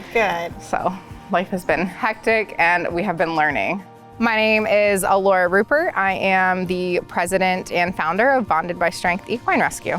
We're here to rescue, rehab, rehome horses out of the slaughter pipeline. Sometimes that means giving them a peaceful and dignified end, and sometimes that means rehabbing and rehoming them. But what do?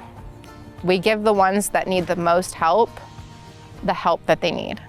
You went to an auction and horses ended up getting seized. Yes, that was big. The seizure was a big one for us. We've had a lot happen since the seizure.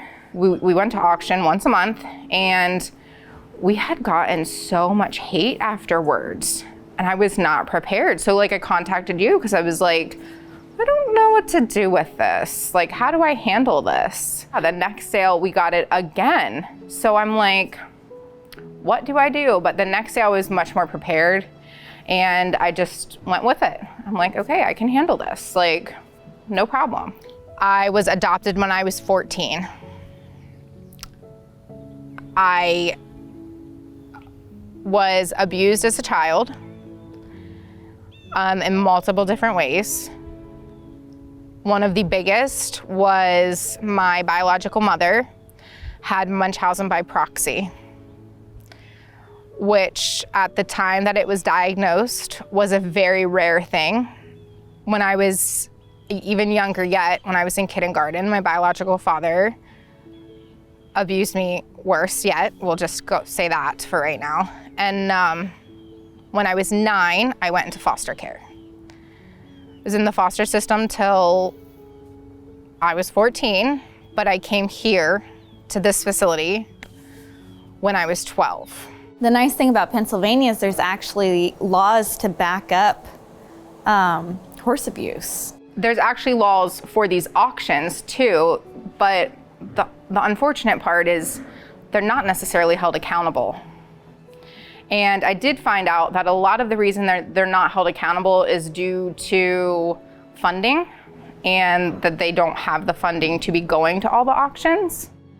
So that's where a lot of the rescues come in. But because of the sales seizure, that's where we had gotten so much hate because nobody has been held accountable for so long. And you step in and there's accountability. Exactly. So we came in and I actually was not the one to necessarily hold them accountable. I was not the one to call the police or to do that. I actually just went to buy the horses legitly, like I was just going to take care of the situation. And somebody had seen my post on Facebook and had called the police. My foster mom at the time was not a very nice lady. And she knew that I had this love and passion for horses. And she had been my foster mom for a very long time. So she had known this because I had asked her if I could have some horse lessons down the street at this local horse barn. And she told me that no, I was too young. And I said, but I'll work them off. You don't have to pay for them. And this is just 10, 11-year-old me. And she said, no, you're too young. I'm like, okay. But I knew how to ride horses. I could ride. So I was just asking and begging. I wasn't going to give up on this passion of horses. My Nana had started this. My biological Nana had started this when I was younger. She had taken me to a friend of hers who had trail horses that she rode up in the mountains. So I had learned how to ride when I was younger. And I wasn't going to give up on it. I was determined that I was going to ride horses. So when she told me that she was going on vacation with her other 8 kids and I wasn't going, excuse me, I'm sorry. So while I was there, the police contacted me and wanted me to take the horses, and I said that we would, and as long as they had gotten them signed over, so we did not have to deal with, the ownership situation. And would you have done that if you hadn't have gone to the workshop? I wouldn't have known to do that if I didn't go to the workshop. It was in the back of my head to do that because I went to the workshop. I would have just taken the horses and then got stuck with the ownership situation. Now, I still would have taken the horses in that situation, but I wouldn't have known to ask without going to the workshop. I didn't believe in God anymore at this point because I was like, why would God do this to somebody? Why would he put somebody through this? Like, how could somebody who's supposed to do so good be so mean to somebody? But I was like, well, maybe if I get down and pray one last time, he'll be nice to me. This is 12-year-old little me. So I got down on my knees beside my bed, put my hands together. I was like, I don't know if you're up there, but man, I hope and I pray that you send me somewhere that has horses. And if it's not too much to ask, I really want to go to Hershey Park. And the next day, my foster mom came in and she said to me in a really nasty voice, don't get excited because you're not staying, but you're going somewhere that has horses. And I tried not to get excited, and I stood there and I was like, okay. And a couple hours later, we left to come here. And when I came here, I thought, oh, 1 or 2 horses. And we showed up and there's this huge barn. And I was like, oh my gosh, what just happened to me? And I'm pinching myself. Like, this is amazing. Well, you've had a lot going on with the auctions, but then I saw on Facebook that this barn flooded. This whole side of the barn was flooded. And my dad in 20 years has never had the barn flood like that. Occasionally we'll get some water seepage into the stalls, but we had water up to our aisleway. And so we had me, my dad, our secretary, and our neighbors who were actually family to us came down, and we were all in here vacuuming stalls out, bucketing stalls out. It was insane. The rain was just coming down. We could not get water out quick enough. And that's where it all began. So I met my adopted parents, and my love for horses got to grow, and I got to start learning the extension of horses, and the love and the passion and everything just got to grow. And I never dreamed that I would get to be here. And I fought for everything since then. It's not been handed to me at all. I started working when I was 14, and I paid for my own horse shows. And my dad has taught me the responsibility behind every little bit of piece of these horses. But As I got older, I learned that at some point you give back. And so a couple years ago, I was like, I'm gonna give back. And that was when I got my first rescue, and I did it with my personal money. And I fell in love with it. And I fell in love with the giving back to the animals that I say saved me. You wanna know how I knew it had to be God who did it? 2 weeks after I got here, my dad, without me asking, took me to Hershey Park. Wanna say I was pinching myself. I'm walking into Hershey Park going, this can't be real right now. Is this real? It was real as real could be. So it actually took us 2 days to get all the stalls cleaned out. We had horses moved everywhere. We had 3 mares and babies in our arena. And thank gosh we have minis, because we could fit like 2 minis in our big stalls. So we had things moved around really nicely, and our donkeys actually really liked the mud. So we turned them out and they were really happy. Like, cool, you like it? You can be out in it. So it worked, but it was just really inconvenient. So we're gonna work on getting these stalls way built up so that doesn't happen again. There was a point in my life that I was like, man, I was little, I was still in the foster system. I was walking down a hallway and I said to myself in my head, you're either gonna let what's happening to you define you in a bad way or define you in a good way. How are you gonna let this affect you? And I still say that to myself every now and then, because like you have to remind yourself. And I'm just not gonna let it define me in a bad way. I'm gonna let it make me better and let me help somebody else. Besides the flooding, it looks like you got a great facility here, and I would love to get a tour. Okay, the Full Circle of Life philosophy in Pennsylvania, we are not the only organization. We do have another one in Western Pennsylvania. And does it work well? For us, it does. We have learned to use this philosophy to benefit our rescue and benefit the equines that need us. So this is just our inside barn. Okay. Most of these are rescues. A few of these are my dad's training horses that he shows. Your dad has horses that are through a training program then? So my dad's trained horses for about 30 years. He bred horses for a little while because he had some clients who did it, but he's completely got out of that. And he's slimmed down on the training. So I've kind of taken over, and most of them are rescue horses now. So nearly this whole side is rescue horses, and just a few boarders and 1 or 2 training horses. Since the workshop, we have implemented a lot of things. At the workshop, I was very overwhelmed and wondered how we would do everything that we learned. But since then, we have started implementing a lot of the tools that we learned and were mentored to do. We have started to see a lot of growth with followers and donations. When we go to auctions where we would have been able to raise funds to be able to save 1 or 2 horses, we've now been able to save 9 to 12 horses. How many stalls are in this barn? 18. 18. And we have 2 big large ones that are our foaling stalls. Once they foal, they come in and out till they're strong enough to be out full time. And then they only come in if the weather's extremely bad. I'm sure having 18 stalls in the winter is amazing. It is amazing. But again, I try to keep them out full time as long as they can handle it. Yeah. Because it's best for them.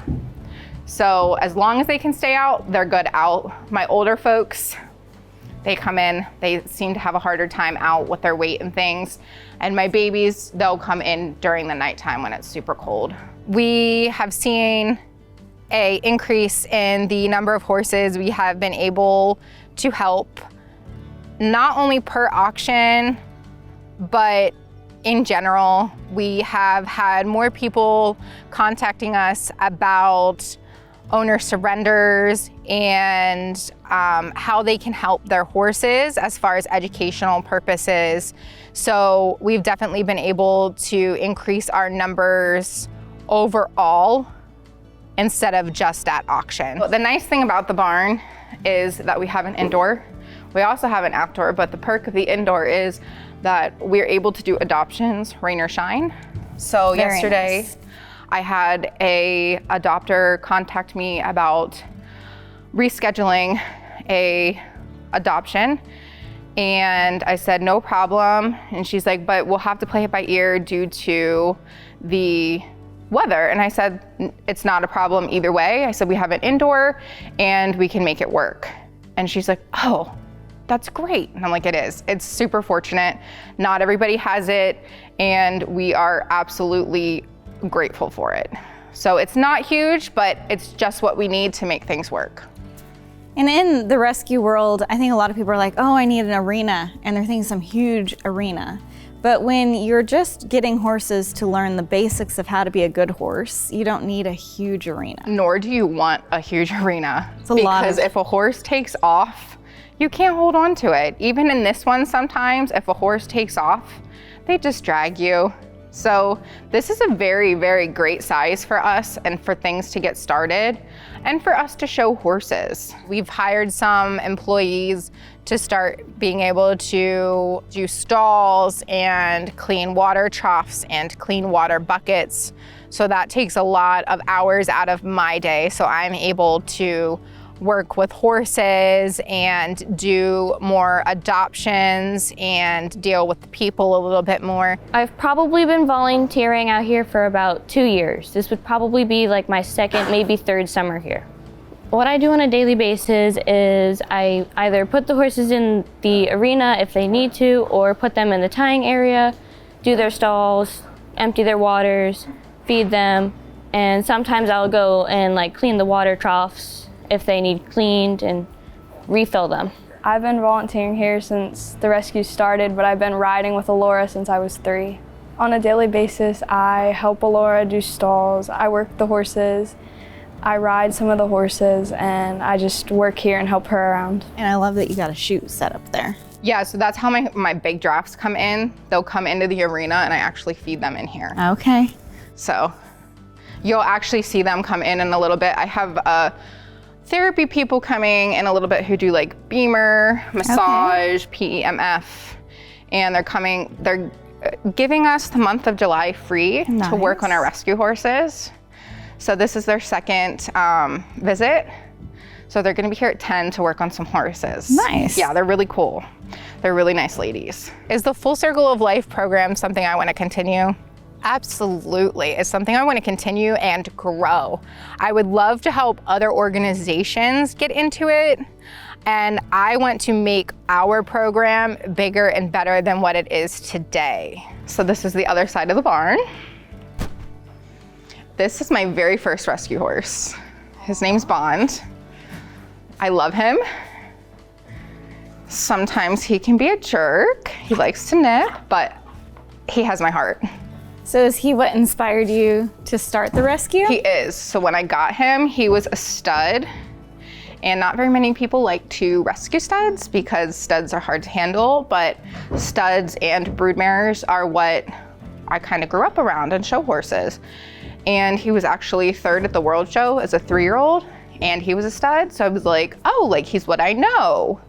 He spoke to my heart. He was everything I knew. He was a stud, which is something I'm around and something I know every day. So he spoke to my heart. And I was like, for some reason, he's calling to me and he needs to come here and be rescued. So that's what I did. He came here, he was rescued, and I fell in love with the idea of rescuing these horses. So when I was called 2 weeks later to do another one, I did. And after that, it was all in the books. I just kept going with it. I got him, he was skinny, he was hairy, and I was like, I love this. I'm gonna do this. And then 2 weeks later, my quarantine manager, and she's a friend of mine, contacted me about another stud in a local kill pen, bred kind of the same, and she's like, hey, this one needs help. I'm like, I got it, let's do this. And that's where it all began. That is so awesome. And that you still have the horse that started it all. Like, I tried to rehome him. It was really kind of, yeah, I tried to rehome him. And I told the lady, I said, like, listen, his brain does not work for riding. Like, he's bred a halter horse. And I'm gonna tell you straight up, like, he's just not a riding horse. And she's like, not a problem. And she called me a month later and was just calling him really bad names and told me how bad he was being. And I'm like, no problem, I'll come pick him up. And when I got there, it was not a great situation. So we got out of there, and me and my dad were driving down the driveway, and we looked at each other and we're like, he's never leaving again. So that was it. He's here till he dies. Aw, that's awesome. Yeah. That's so awesome. He's our boy. Like, whether he's a jerk or not, he's our boy. So inspiration behind it all. Yeah, he's it. That's why it's bonded by strength. His name is a bona fide image. So okay. Yep, he's the one who started it. So these are all training horses, these 3. That your dad has in his program. Okay. Yep, they're all the ones that go to the shows with him. And then that's one of our mares. Her baby's got a little snotty nose, so they're kind of to themselves right now. This is our outdoor. Again, nothing fancy. It doesn't have railings or anything, but as long as it's usable, that's all we need. My theory is, like, this is kind of weird. I always say, like, I don't want my horses relying on the rail. So I love this outdoor. They need to be listening to you. That's right. Yes. That's what I say. I'm like, I love our outdoor. People are like, oh, I don't like it. It doesn't have a rail. I'm like, I love it. I love our outdoor. And I love the tree line over there. It gets horses so broke to animals running through the forest. It's amazing. I love it. So, and then it butts up right against one of our pastures. And the horses love to run while you're riding, which gets them very broke too. Two horses running beside you. You get to work them and get them desensitized. Yes, so it's kind of great actually. So is this your draft pen? Yes, this is our draft pasture, except for we have one little standard bred in there who is an ex-Amish horse, so he does really great with our draft horses. So that's where he goes out. I would imagine you get a lot of standard breds because you're in Amish country. We get a lot of standard breds, and we could get a lot more. When we go to sales, if we had unlimited funds, we could come home with upwards of 50 standard breds. How many standard breds do you think are going to slaughter from Pennsylvania? Oh, well over 100. A month? Uh-huh, yes. That's devastating. It is very devastating. So you got babies. We have babies galore, and they are all napping away right now. So is this like the nursery? For right now. So the perk is we actually have a field going up in that back corner, and that will be our official baby field. So this will open up these 2 fields for the horses inside, and I'm super, super stoked. I'm so excited because I have been wanting more fields, and that is a huge field back there. So all of our mares and babies will be moving in the next 2 weeks. That's exciting. It's very exciting. This is Twister. She's a Dutch harness.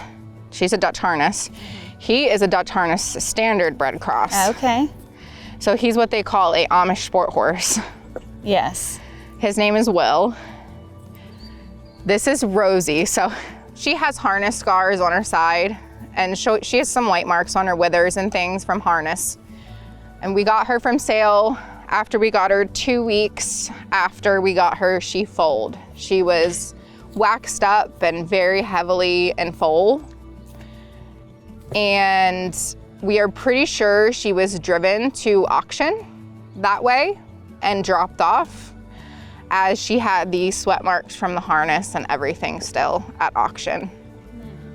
We had a donor put up her whole sale auction money so we could get her, because the way that she was dropped off was pretty disgusting.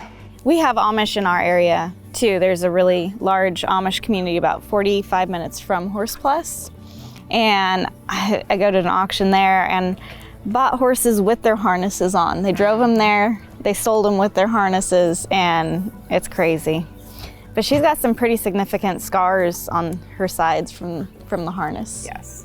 So these are our mini mares and babies, well, and our donkey, baby and mama. And these guys will actually end up going out in the back mama and baby pasture whenever it's made. We'll just end up getting some muzzles for them because, well, they're gonna eat themselves. Yes. To crazy, yes. Did they have their babies here or did you buy them with their babies?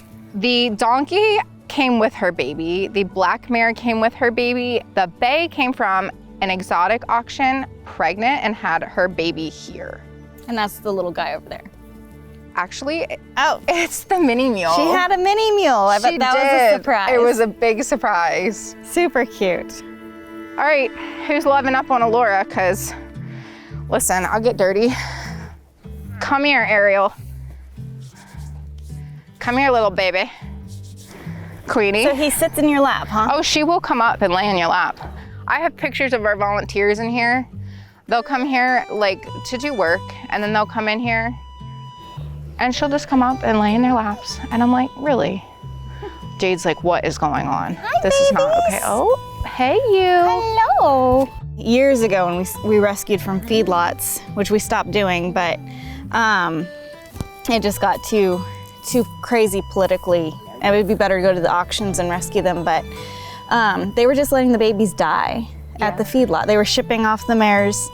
There were all these feedlot rescue stuff going on, and the babies were just dying at the feedlots. It's so hard to get them back. I mean, babies go downhill so quickly. Yeah. And people don't realize that. I've had people comment on my Facebook post, be like, oh, just give them a shot of penicillin. I'm like, no, it's not what you do. We have a baby donkey at the shelter right now, and I think he might have gotten bit at an auction or something, or maybe somebody gave him Banamine in the muscle, but he's got a huge abscess in his neck. Hello. Hello, baby horse. Oh, you're so cute. Hello, baby. Don't you bite me. Don't bite me. You're so cute. Oh yeah, go over to her. Come lay in my lap. Freaking donkeys. So cute. Okay. Oh, it feels so good. Oh. Yes, you're so cute. You're so cute. Rub your tummy. She's like, yes, this is it. This is the life. You're a little spoiled. You know that? Yeah. Just don't do this when you're big. You guys just love attention. Awesome. Well, let's go see the rest of your facility. I think I spent all day in here. I know, it's hard to not love on these guys. Yeah. She could really be part of a good petting zoo, one that actually takes care of their animals. Hi, right? baby. You could, yeah. Oh, you're good little girl. Yes, you do. She's like, you can take me with you. It's okay. Oh, all right, let's go on the rest of your tour. I'm gonna leave you here, baby. So these are our original 2 pastures. I put that one in a couple years ago. Okay. I like your shade cloth. Oh yeah, I just put those up actually. I was like, let's try them, and they're actually very nice. So this was one of the original pens? It is, yes. So this is our old girl pasture. I say that we don't really sanctuary horses, but these are kind of our sanctuary horses. This is Betty. Hey, Betty. She's 25. She had a baby last year. So I'm like, listen, if you don't find a home, you can just live here. Yeah, like she's just an old girl and she's easy. So I'm like, if you're here, you're here. I'm Yeah. Do you ever get sponsors for resident horses? I haven't yet. What I've found that works for us is that I get sponsors for their needs. So I get sponsors for their farrier visits or for their dental visits or their vet visits or whatever their needs are. Okay. So where's the next pasture gonna go in? Okay, I'm so excited about my next pasture. I'm so excited. The next pasture is actually gonna be, it doesn't look big from here, but it goes the whole way back to the woods. So it's gonna be from the corner of this pasture to the corner of that pasture, the whole way down to our grass line down there, and then back around to the woods to the corner of that pasture. Nice. So it's a big, huge pasture, and I'm really excited. This is where the mamas and babies will go. Yes, this is gonna be their designated field, and it's really good grass. So when we get like a skinny mom and baby in, or one, that's a little malnourished, this is gonna be really good for them. So it should be getting started and it should be ready for them in the next 2 weeks. So down the hill, looks like you got a round pen and a hot walker in your round pen. Yes. So it's actually our hot walker, but we take advantage of it for its round pen often. Okay. So I sometimes use it as the round pen, you know, to work horses or whatever. But right now it's used for 2 minis that have some issues. One has a locking stifle and one is a little foundered pony because it's kind of like a little dirt lot. So they're in there away from everybody just for their issues and to be worked on. So yeah, we can walk down here and see our little round pen area. So the off-site quarantine, how far away is that? 45 minutes. Okay. So this is our little round pen. As you can see, I made a little square off the back so I could hang up the little shade, and it allowed me to put some hay back there under the shade for them. And it's a nice little dirt lot so they don't have grass to nibble on. It keeps my foundered pony from getting too much sugar, and it allows my guy with the locking stifle to keep moving well. So that's our facility here. I got to bring in some horses, feed them before we have our therapy ladies come to work on some of the rescues. So you're more than welcome to follow along. Awesome. And join me. We're just finishing up filming the tour. The big tour. Yes. Of all the property. How are you? Good. So my name is Jessica and I am the secretary to Laura, who is our founder with Bonded by Strength. I do all of the administration, behind the scenes, scheduling for events, pretty much anything Laura needs assistance with. That's pretty much what I do. Most often, I am down here either filling in, helping with stalls, helping Laura with training, cleaning up around the farm, bathing horses, going to auctions with her. And then behind the scenes, when I'm not here at the farm, I am at home entering things for the business, helping with grant programs with our grant writer, going out and soliciting for businesses, for donations, helping Alora on the back end with our Facebook and our media programs. So pretty much anything that is business related comes across my lap, along, with everything else hands-on with the horses. Come here, sweet boy. Hi, how are you? Are you ready? Come on.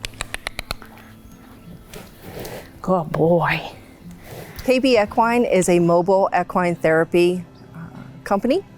And what we do is we provide end-to-end therapeutic solutions for horse owners. And for, in this case, Bonded by Strength Horse Rescue, we're able to intentionally target what's going on with the horse in real time, whether it be like a musculature issue, whether or not they're having an issue at their stifle, at their lumbosacral joint junction. We're able to really focus on what's going on with the horse's body at that time and be able to develop a plan with the horse owner on how we're going to go ahead and proceed with the therapeutic solutions that we have. This boy is such a good boy. He works with us on this. So right now I'm just going to target out and pull out some of the, filter out some of the ambient light that's going on from the open door and the fact that he was out to pasture. We utilize pulsed electromagnetic field technology. That is, we have 2 different systems. We have a Beamer system, our company is a distributor of Beamer as well. And so we love that therapy, and that therapy provides a really in-depth microvascular targeting of the musculature, so we get right down to the capillary level. We love that. And then we follow it up usually with a pulsed magnetic therapy, and that allows us to really get in there and target from what we've seen on the thermal imaging as to what's going on with that horse, where they maybe have higher heat signatures, where they may be displaying or presenting with any kind of potential injury that the owner has us there to begin with to help to rehabilitate and such like that. So if we have a client that has a veterinarian, an equine veterinarian that wants to be able to diagnose based on the thermal imaging to see whether or not they can utilize this technology to see where they might target ultrasound, radiographs, and such like that. That's what we like about this, is we're able to see real time what's going on with this horse. And then what we'd utilize too is if we see something where we see a lot of high heat signature, then we'll go ahead and show the client. And in this case, you know, with what's going on with Andre here, we may make a recommendation to Bonded by Strength to, you know, possibly investigate that heat source, signature source a little bit further with a veterinarian, so that they can make a determination whether or not there's something, that horse is presenting with something a little more medical, not just, you know, just did a little bit too much running the day before in the pasture or something like that, that it may require some type of a medical intervention. So if I'm looking for the asymmetry of heat signature, I'm seeing a large heat signature here, but not, on the other side, not the same. Conversely, this side here, just because the heat signature is not as high here, we will still target both. Correct. And utilize the musculature PMF to this location. Okay. So I started KB Equine back in 2021 after attending or going through and getting certified as an equine massage therapist with Delaware Valley University. And at the time, I was working a full-time job, and the professor there said, you know, Steph, this might be something on retirement you could, you know, maybe make a business out of this if this is something you really like and you want to work with horses and such like that. And so I graduated from Del Val's equine massage course and started the company. Talked to my best friend, and I was telling her all about the company, and she too was at a point where she was going to retire from her full-time job as well. And she came on board last year in September of 2022. And now we both have this. So it's a woman-owned business, and my best friend and partner is a veteran as well. She's a Marine veteran. And so we retired in October from our full-time jobs, and KB Equine has been full-time since then. This blanket, the Beamer blanket, what we love about it is microvascular, and throughout the blanket are inductors that deliver the wavelength on a overall versus just a single. So like there's inductors all through here, and each one of these inductors are working simultaneously to deliver the therapy at a very consistent level. This would be a therapy that could be like pretty much every day if you wanted. 15 minutes a day and 30 minutes a day, depending on the horse, and it's really just going to increase the blood flow, and which is so great for healing, especially for horses that have experienced various types of, you know, injuries and trauma and such like that as a result of how they were utilized by whomever. As he's receiving the therapy, you'll start to see the horse respond because they're going to relax, and a lot of times their lip will start to quiver and stuff like that.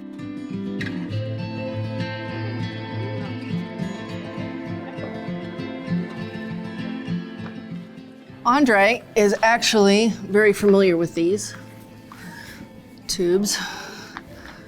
Okay, I need to see a little more fasciculation in the muscle. More? Yeah. Go ahead. Increase it a little bit more. That's good right there.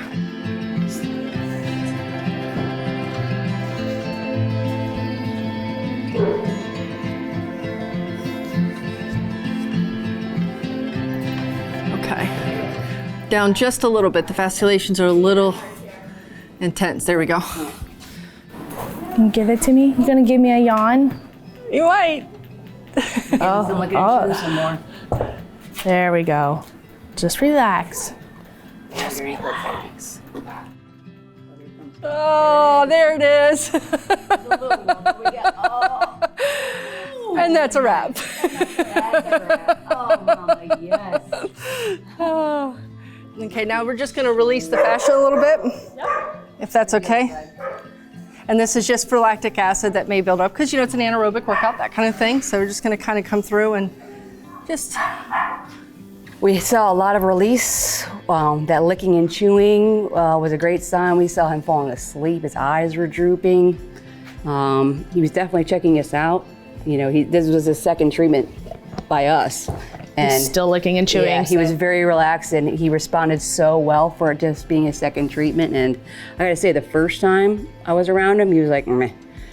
He's allowing me to really love on him at the moment. So I see that's a lot. He must like the fact that you make him happy. Yeah, this is, I think is a big leap for him, especially since it doesn't seem like he had trust issues possibly. Now, did you see any changes with techniques that you did this time as a team that you didn't do last time, that you added?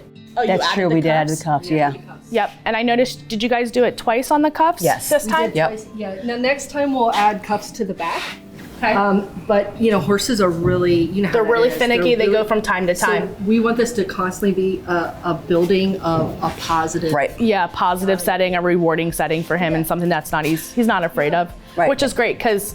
And we've had it happen where they've had a negative reaction. We're like, all right, well, let's switch tactics. Exactly. Because we always want them to have a positive And we could see that. We could see that with changing, especially the wave therapy. You guys changed that. He seemed to like that the higher intensity, which we kind of laugh and say it's because he's a big boy and he's got that extra thickness. Yeah, look at that butt. But yeah, so he really did. And like I was telling them, when the farrier comes, he really has that problem on the right side, which he responded very, very well to that right side. It was kind of his favorite part today. Yeah, we got the most reactions on the right side. Which is good. So we gave him a little bit of relief. So he's going to go out there today and he's going to enjoy his round bale and enjoy being a horse for the rest of the day with a good old morning massage to wake up to.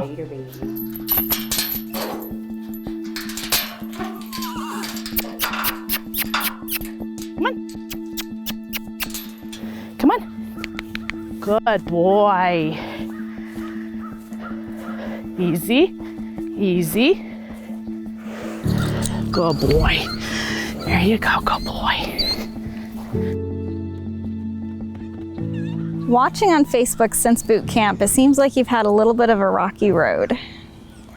Yeah, I would definitely say we have. Since the mentorship program, we have experienced a lot of ups and downs that so far our rescue has not experienced. We had the sale seizure, or the seizure at the sale of the 3 neglect horses. I heard that the USDA is coming into these auctions now, is that true?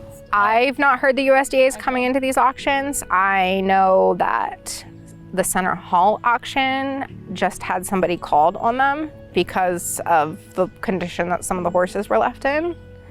And the state police were supposed to be having the USDA go into the other auction, but I don't think they're doing any follow-up on it, which really frustrates me because there was a lot of laws broke in that case. And you're very fortunate to have these laws in Pennsylvania, because like in Tennessee, I go into the auctions and I see horrific things constantly, but there's no law really preventing that. When I saw the law on how it was worded to protect horses within auctions, I was just like, wow, we need that in Tennessee. But with the laws being put into place, it's all great to have a law in the books, but if no one's making sure it happens, it will still continue. Like California in '97, they made it illegal for horses to be shipped outside of California for slaughter. Thousands and thousands of horses were exported with that law, and there was only one arrest for one horse. The unfortunate part for Pennsylvania is nobody's enforcing these laws because of the funding to enforce the laws.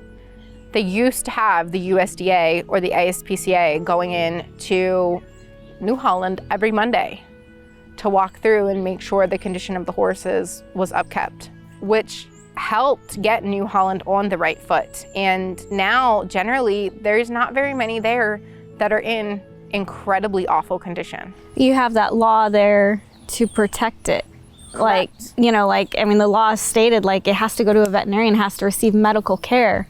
And I just think it's amazing that Pennsylvania has such a wonderful law. They do. And with a stronger network, more horses can be helped. Yes. And if people have a horse that does need help, like they can reach out to you. Absolutely. Again, that's where we want to start programs for our Pennsylvania horse owners where they're able to help their horses more readily with things like gelding clinics and euthanasia clinics and general health clinics that people have for their small animals that we don't have for the large animals. So much of small animal welfare programs can be implemented to horses. Which is something I learned at the mentor program. And that's why I feel that we need more of these programs for the large animals. That's why I think it would help in decreasing the horse slaughter pipeline. If owners had better support systems in taking care of their horses.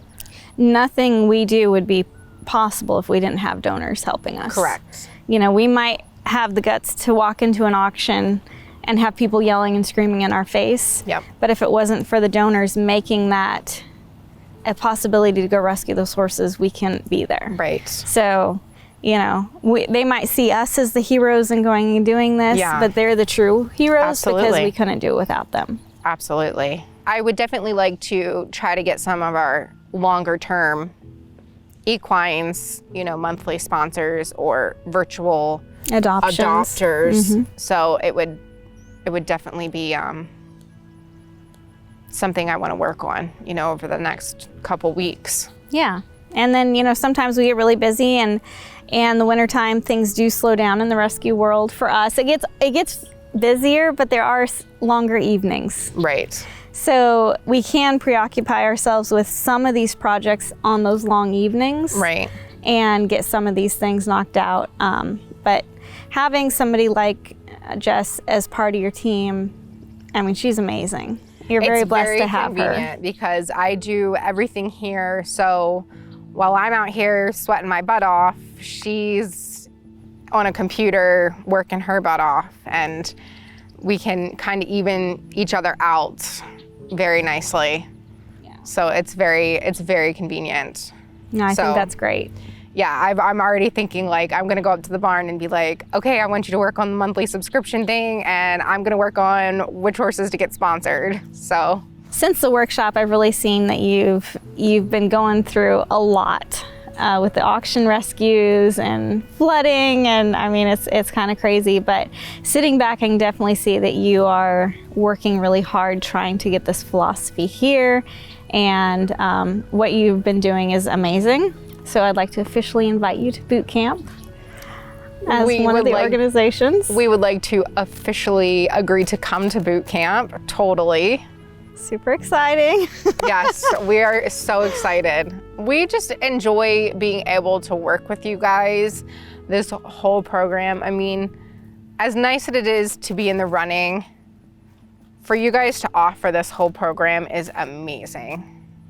And like I said earlier, as competitive as I am, and as much as I want this grant, and as much as I want to take this philosophy and grow it and just make it huge, I appreciate you guys doing this for all of our rescues and allowing us all to meet and work with each other, because rescuing is hard and rescues working together is hard. So it's really cool to have a network now. It's the only way horse slaughter is going to end, is to have a network of horse rescuers across the United States within a day's drive of every horse. And when, you know, those borders are shut down, and someday they will be shut down, we need to have that network in place to be able to be like, we're here to help the horses in our state, whether it's end-of-life services or it's adoption. We're not going to turn horses away. Yeah. And I have full confidence that you've got it, and you can do that here at your facility. I really believe we can. I do believe we can. And I believe we can, especially with your guys' mentorship. I believe that we've grown so much, and we will continue to grow. Well, I'm really, really excited that you'll be coming to boot camp, and I think you've got a great organization here, and all your hard work, sweat, and tears is definitely showing, because you do great things. Thank you. I really, really appreciate it, and I'm so, so excited. Well, I will see you at boot camp. Yes, so thank you. Take care and keep up all your amazing work. Thank you. Bonded by Strength Equine Rescue is an amazing organization, and coming here and learning more about them and how they're embracing the full circle life philosophy has really been amazing. It's great to have them part of the network, and I'm really excited that they're coming to boot camp. Hi, what's up? Oh. So, how did it go? No? We're not going in September. We're not? No. Just kidding. We're going in September. Look at this!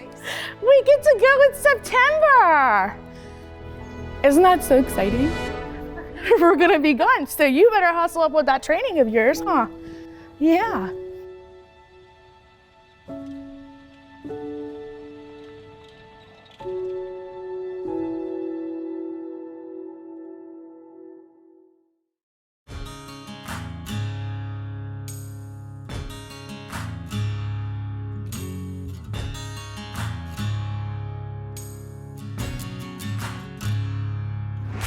We're all the way down here in Texas. We're almost to Hooker Ranch Equine Refuge, and it's going to be very interesting to see what they've got going on down here. Yeah, no, they're, from everything I can tell, they're a really good organization. I've followed them for a number, I followed them for a bit, and from what I can see, they're doing really good work. So I was really happy that they wanted to attend the workshop, and now we're going to be checking out their facility. I've talked to her a number of times. She's been proactive on reaching out and asking for advice.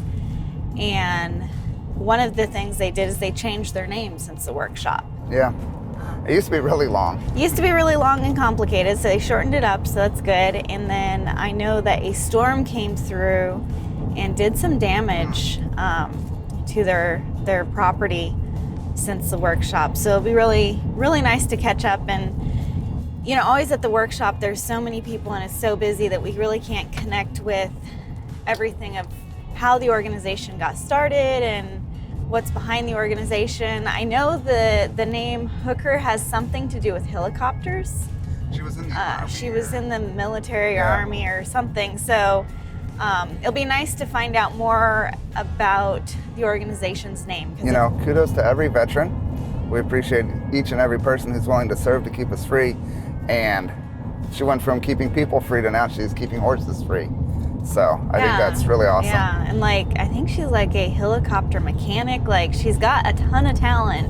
Yeah. But she's taking her passion and helping horses, and the need is huge in Texas. Like, oh, 100%. That's where they cross the border. It's where they cross the border. It's where, you know, there's a ton of horses, you know, just in the ranching culture and everything. So having a full circle of life horse shelter in Texas is really, really good, and I hope that they will want to continue to be a full circle of life horse shelter.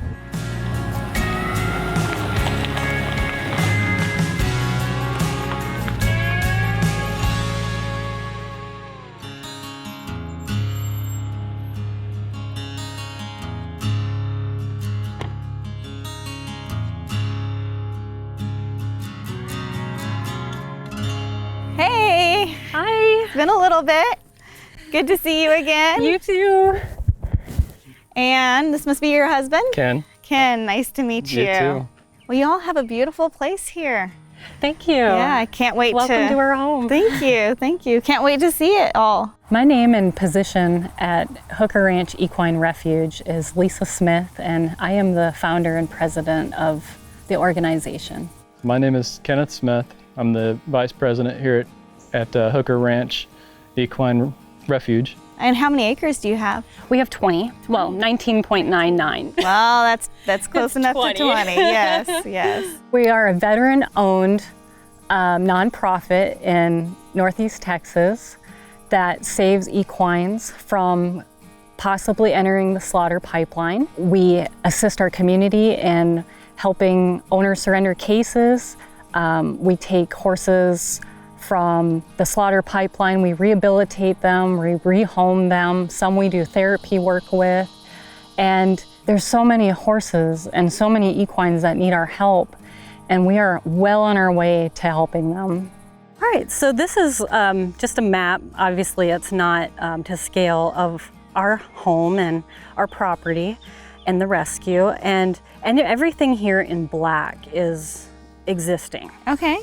So this is the road that you came in on in our home, and you see we have this drive it's really great because it splits the property. Yeah. So initially this 3-4 acres up here was our quarantine. Okay. And so when I bought the property, I knew this would be the best to run a refuge or a rescue because it's split like that. So Hooker Ranch comes from the job that I had in the military, and what that was a Chinook helicopter mechanic and crew chief. Chinook helicopters in the Army are called hookers, and the people that work on them are called hookers. That includes pilots, crew chiefs, and mechanics. Pretty much anybody that works on a Chinook in the Army is called a hooker.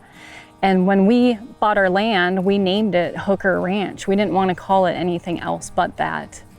And so it didn't make sense for us to call the rescue anything else but Hooker Ranch Equine Refuge. It was a great stepping stone for me in my life to be able to join the military and work on those helicopters.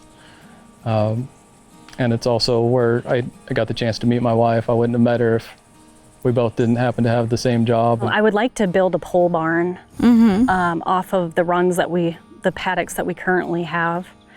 We want to do a lane, and you'll see when we do the tour going down. And then kind of like Horse Plus, I got the idea of doing these runs and paddocks for different types of horses. Everything else is going to be open pasture because we are working on making sustainable food source, our own hay. Nice. When we bought this property, it was not used for anything. She just looked at it essentially. So it was all overgrown with wildflowers and weeds, and been working hard for 1.5 years to get it to where we can harvest grass and hay. And then another thing that I really want to do is do a memorial walk that people can come and go around the pond. We'll have plaques, flowers, things like that, benches for people just to kind of hang out. Nice. And that's very nice. One of the organizations we mentored in New Hampshire, Hidden Pond Farm Equine Rescue, they had a garden where their volunteers would go. And I'm like, sometimes we see a lot of rough things, and it's nice to be able to, hey, just take 10 minutes in the garden or take a walk to the pond. Yeah, absolutely. What inspired me to start Hooker Ranch is actually a friend of mine that I had in my childhood. Her name is Jacqueline, and she initially brought me to my first holding pen outside of a slaughter facility in Minnesota. And that is how I found out about the slaughter pipeline. And we had a dream together to start an equine refuge. And that is how it was started. I know this is really hard on some volunteers, and I've had volunteers come and go because of it. I think they, have...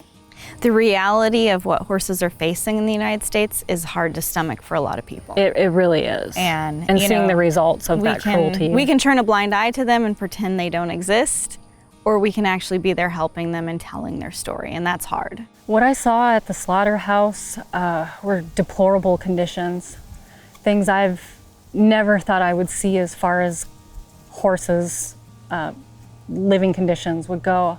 I remember seeing 50 by 50 paddocks completely packed with horses up to their hips in feces and manure, with scald and rain rot, horses with snotty noses, and horses with fused legs, broken legs. I'd never seen anything like it in my entire life, and it really stuck a memory with me. Ken is gonna go and get our volunteers lined up, ready to work today. Awesome. So I'll be giving you your tour. All right, sounds good. I had 2 horses that were saved out of those feedlots that I kept at her place because I lived in town and we didn't have a farm. One of them was a Clydesdale and one of them was a off-the-track thoroughbred. And they were both really wonderful horses that just never had gotten another chance, and they were slated to go into the slaughter house. But we took them back and gave them a new life. when I went to college, my friend took care of those horses for me until they passed away because they were older. Then I went into the military and again had this dream, and my plan was to continue to do this refuge, but after the military. Unfortunately, in 2014, my friend passed away unexpectedly, and I really wanted to continue to do this and try and get this to happen, but I was really afraid to do it on my own because I didn't think I had the types of skills that she had to do it. So I had to learn things on my own. But when we found the property, I said, I'm just gonna do it and I'll figure it out along the way. And I started with one and got more as I got more skilled, and now we've rescued over 43. When we first started the ranch, I actually had to buy a pickup. Okay. And it wasn't this pickup. The pickup that we bought is on the other side of the shop. And it's an '88 Ford.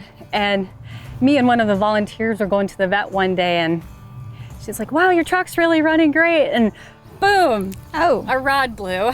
Oh no. So I was like, all right, it's time to buy a truck with AC. Yeah, no, air conditioning's important. It's very important. Yes. So I went ahead and got us a truck for the rescue.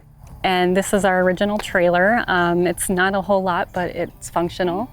It works. And another thing that you'll notice is that the name change. We did change our logo and our name. I know that when you came to the workshop, yes, it was under this name, yes, which was a mouthful. Yes. Yes. So now you've got a new name, yes, which is a little bit more, I like Hooker Ranch Equine Refuge. Yes. One thing that we found, having logos on our vehicles at auctions can sometimes be, you're gonna pull it off? Yes. Yes. Yes. So, yes, and also I've had a couple of my mentors tell me, make sure you take these off. If you're going on a seizure case or anything like that. Absolutely. If you're assisting law enforcement and you're logoed up when you go in. Right. And they're like, that's where the horses are, and they'll show up on your place. That's right. Absolutely. So yes, we've got magnets. Good, good. It's good to be able to pull that off. Since coming back from the workshop, I have continued to reach out and network with some of the organizations that I met there. I didn't get to know all of the organizations very well while I was there, but some of them I got really close to. One of those organizations, when we fell on a hard time with having a tornado hit our farm, actually started a fundraiser on our behalf and helped us with that. And that was really crucial into helping us get some fences fixed and shelters rebuilt that got destroyed. Additionally, there's the organizations that felt like they were completely alone in some regards, and we were able to talk and have discussions and even continue to have discussions about some of the struggles we feel personally and emotionally, as well as what kinds of things we can do to better help the horses that we have. We keep extra materials, donations back here behind the shop. Cutting Edge Equine Veterinary Hospital, they just donated a hot walker to us. Oh, nice. Yes, so that's so nice. We're actually going to sell it because we don't have a really good use for it. But that's so nice they donated it absolutely. to you. They've done all of our surgeries, our major surgeries. Fantastic hospital. What I took back from the Full Circle of Life workshop was definitely the advice on compassion fatigue, taking more time for myself and my family. I implemented that. That makes me happier, and in turn makes my volunteers happier. And how important social media videography is. I learned about some more of the marketing and things that I needed to come back and take more time and pay attention to. So our round pen is a 40-foot round pen. This is where we do our training, and you can see it's overgrown right now because of the summer months. We don't do any kind of training. It's just too hot. So if you're out here in the sun, it would be rough on everybody. It's really brutal. Eventually we'd like to cover it, maybe clear out these trees, expand it. Nice, nice. So that's And we got that through the Prefert Seconds yard, which Prefert Manufacturing is right in Mount Pleasant, and they have an outlet. So anything with the Prefert name on it here, we got at extremely reduced cost. That's awesome. That's awesome. To include this round pen. So. Wow. One of my biggest challenges out here in Winnsboro is getting volunteer support. And part of that is my own doing, not getting out into the community more, because I stay so busy here. The other issue is the community is a little bit older. The volunteers that I get have been really wonderful. It's just limited as far as who can really come out because of school and situations like that. So this is all pasture that we have been working on turning into a hay field so we can make our own food and sustain our own hay. So with all this sand everywhere, is sand colic an issue? No, it is, but it isn't. So the horses that we get here, they usually come in from different areas unless they are owner surrenders, local owner surrenders. We do sand rid everybody once a month as a precaution. But I've never actually had a colic out here. Our volunteers do a lot of different things, and they're not all local. We have volunteers as far as California. I have a wonderful lady in California that does our marketing. She designs our brochures, and she's currently working on updating our website. We have local volunteers that do training, that do the stall work that needs to happen. As you saw, we were building stalls, or Philip, he built our stock for us. We have, the actual groundwork here, but again, we don't need volunteers to just be local. We've had volunteers come and go from far away as well, out of state, and that's been extremely beneficial to a small rescue like ours.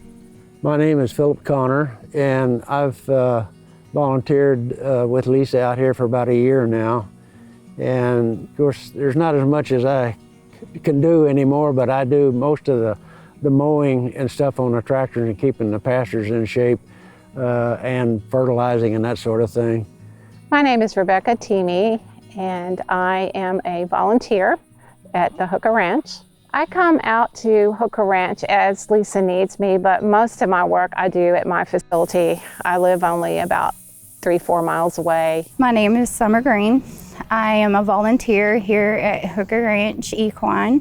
I've been volunteering for about 8 months, working on close to a year. I'm very excited about it. I actually drove by here for a year wondering what was going on. So I did stop, and I met Miss Lisa and Mr. Ken, and they told me that they are veterans and that it's for one of their helicopters, which is really cool. I love veterans, and I just love what she does. She puts her heart and soul into these horses, and it's just been one of my dreams that she's living, and I'm actually getting the chance to live it with her. This is our main barn, or our sanctuary barn, so any horses that stay here permanently or are done with rehab awaiting adoption, they live down here.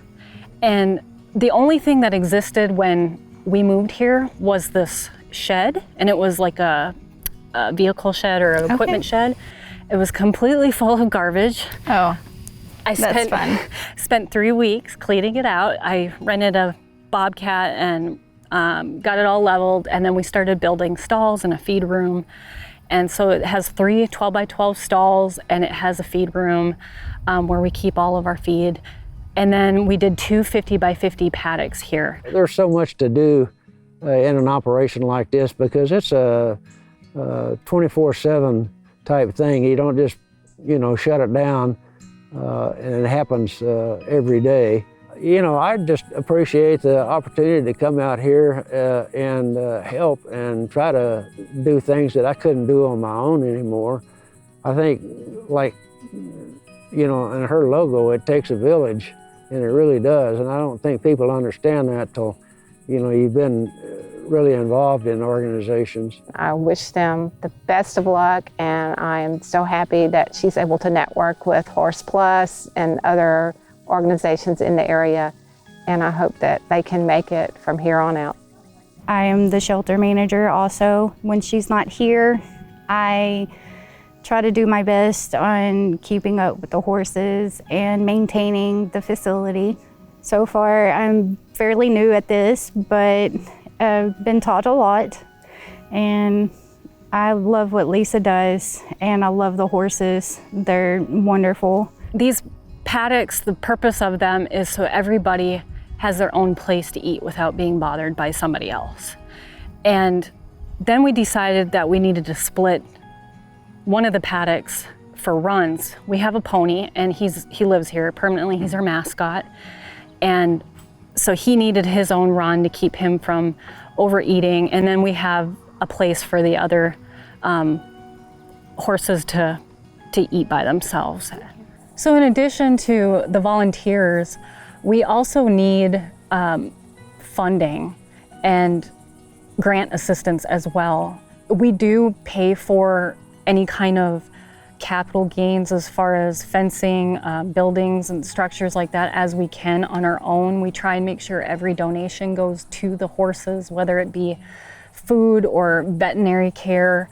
But without those donations coming in, we can't continue to help more horses. And last year alone, we had a ridiculous amount of veterinary costs, and it's something that we have to fund, and the only way to fund that is through donations. My husband and I are funding most of the organization ourselves. He works full-time from home and watches our son at the same time, so that we can continue to pay for things for these horses, so that we can help as many as we can. I buy hay from my neighbor, and it's $80 a round. Okay. And that's fertilized coastal. Okay. And it's averaging $10 a bale for squares. It's good, it's still cheap. What about like alfalfa? If you can find it, it's expensive. Yeah. Last year I had a generous donation of a semi-truckload full of alfalfa from Nebraska. It's third cutting, but it's not something. Really locally grown? No, it is not grown in Texas because of blister beetle. Yeah, okay. So it has to be imported. Gotcha.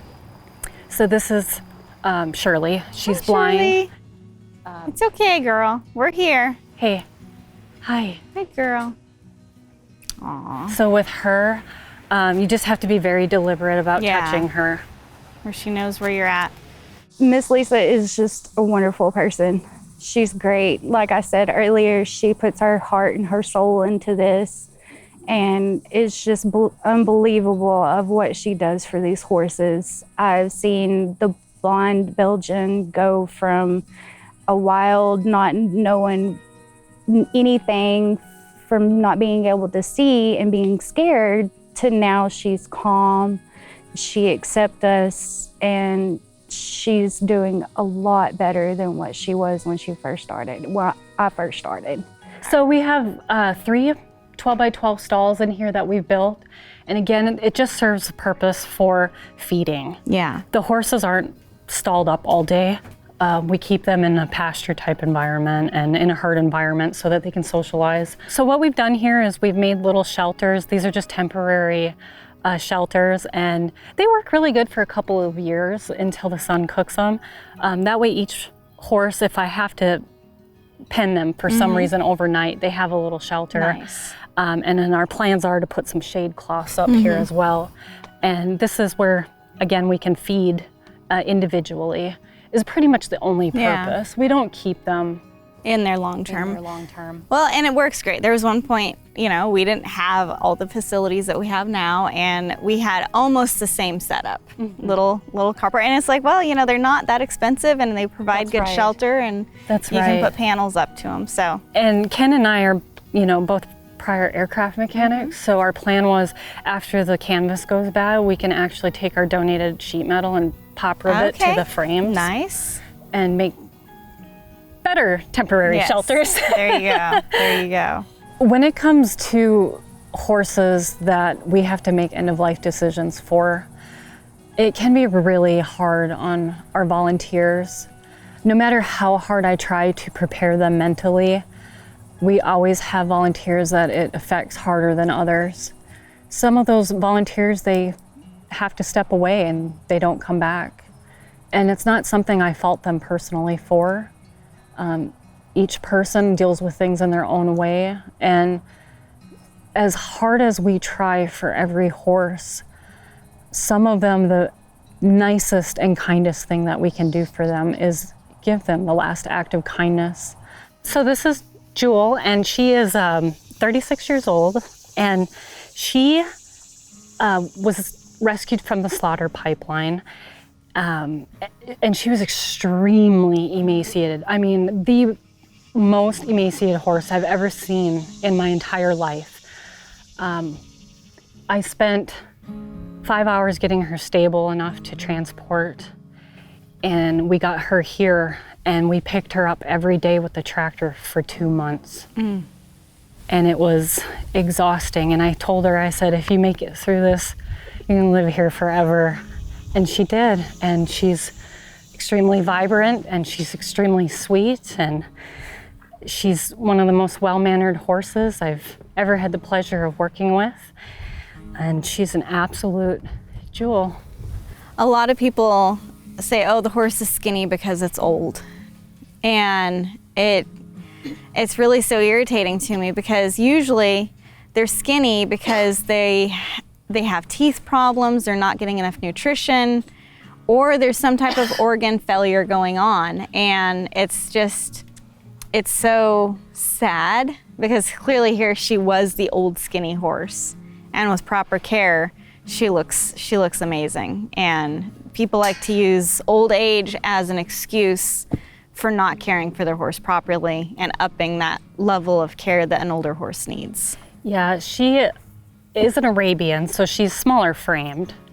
In the wintertime, she gets ridiculously wide, has this huge belly that hangs on her, but she always has hip points. Yeah, and with an older horse, you'll see changes like that, but they shouldn't be emaciated. If an older horse is emaciated and not gaining weight, there could be organ failure going on. There could be a whole host of chronic medical conditions, and it's like, would you want to prolong organ failure? Then, if you have an old horse, get it checked out by a veterinarian and get to the bottom of what those issues are. I think it's really important for people to understand that compassion fatigue is real. We learned about compassion fatigue. We revisited it in the Full Circle of Life workshop. I personally had reached out to Tawny prior to the workshop about the compassion fatigue that I was feeling. And it's really important that you take time for yourself, and that your organization takes time as a whole, like your volunteers and any kind of staff members, because it doesn't just affect one person, it affects everybody. And the more that you're around mentally stressing and taxing things, to include the horses, social media, anything, you need to really focus on getting out of there and taking breaks. One thing that I really want to do is I want to create a path going down to our pond. We have this large pond down here, and the horses enjoy it. We really enjoy it. And I want to create a pathway that goes down here and circles around the back of the pond, and do like a memorial garden. Nice. And it's one of the things I put in my long-term plan, because I want people to go, it's so tranquil out here, and I want people to be able to go and take a break and reflect on some of the horses that we've had. My 4 prior dogs are buried down here. Aww. And we have a stone for them. We want to do plaques for each horse. We want to do benches and, have pretty flowers and things for the butterflies, and just somewhere that we can all take a break. My 5-year plan is to increase our capacity. And in order to do that, I need to bring in more volunteers. I'd like to eventually have 1 or 2 paid employees. I want to see horses being trained, horses being cared for, all at the same time. The organization has something always going on. We're always active. So the pond is really peaceful out here, and there are some fish here, and the horses like to come down and act like little hippos and wade in it. We really enjoy it a lot. It's a nice feature on our property. In the drought-like times, rain, just heat, does this pond dry up at all? Last year it almost dried up, and we actually fed it for 2 weeks. Wow. With our well to keep it from drying up, because we do have fish in here and we didn't want them to die. Some of our current goals that we'd like to see happen soon is we want to get our medical area set up. We got to get a slab poured and a cover for it, and we're trying to get some scales. That way we can see the progress of the horses when they come in, when we intake, so we can weigh them. We know what they start at, we know what they're going to, so we have a way to tell what their progress is. Some of our longer term plans is we want to be able to have a barn down there that will sustain more horses that we can put into stalls and everything, so that they have their own space as needed. We're gonna go up to what used to be our quarantine, but now, since we have a new quarantine facility, it is our medical area. And this is where we stall horses for medical treatments, or we have them under watch, or in the current case, when they come over from quarantine, this is their soft quarantine. No, that's herd, good. How they talk to the herd. They can see the herd, they can meet the herd, they can't touch the herd. Can't go nose to nose with the herd. So this is Oasis, and he came from auction. We initially were told that his leg was broken, and we were going to provide him with the last act of kindness right away. But when we got him, what we found out is that he has a deep digital flexor tendon issue. Our veterinarian wanted us to try and do a couple of months of therapeutic shoeing with him and sweats for the swelling, which we have been doing. And he still is painful on it because his heels are coming down. But overall, he's doing pretty good. And then we really reevaluate horses like this. We'll reevaluate them every couple of weeks and determine at that time what we're gonna do with them. If they're progressing and you're seeing that they're doing good, then you can continue with the treatments. But working with your veterinarian to determine, is it getting better, or is it not, or is it exceeding the organization's financial abilities? That's right. Another big goal of mine, because of the shortage of veterinary clinics in the general area, I want to create a facility that has the equipment and the tools needed to provide veterinary care for horses, where our veterinarians or other veterinarians or student veterinarians can come in and do the things that they need to do by us providing the tools and medication. So this is Wednesday, and she's branded bucking stock out of North Dakota. And when I initially saw her at the auction, I was like, no, bucking stock's kind of like, you just don't. But a lot of them go to slaughter. Yes, and we went ahead and we grabbed her. She was extremely emaciated, and we worked miracles with our blind horse, and we thought we would try with her, and she's come around a ton already. We're really excited about what she's going to turn into. Currently, whenever I first started around here, coming to Miss Lisa's, there wasn't very many horses, but overall for the year that I've been working with her and going to different things, I've been seeing more horses. We're currently wanting to do more owner surrenders so that we can keep the horses out of the pipeline and from going to slaughterhouses. So this is our medical barn, or QT barn, and it's a 12 by 24 double-stalled, matted, fanned, cushy barn. They're very nice. We did this one initially, this stall, and again, they've got the padding because we get cases of chronic founder, severe laminitis, and they have automatic waterers, pretty much everything for a horse to be stalled all day. Anytime I have a surgical hold or a medical hold where the horses stay for long term, this is where they stay. And my big goal is to build a second one of these kitty corner. They'll share the paddock and the pasture is for them. And this pasture is less rich than that pasture, makes it great for laminitic horses. So nobody in Texas, in the northeastern part of Texas, has a crematorium large enough for equines. And we could provide a massive need if we had our own crematorium here. Right now, the only options for disposal is burial or landfill. So this is a Amish horseshoeing stock, and the kit was graciously donated to us. And our local sawmill actually cut all this lumber, raw lumber.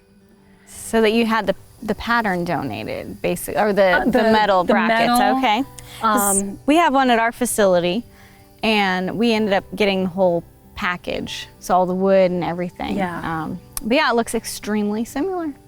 Absolutely. Yeah. No, they're great because you get these Amish draft horses, and they don't really know how to pick up their feet. This is what they're trained to do.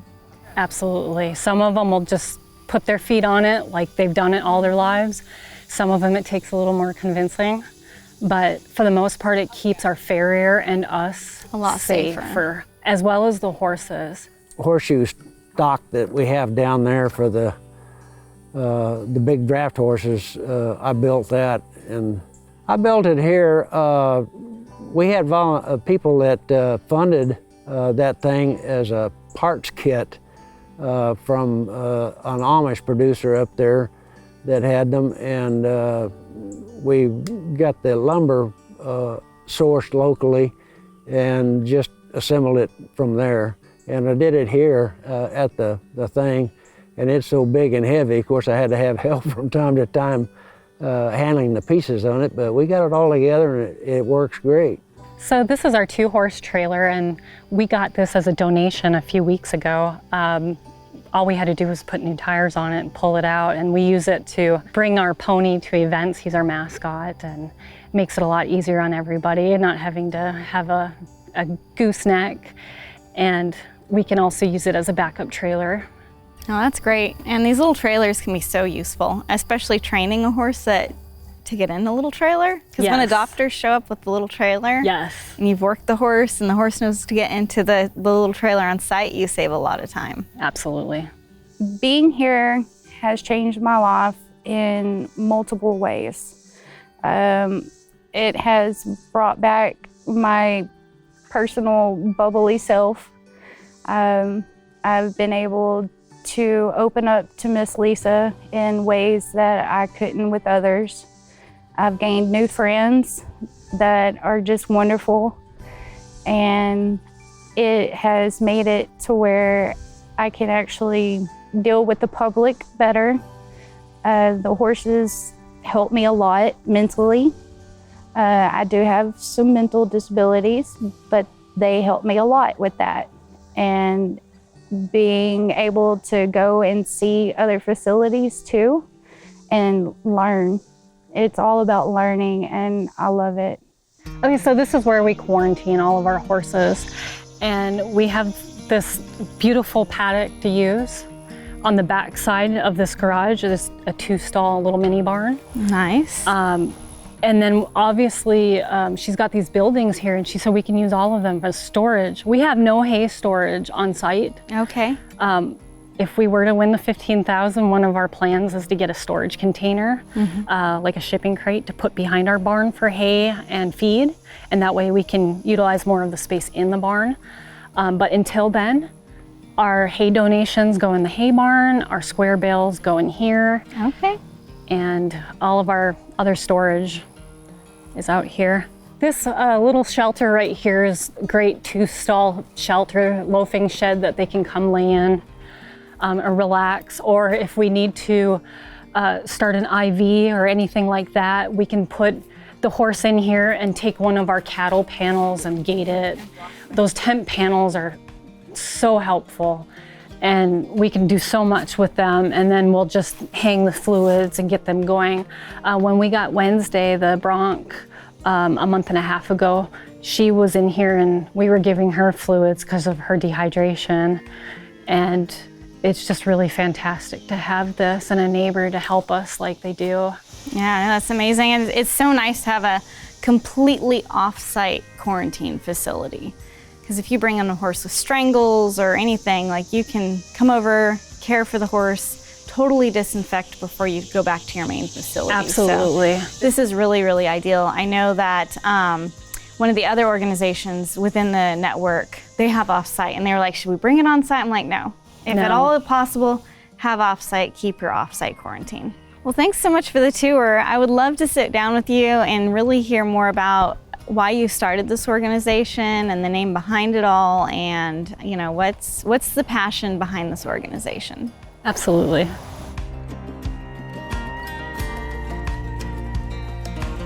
It's really been great. You know, I try and do anything and everything I can to help support, and I do a lot of the help with the building of anything that we've got to get constructed. Try and plan out what we need to make sure we got materials and everything tooling wise, or try and get people out here to help support when we try and do a big build. If we got something coming up, I'll let people know, hey, you know, we're planning on doing this add-on, either some paddocks or we got to build another shelter. You know, we got this kind of plan coming up. If you're interested to come out and help out, you know, try and get people to come out and see us. So we'll go ahead and take this up and we'll start kind of load it, and then we'll start measuring it out and cutting and make it happen.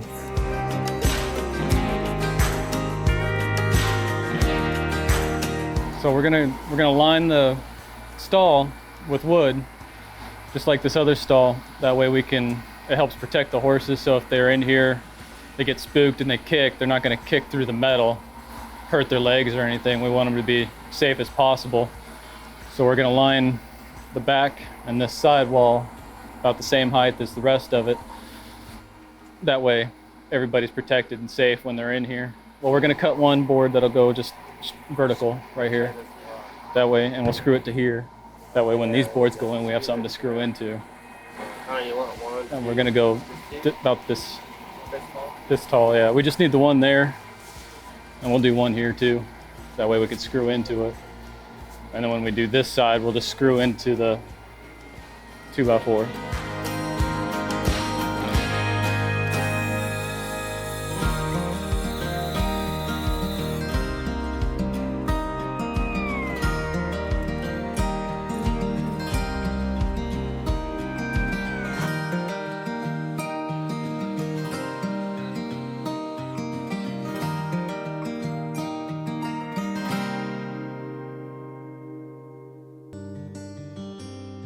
Since the workshop, a lot has happened with your organization. I know you've restructured how, you know, some of the people that were helping within your organization, and you changed your name. How's it been with all this transitioning? I mean, like, there's new shirts, there's a new logo. Yes, it's been a little bit scary.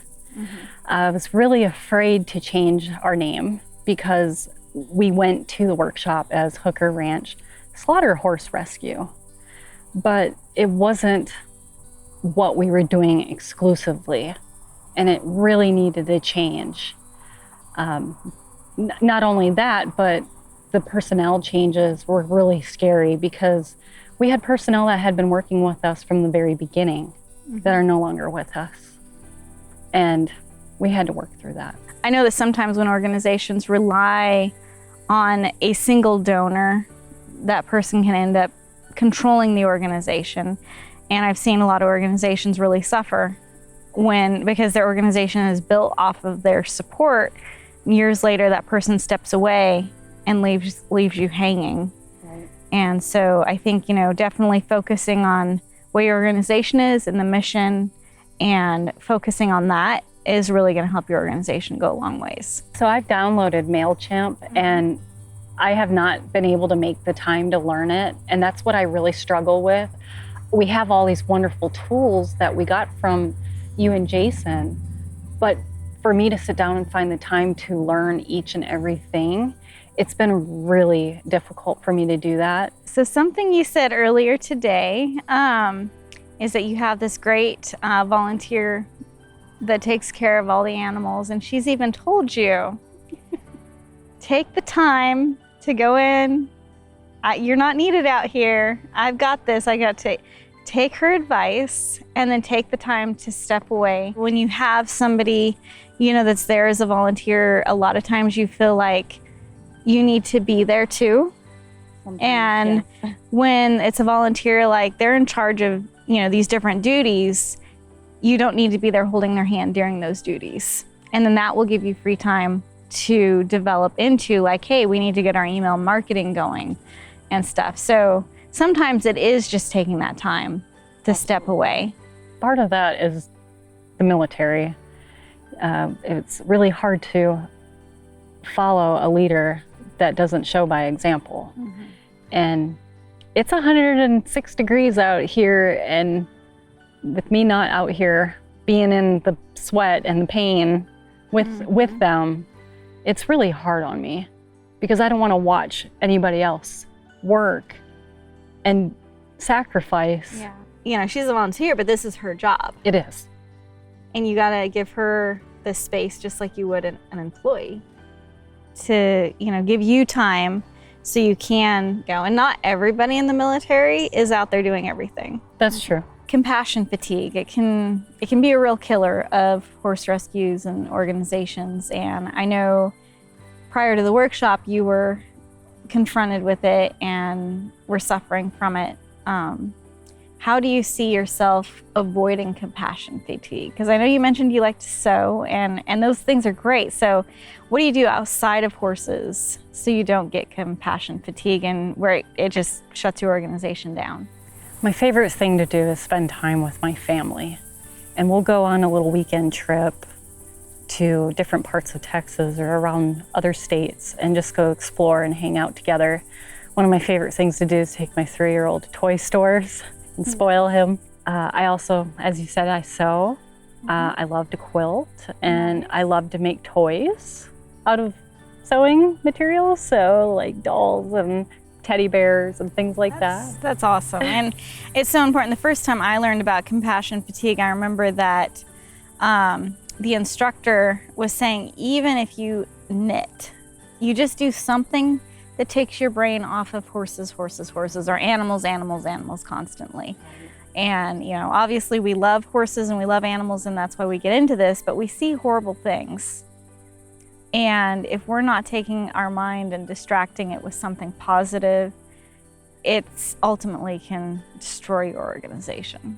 So just keeping that work-life balance, family, I like to say God first, then the family, and then everything else trickles down from there. Work-life balance is so important. I hate to make it about money, but I really want to learn how to be more self-sustainable without personal funds. Mm-hmm. Because you and your husband are basically supporting a majority of... Yes, a majority of the rescue. And we have the potential to be gigantic. As I saw from the workshop and going to your facility, we have the same acreage. Mm-hmm. We could easily set up Hooker Ranch to look just like Horse Plus's facility. I really want to go to boot camp because I want to go see the process that Horse Plus does for their intakes. I want to go to auction with you, and I want to understand that process, have somebody walk me through it a little bit more. When I talked about my friend earlier and the reason why I started this, she did all of our auction stuff. She did all the bidding, so I've really not jumped in there and done it yet. Additionally, I want to make closer relationships with the people that are also getting selected. So I do want to extend an invitation to you to come to boot camp.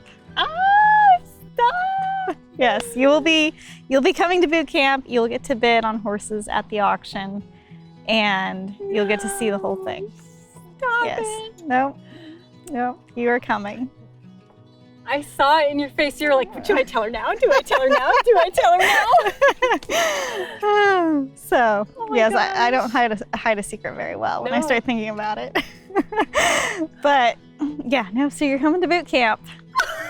I'm so excited. Oh, well, I'm excited for you. And hopefully the weather will be a little cooler than we're experiencing today. But yeah, so bring any of the questions or anything in the meantime to me, and then we will see you at boot camp. Keep taking care of the horses in Texas. Thank you, guys. All right, you take care. We've just left Hooker Ranch Equine Refuge, and it was really nice hanging out with Lisa and Ken. I think they're doing an amazing work out there. They're very passionate about their organization, and I think that they could do a lot of really great things here in Texas. They're a young organization, but they get the mission and they get the philosophy, and they help so many horses in really rough situations, and horses that are very adoptable. So yeah, we invited them to boot camp. I would say that it was the hottest filming we did. Like, we had equipment shutting down. It was so hot. So It is so incredibly hot. The truck says 103, so, you know.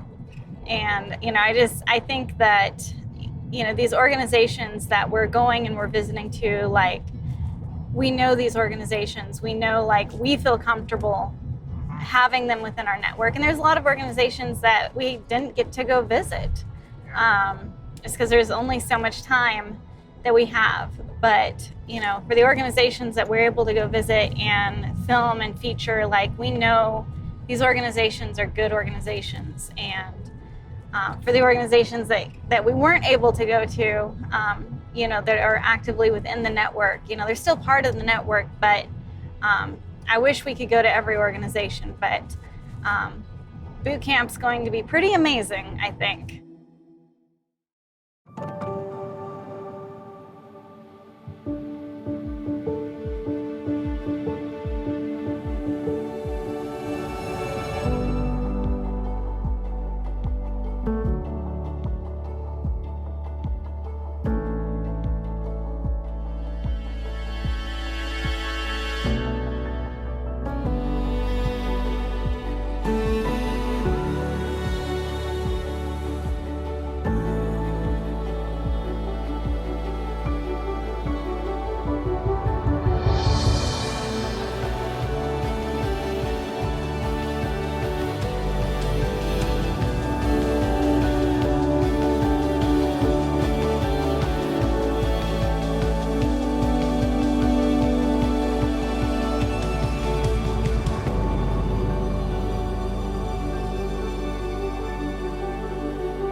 Today is the first day of boot camp and the organizations are almost here, and I'm so excited to see them all again.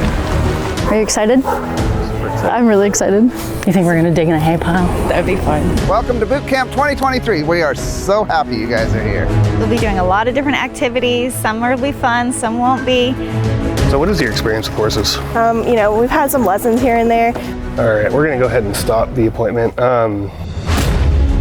I love her. You love her? I love her. They're good customers. You want to keep them, go find the best hay we can find. Hello, this is Austin with Tennessee Fire Department. Could I speak to Kelsey? No, wait, but I can't run. Come on, girl, I don't want to pick you up. Halter, 2 halters. Time's up, get out of the truck. Hey guys, how are you? Good to be on the ground again. Bonded by Strength Equine Rescue, Hooker Ranch Equine Refuge, and Lazy Bee Equine Rescue and Sanctuary. Really excited. Let's head to the auction. We'll get our feet on the ground and we'll go save some horses tonight.